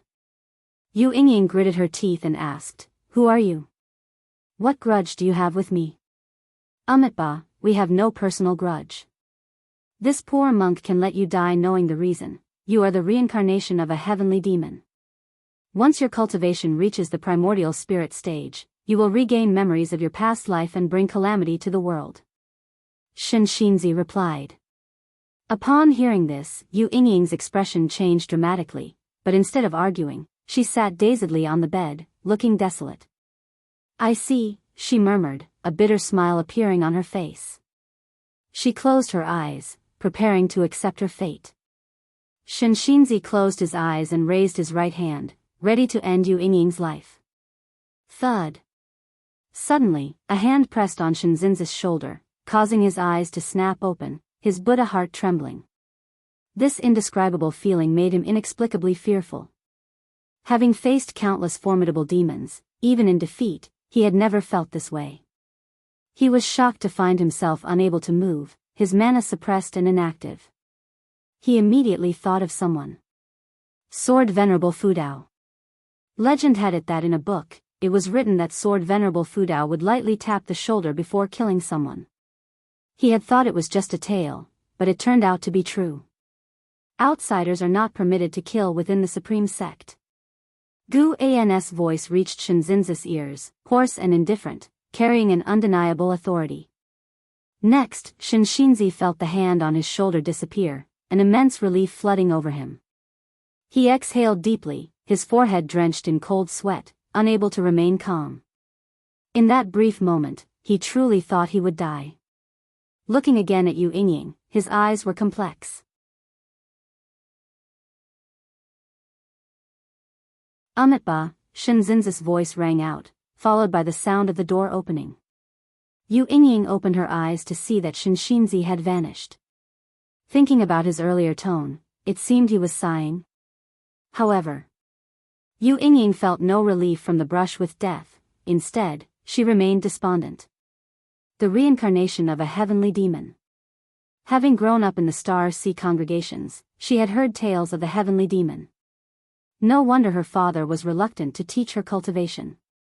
When he heard she was coming to the supreme sect, he was pleased, fearing she might implicate him. That night, Yu Yingying leaned against the wall, lost in thought. The next morning, she tidied herself up before leaving the house. Seeing the disciples of Medicine Valley exercising, their faces brimming with smiles, she felt as though she were in a different world, suddenly somewhat envious. These people might not have natural talent or prominent origins, but at least they could look forward to their future. And what about her? Born unlucky, unloved by her father, shunned by her mother, everyone saw her as a curse. She spotted Shinxinzi. He stood under a tree, watching the disciples exercise, deep in thought. He didn't turn his head despite her gaze. Does he pity me, or is he afraid of dirtying his hands? Yu Yingying stood there, stunned. After the morning exercises ended and the disciples dispersed, she still stood at the entrance. Time passed unknowingly. Guan rode the blood prison great saint past her yard and shouted, "Ms. Yu, what are you daydreaming about? If you have nothing to do, go shovel the snow with them. Since you live in my Medicine Valley, you should at least help out, right?" Yu Yingying snapped out of it, and seeing Gu An's slightly displeased face, she instinctively nodded in agreement. Guan showed a satisfied expression, tossed her a look that said, "Good thinking," and continued on his way with the blood prison great saint. At that moment, Yu Yingying came to her senses, recalling Gu An's arrogant expression. She couldn't help but stomp her feet, muttering, "Making me do the chores." Although she cursed, her heart wasn't angry. She suddenly thought, there's no place for her in the world, but this Medicine Valley accepted her. She's not that miserable after all. The worst-case scenario, she would never cultivate, live a few hundred years like Guan, and then die. As for where she'd go in the next life, she didn't care anymore. In the next life, she wouldn't be her.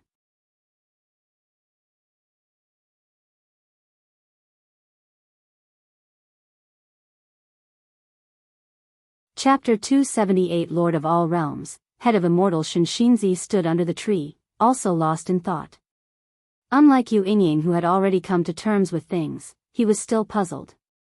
He was shocked by Sword Venerable Fudeo's power, and doubted his own thoughts. Based on his investigation these past few days, Sword Venerable Fudao absolutely was a great power who cared for the common people, capable of correcting a sex behavior and reaching out to save the world. With Sword Venerable Fudeo's cultivation level, he surely could see through Yu Yingying's karmic ties. Did he really not want anyone causing slaughter in the Supreme Sect, or did he think Yu Yingying shouldn't be killed? Shenzin's mind was in turmoil until Nine-Finger Divine Lord came to Medicine Valley to play Go, and only then was he awakened by him. "Why are you in such a state? Did you encounter Sword Venerable Fudao?" Nine-Finger Divine Lord asked with a smile, standing before Shinshinzi. Shinshinzi closed his eyes and uttered a "Umitba." The smile faded from Nine-Finger Divine Lord's face. He frowned, his expression serious, and said in a deep voice, "You really dared to act? Are you courting death? I've heard that Divine Strange Ghost King Heaven Unpredictable was directly crushed by Sword Venerable Fudao, and it is said that Heaven Unpredictable had already reached the pinnacle of the heaven and earth flying immortal realm." Shinshinzi still kept his eyes closed, seemingly indifferent. Nine-Finger Divine Lord noticed his left hand trembling within his sleeve. This kid wasn't scared half to death, was he? Nine-Finger Divine Lord thought to himself, and suddenly found it amusing. It was rare to see him this frightened. "Come, let's play Go. There is wisdom in black and white that can help you understand." Nine-Finger Divine Lord pulled Shinshinzi along, chattering as they walked. "I have to say, Guan does have a certain divine nature. To create such a profound game of Go, either he has an extraordinary master behind him, or he was guided in his dreams by an immortal." Shinshinzi, in a daze, did not really listen. However, in the following days, through playing Go, the anxiety and confusion in his mind began to dissipate, and he also came to understand Nine-Finger Divine Lord's words. This game of Go was indeed extraordinary. The cold winter finally passed, and the spring festival of the Supreme Sect came around once more.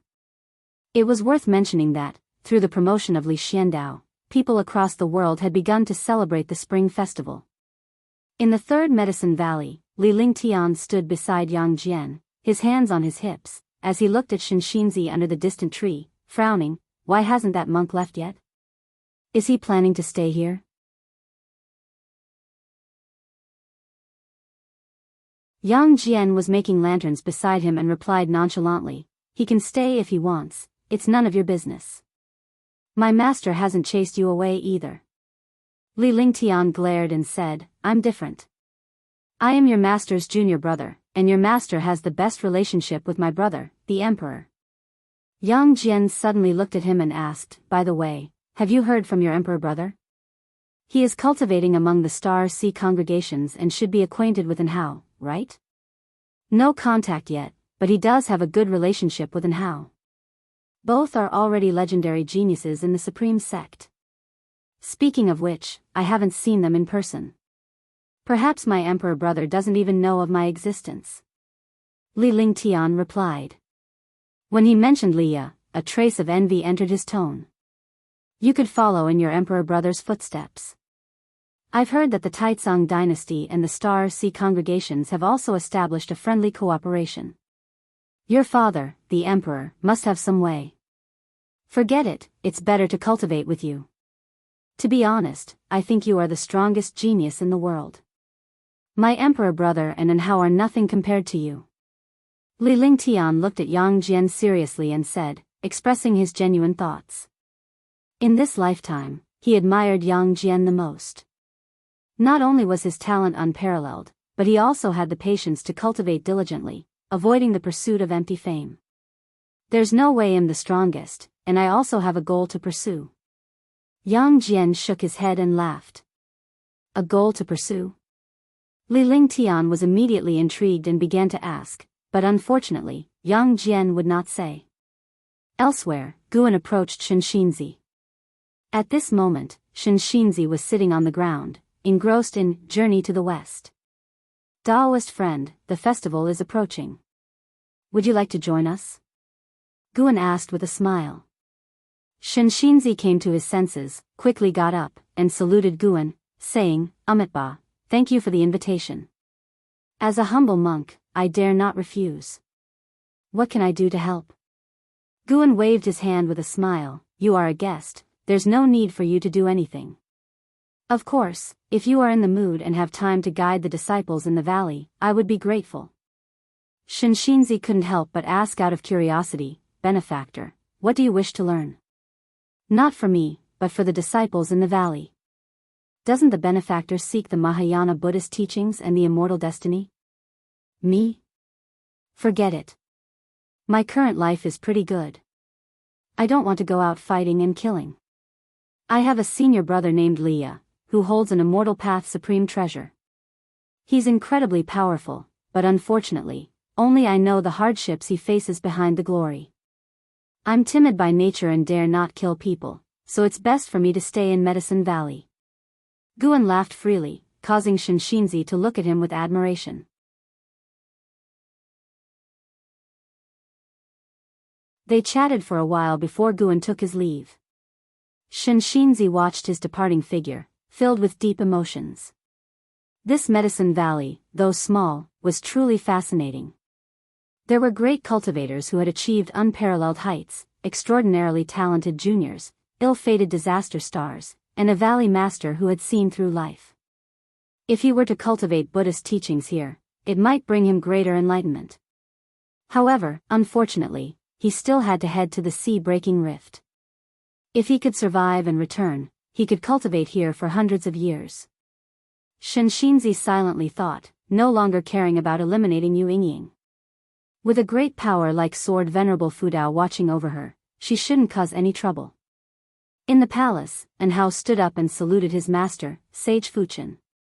Sage Fuchen looked at Anhao with a sigh. Hao, I didn't expect you to have such a formidable master. As your teacher, I am basking in your glory. He had already learned about the incident where Heaven Unpredictable attacked the Star Sea congregations, and he was shocked. He didn't expect Anhao to have such a significant background. Master, you have taught me to cultivate and taken care of me. I will always remember your kindness. Anhao replied seriously. Ever since Sword Venerable Fudao intervened, Anhao's status within the Star Sea congregations had completely changed. Often, great cultivators visited him, showing care and concern, and even some noble families sought to introduce female disciples to him as Taoist friends, though he politely declined. Anhao already had someone in his heart, but to him, nothing compared to the immortal cultivation path, so he had severed that relationship. His master saved him from the jaws of a monster, not to let him indulge in love. He must reach the pinnacle of the immortal path and not let his master down. Sage Fuchen smiled with satisfaction and then began to talk about the sea-breaking rift. In the sea-breaking rift, more divine exotic resentful ghosts were appearing, and the 9 divine exotic ghost kings were gathering. The great sects were preparing to launch a joint attack on the divine exotic realm, and he had returned for this reason. As he listened to his master describe the various bizarre and wonderful sights within the divine exotic realm, Anhao became interested, wanting to explore it himself. However, he ultimately suppressed the urge, knowing that time was precious and he had to devote all his time to cultivation to become capable as soon as possible. If this great battle goes smoothly, the world-destroying sea tide will not erupt, which is an immense achievement. Sage Fuchen said with burning eyes. Achievement? But what use was that? Sage Fuchen began to introduce the Holy Court, which broadened Anhao's horizons, as he learned there was a ruling power in the mortal world. The land of 10,000 immortals, it sounded imposing.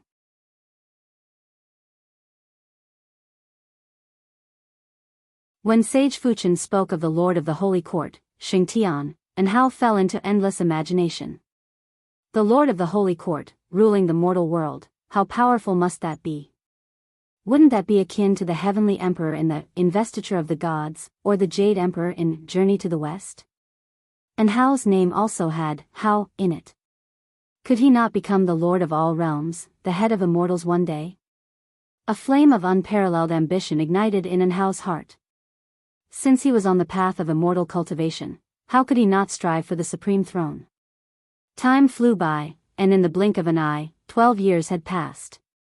In the summer, in a city, Guan walked on the street in a green robe, accompanied by a woman clad in white, with a hat and veil concealing her face. This woman was Ji Xiaoyu. Why come to this city? Ji Xiaoyu curiously asked.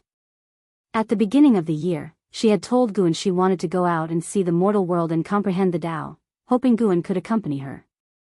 Initially, Guan did not agree, but she kept bringing it up, and he eventually gave in. One of my junior brothers lives in this city. Guan answered, then recounted his acquaintance with Xiao Chuan. Ji Xiaoyu listened attentively, her heart touched. Indeed. Not everyone had her extraordinary talent. Most people's spirit root qualifications were average, just like those in the Third Medicine Valley. Xiao Chuan's decision to give up the immortal path deeply moved her. Of course, she only admired Xiao Chuan's determination. She would never give up on immortal cultivation. They chatted as they walked. They entered an inn and went to a window seat on the second floor. Ji Xiaoyu asked, if Xiao Chuan passes away first, will you be sad? Guan was already a core formation realm cultivator, certain to outlive Xiao Chuan. Guan smiled, if he leaves without regret, I won't be sad. Even if he passes, I will always hold a place for him in my heart. Ji Xiaoyu nodded. Guan teased, if I pass away, will you be sad? Ji Xiaoyu didn't console him but thought through the question seriously and replied, I will feel sad, but it won't affect my emotions. I too will eventually reach the end. We will both enter reincarnation, it's just a matter of who goes first. You have a clear perspective, not disappointing my teachings over the years. What have you taught me? My words, my actions, they influence you. True. Ji Xiaoyu nodded in agreement, making Guan smile more broadly. This girl was so easily tricked, she was even more fun than in their past lives. Just as Guan was about to speak, a sound of breaking through the air came from the sky. Make way. Make way. A rude voice echoed above the city, drawing Guan and Ji Xiaoyu's attention. They turned to see a sea dragon flying low, stirring up debris along its path. On the sea dragon's head stood a young boy.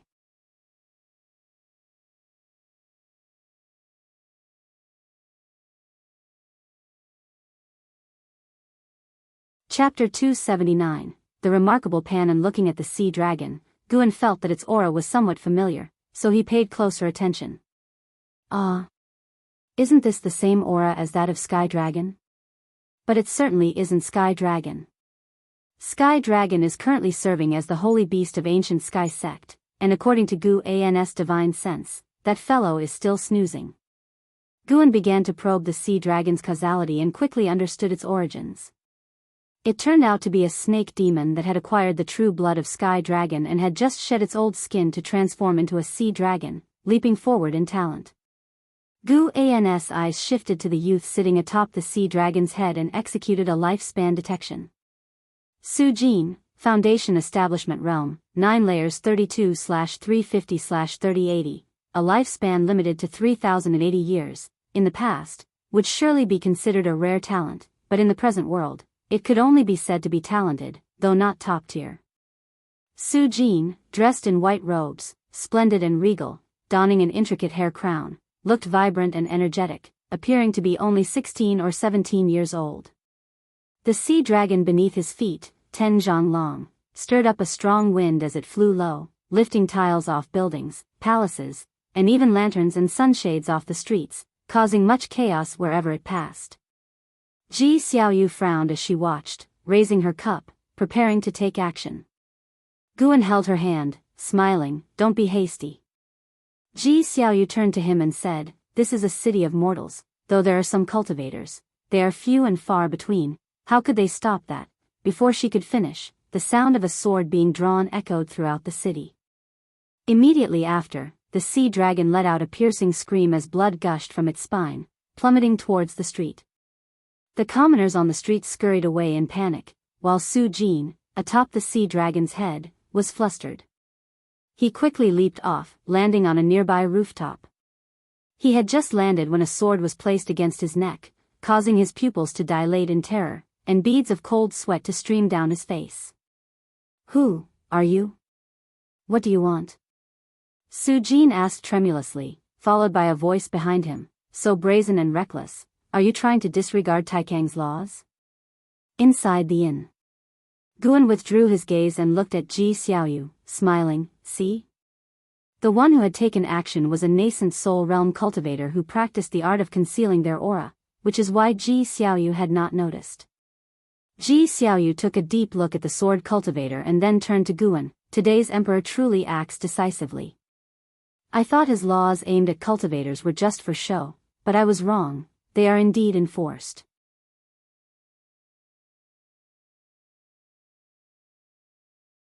That sword cultivator's aura is not simple. The moment he drew his sword, the sword intent was strong. Guan said, "Nowadays, the Taitsong dynasty could be described as a place where dragons hide and tigers lie dormant, anywhere you could find a great cultivator. But we both have core formation realm cultivation. Why could you sense his presence and I could not?" "How could you ask that?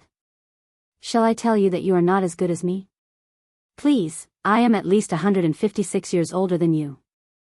I heard you used to be a golden list genius but always said your talents were lacking. It seems now that you might have been playing the fool.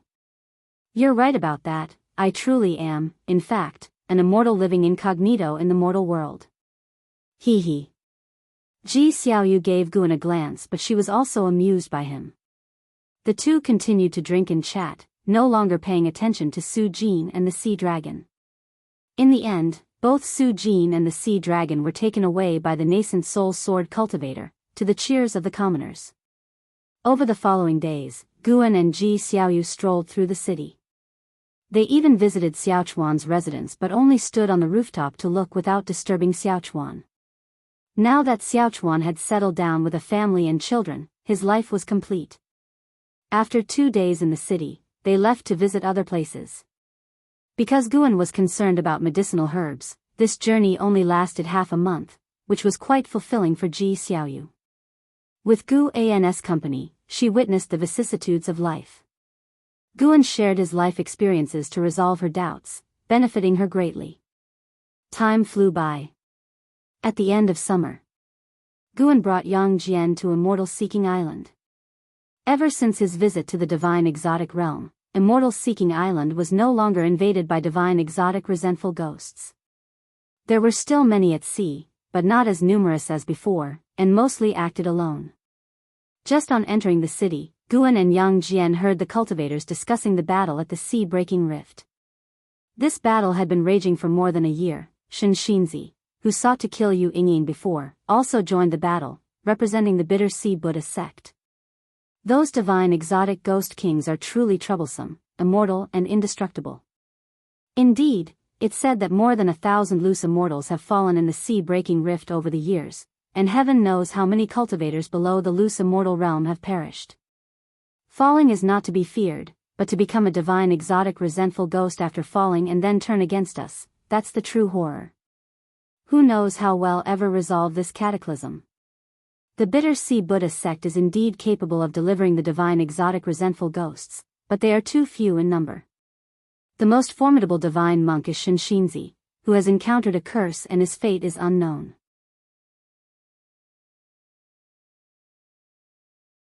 Upon hearing Shen Xinzi's name, Yang Jian looked towards Guan. Guan conveyed through psychic transmission, "Yes, that's the monk who visited Medicine Valley before." Yang Jian had sensed that Shen Xinzi was extraordinary, but he did not expect the monk to be so well known. Soon, Hu Shaojian arrived and greeted them as usual. leading them to purchase medicinal herbs. Predecessor, I heard that Tang Hai and others encountered danger in the sea-breaking rift and their fate is unclear, Hu Shaojian said cautiously. Guan replied calmly, everyone has their own destiny. Different choices lead to different fates. As immortal cultivators, they would have been prepared. Hu Shaojian nodded, contemplating the might of the divine exotic ghost king.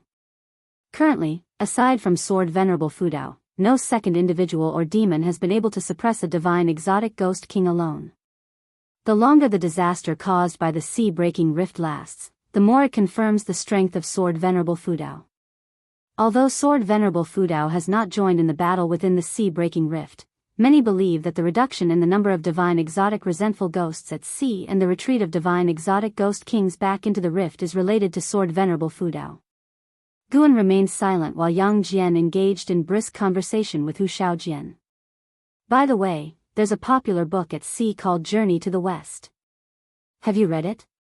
Hu Shaojian suddenly recalled and asked. Yang Jian nodded, I have, what about it? He was moved, feeling proud that his master was not only profound in cultivation but also preeminent in talent, for his book to spread so far.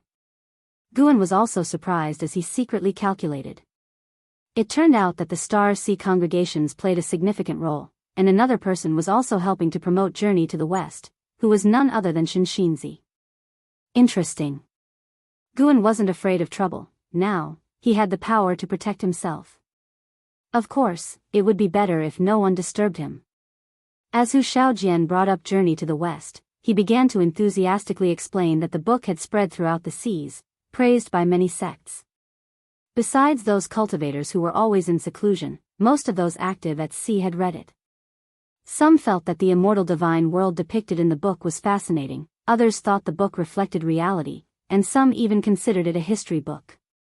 Investiture of the Gods wasn't as popular as Journey to the West, but some, like Hu Shaojian, would read Investiture of the Gods after learning about Journey to the West.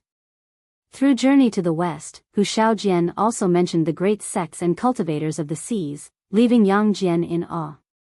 How vast was this world, really? 2 ancient hours later, the master and disciple duo returned to the supreme sect. Walking through the woods, Yang Jian became more talkative.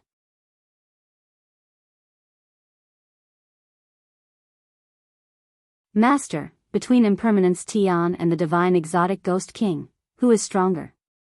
Yang Jian curiously asked. He had heard from Hu Shaojian about Sword Venerable Fudao appearing within the Star Sea congregations to confront a divine exotic ghost king, so he was intrigued. Hu Shaojian didn't know the details due to his lower status. He did not know the name of that divine exotic ghost king nor why Sword Venerable Fudao acted, but he was aware of the event. Although Yang Jian was no longer disturbed by Impermanence Tian, he still felt an inherent pressure, thinking that he would inevitably face him one day. Guan casually replied, as your master, I am also unclear. When you face him in the future, you will know. I hope he comes later rather than sooner.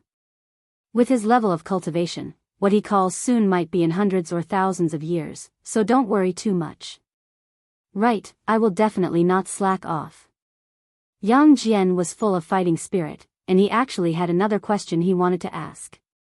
That was, what realm had his master reached? His master claimed to be a loose immortal, but from what Hu Shaojian said, Sword Venerable Fudao obviously seemed much stronger than a loose immortal. He also wanted to ask about the cultivation realm of that fellow senior brother. But he dared not ask. If the master did not say it, there must be a reason. Inside the palace, and Hao slowly opened his eyes, exhaling a long breath of foul air. A figure suddenly appeared beside the pool, none other than Qi Jiuxiao. Qi Jiuxiao looked at Hao and marveled, void crossing realm, 9 layers. Impressive, young man. To have such cultivation at just over 100 years old is indeed terrifying. Although my sect has invested a lot in you, you have absorbed it all so quickly, truly proving your talent is unmatched in the world. And Hao looked at him and said, above the void crossing realm are the unification and mystic heart. To reach the Mahayana realm by 500 would not be considered quick. Qi Jiuxiao rolled his eyes and said, with your current pace, reaching the Mahayana realm by 500 would be a breeze. I even suspect that you could achieve nirvana before 500. Your innate talent is unimaginable. As he said this, his tone also revealed a hint of envy. And Hao shook his head. My master has taken another disciple. He says his talent is not inferior to mine, and honestly, I fear he might catch up with me. Mentioning sword Venerable Fudao, Qi Jiuxiao immediately sat cross-legged, curious. Who exactly is your master, and which sect is he from? Don't tell me he's from the Supreme Sect. With such cultivation, if he's not from the Holy Court, he must be from one of the mortal world's leading Qi fortune sects. I truly don't know, and Hao admitted helplessly. Even if he did know, he wouldn't reveal it.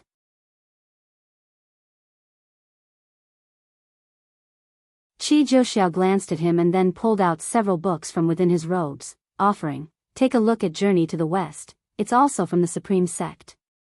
This book has become wildly popular at sea, and it's even made me consider another trip to the Supreme Sect. Journey to the West? And Hao looked at the book in Qi Jiuxiao's hands. He had already heard about the book, written by Panan of the Supreme Sect. He knew who Panan was, his junior sister was even under Pan's mentorship. And Hao couldn't help but recall his first encounter with Guan when they witnessed LV Badian returning to peak form, exhibiting a formidable cultivation level. But Guan's cultivation and talent seemed so ordinary, and such an ordinary person had managed to spread his fame all the way to the seas. Truly remarkable.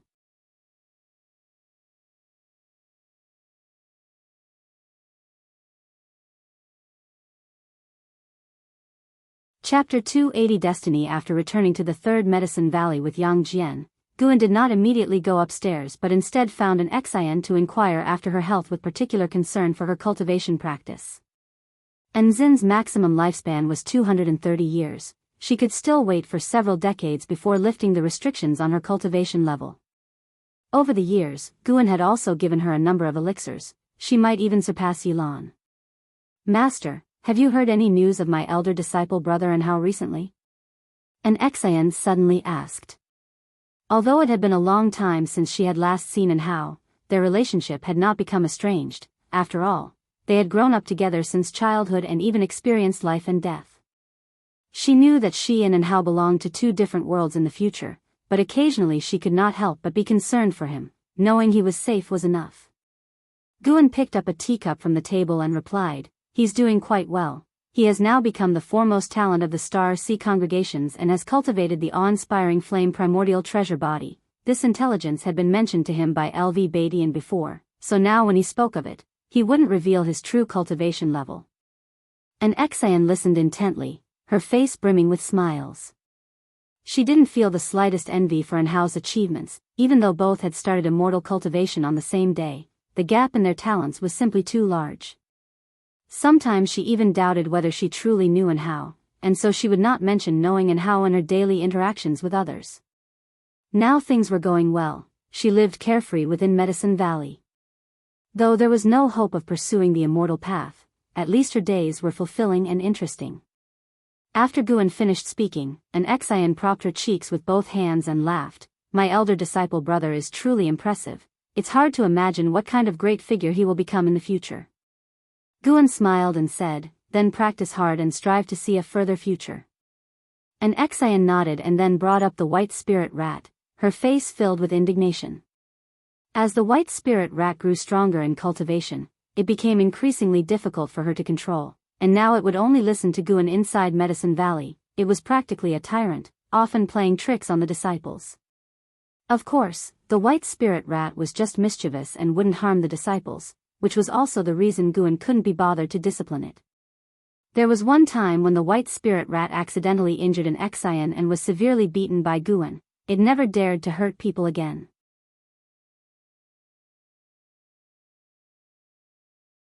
Guan chatted with an Xian about the trivial matters of Medicine Valley.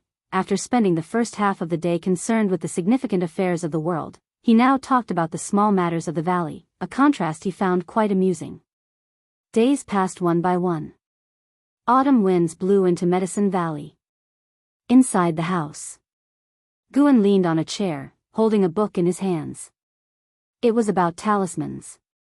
Now and then, he would read some books on Daoist sorcery. With his current state, most of the Daoist sorcery techniques of the mortal world seemed simple to him. The reason geniuses enjoy reading is that being able to understand brings enjoyment. Suddenly, Gu An's brow furrowed.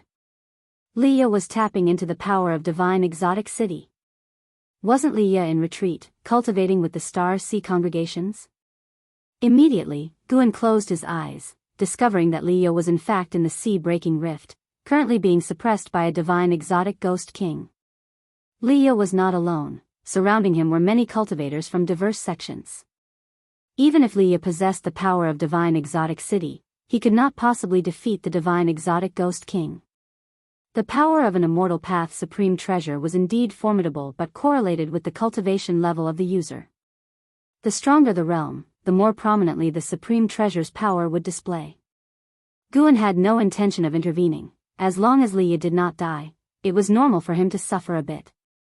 Traversing the immortal cultivation world, who could expect smooth sailing? Yet, he sensed another presence and could not help but lament the terrifying power of fate. In the divine exotic realm, within a realm of minor heaven and earth. Beneath a crimson sky, dust flew across the land like dragons and phoenixes contorting while innumerable divine exotic resentful ghosts swirled like moths, densely packed, enough to make one's scalp tingle. A divine exotic ghost king stood proudly in the sky, his countenance fierce with symmetrical bloodstains on his cheeks and his long white hair fluttering like flames.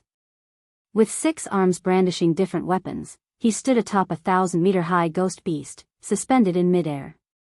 This beast too floated in the air, its lion-tiger body, leopard-like head, and 3 tails stirring clouds and mist with every sway. Looking along the direction of the divine exotic ghost king's gaze, one could see beneath the swirling dust a massive city. It was divine exotic city. The city spanned 100 miles, standing against the relentless tide of divine exotic resentful ghosts.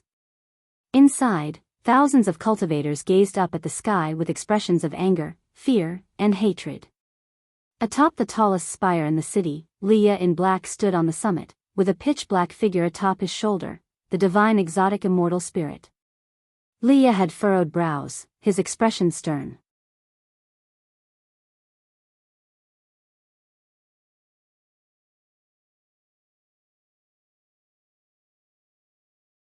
Leah bled from his 7 orifices, his spine began to bend, but his gaze remained fixated above, wishing he could tear Zhen Ludao to pieces.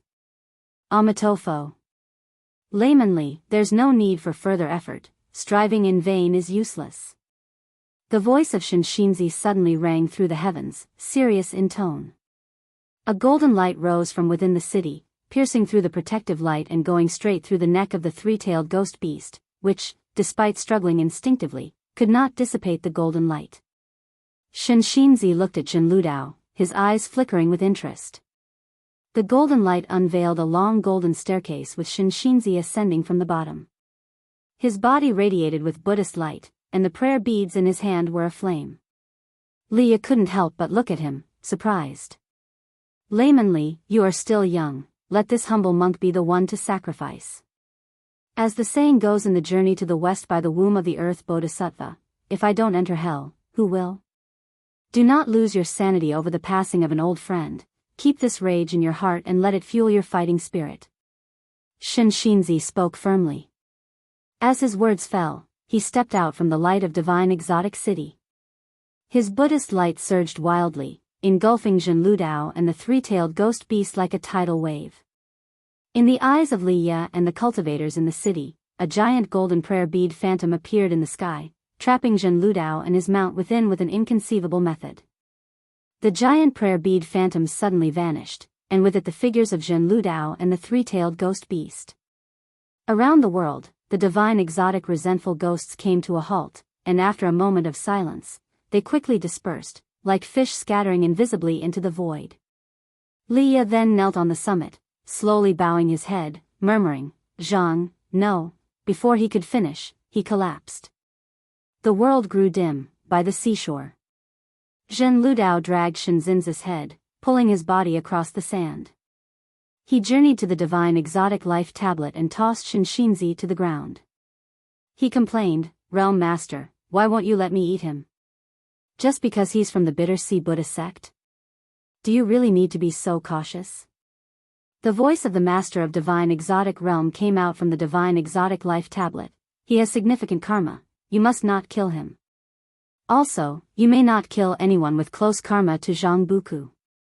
Zhen Lideo's demeanor changed, a sudden flare of anger emerging as he glared. Why? The being called Destroyer of Heavens has personally requested that I protect Zhang Buku. Hearing this, Zhen Ludao paused, then sank into silence. Taking a deep breath, he said no more and turned to leave. Once he disappeared, the Master of Divine Exotic Realm emerged from the Life Tablet, approached Shinshinzi, and looked down, murmuring, a reincarnation of a heavenly demon?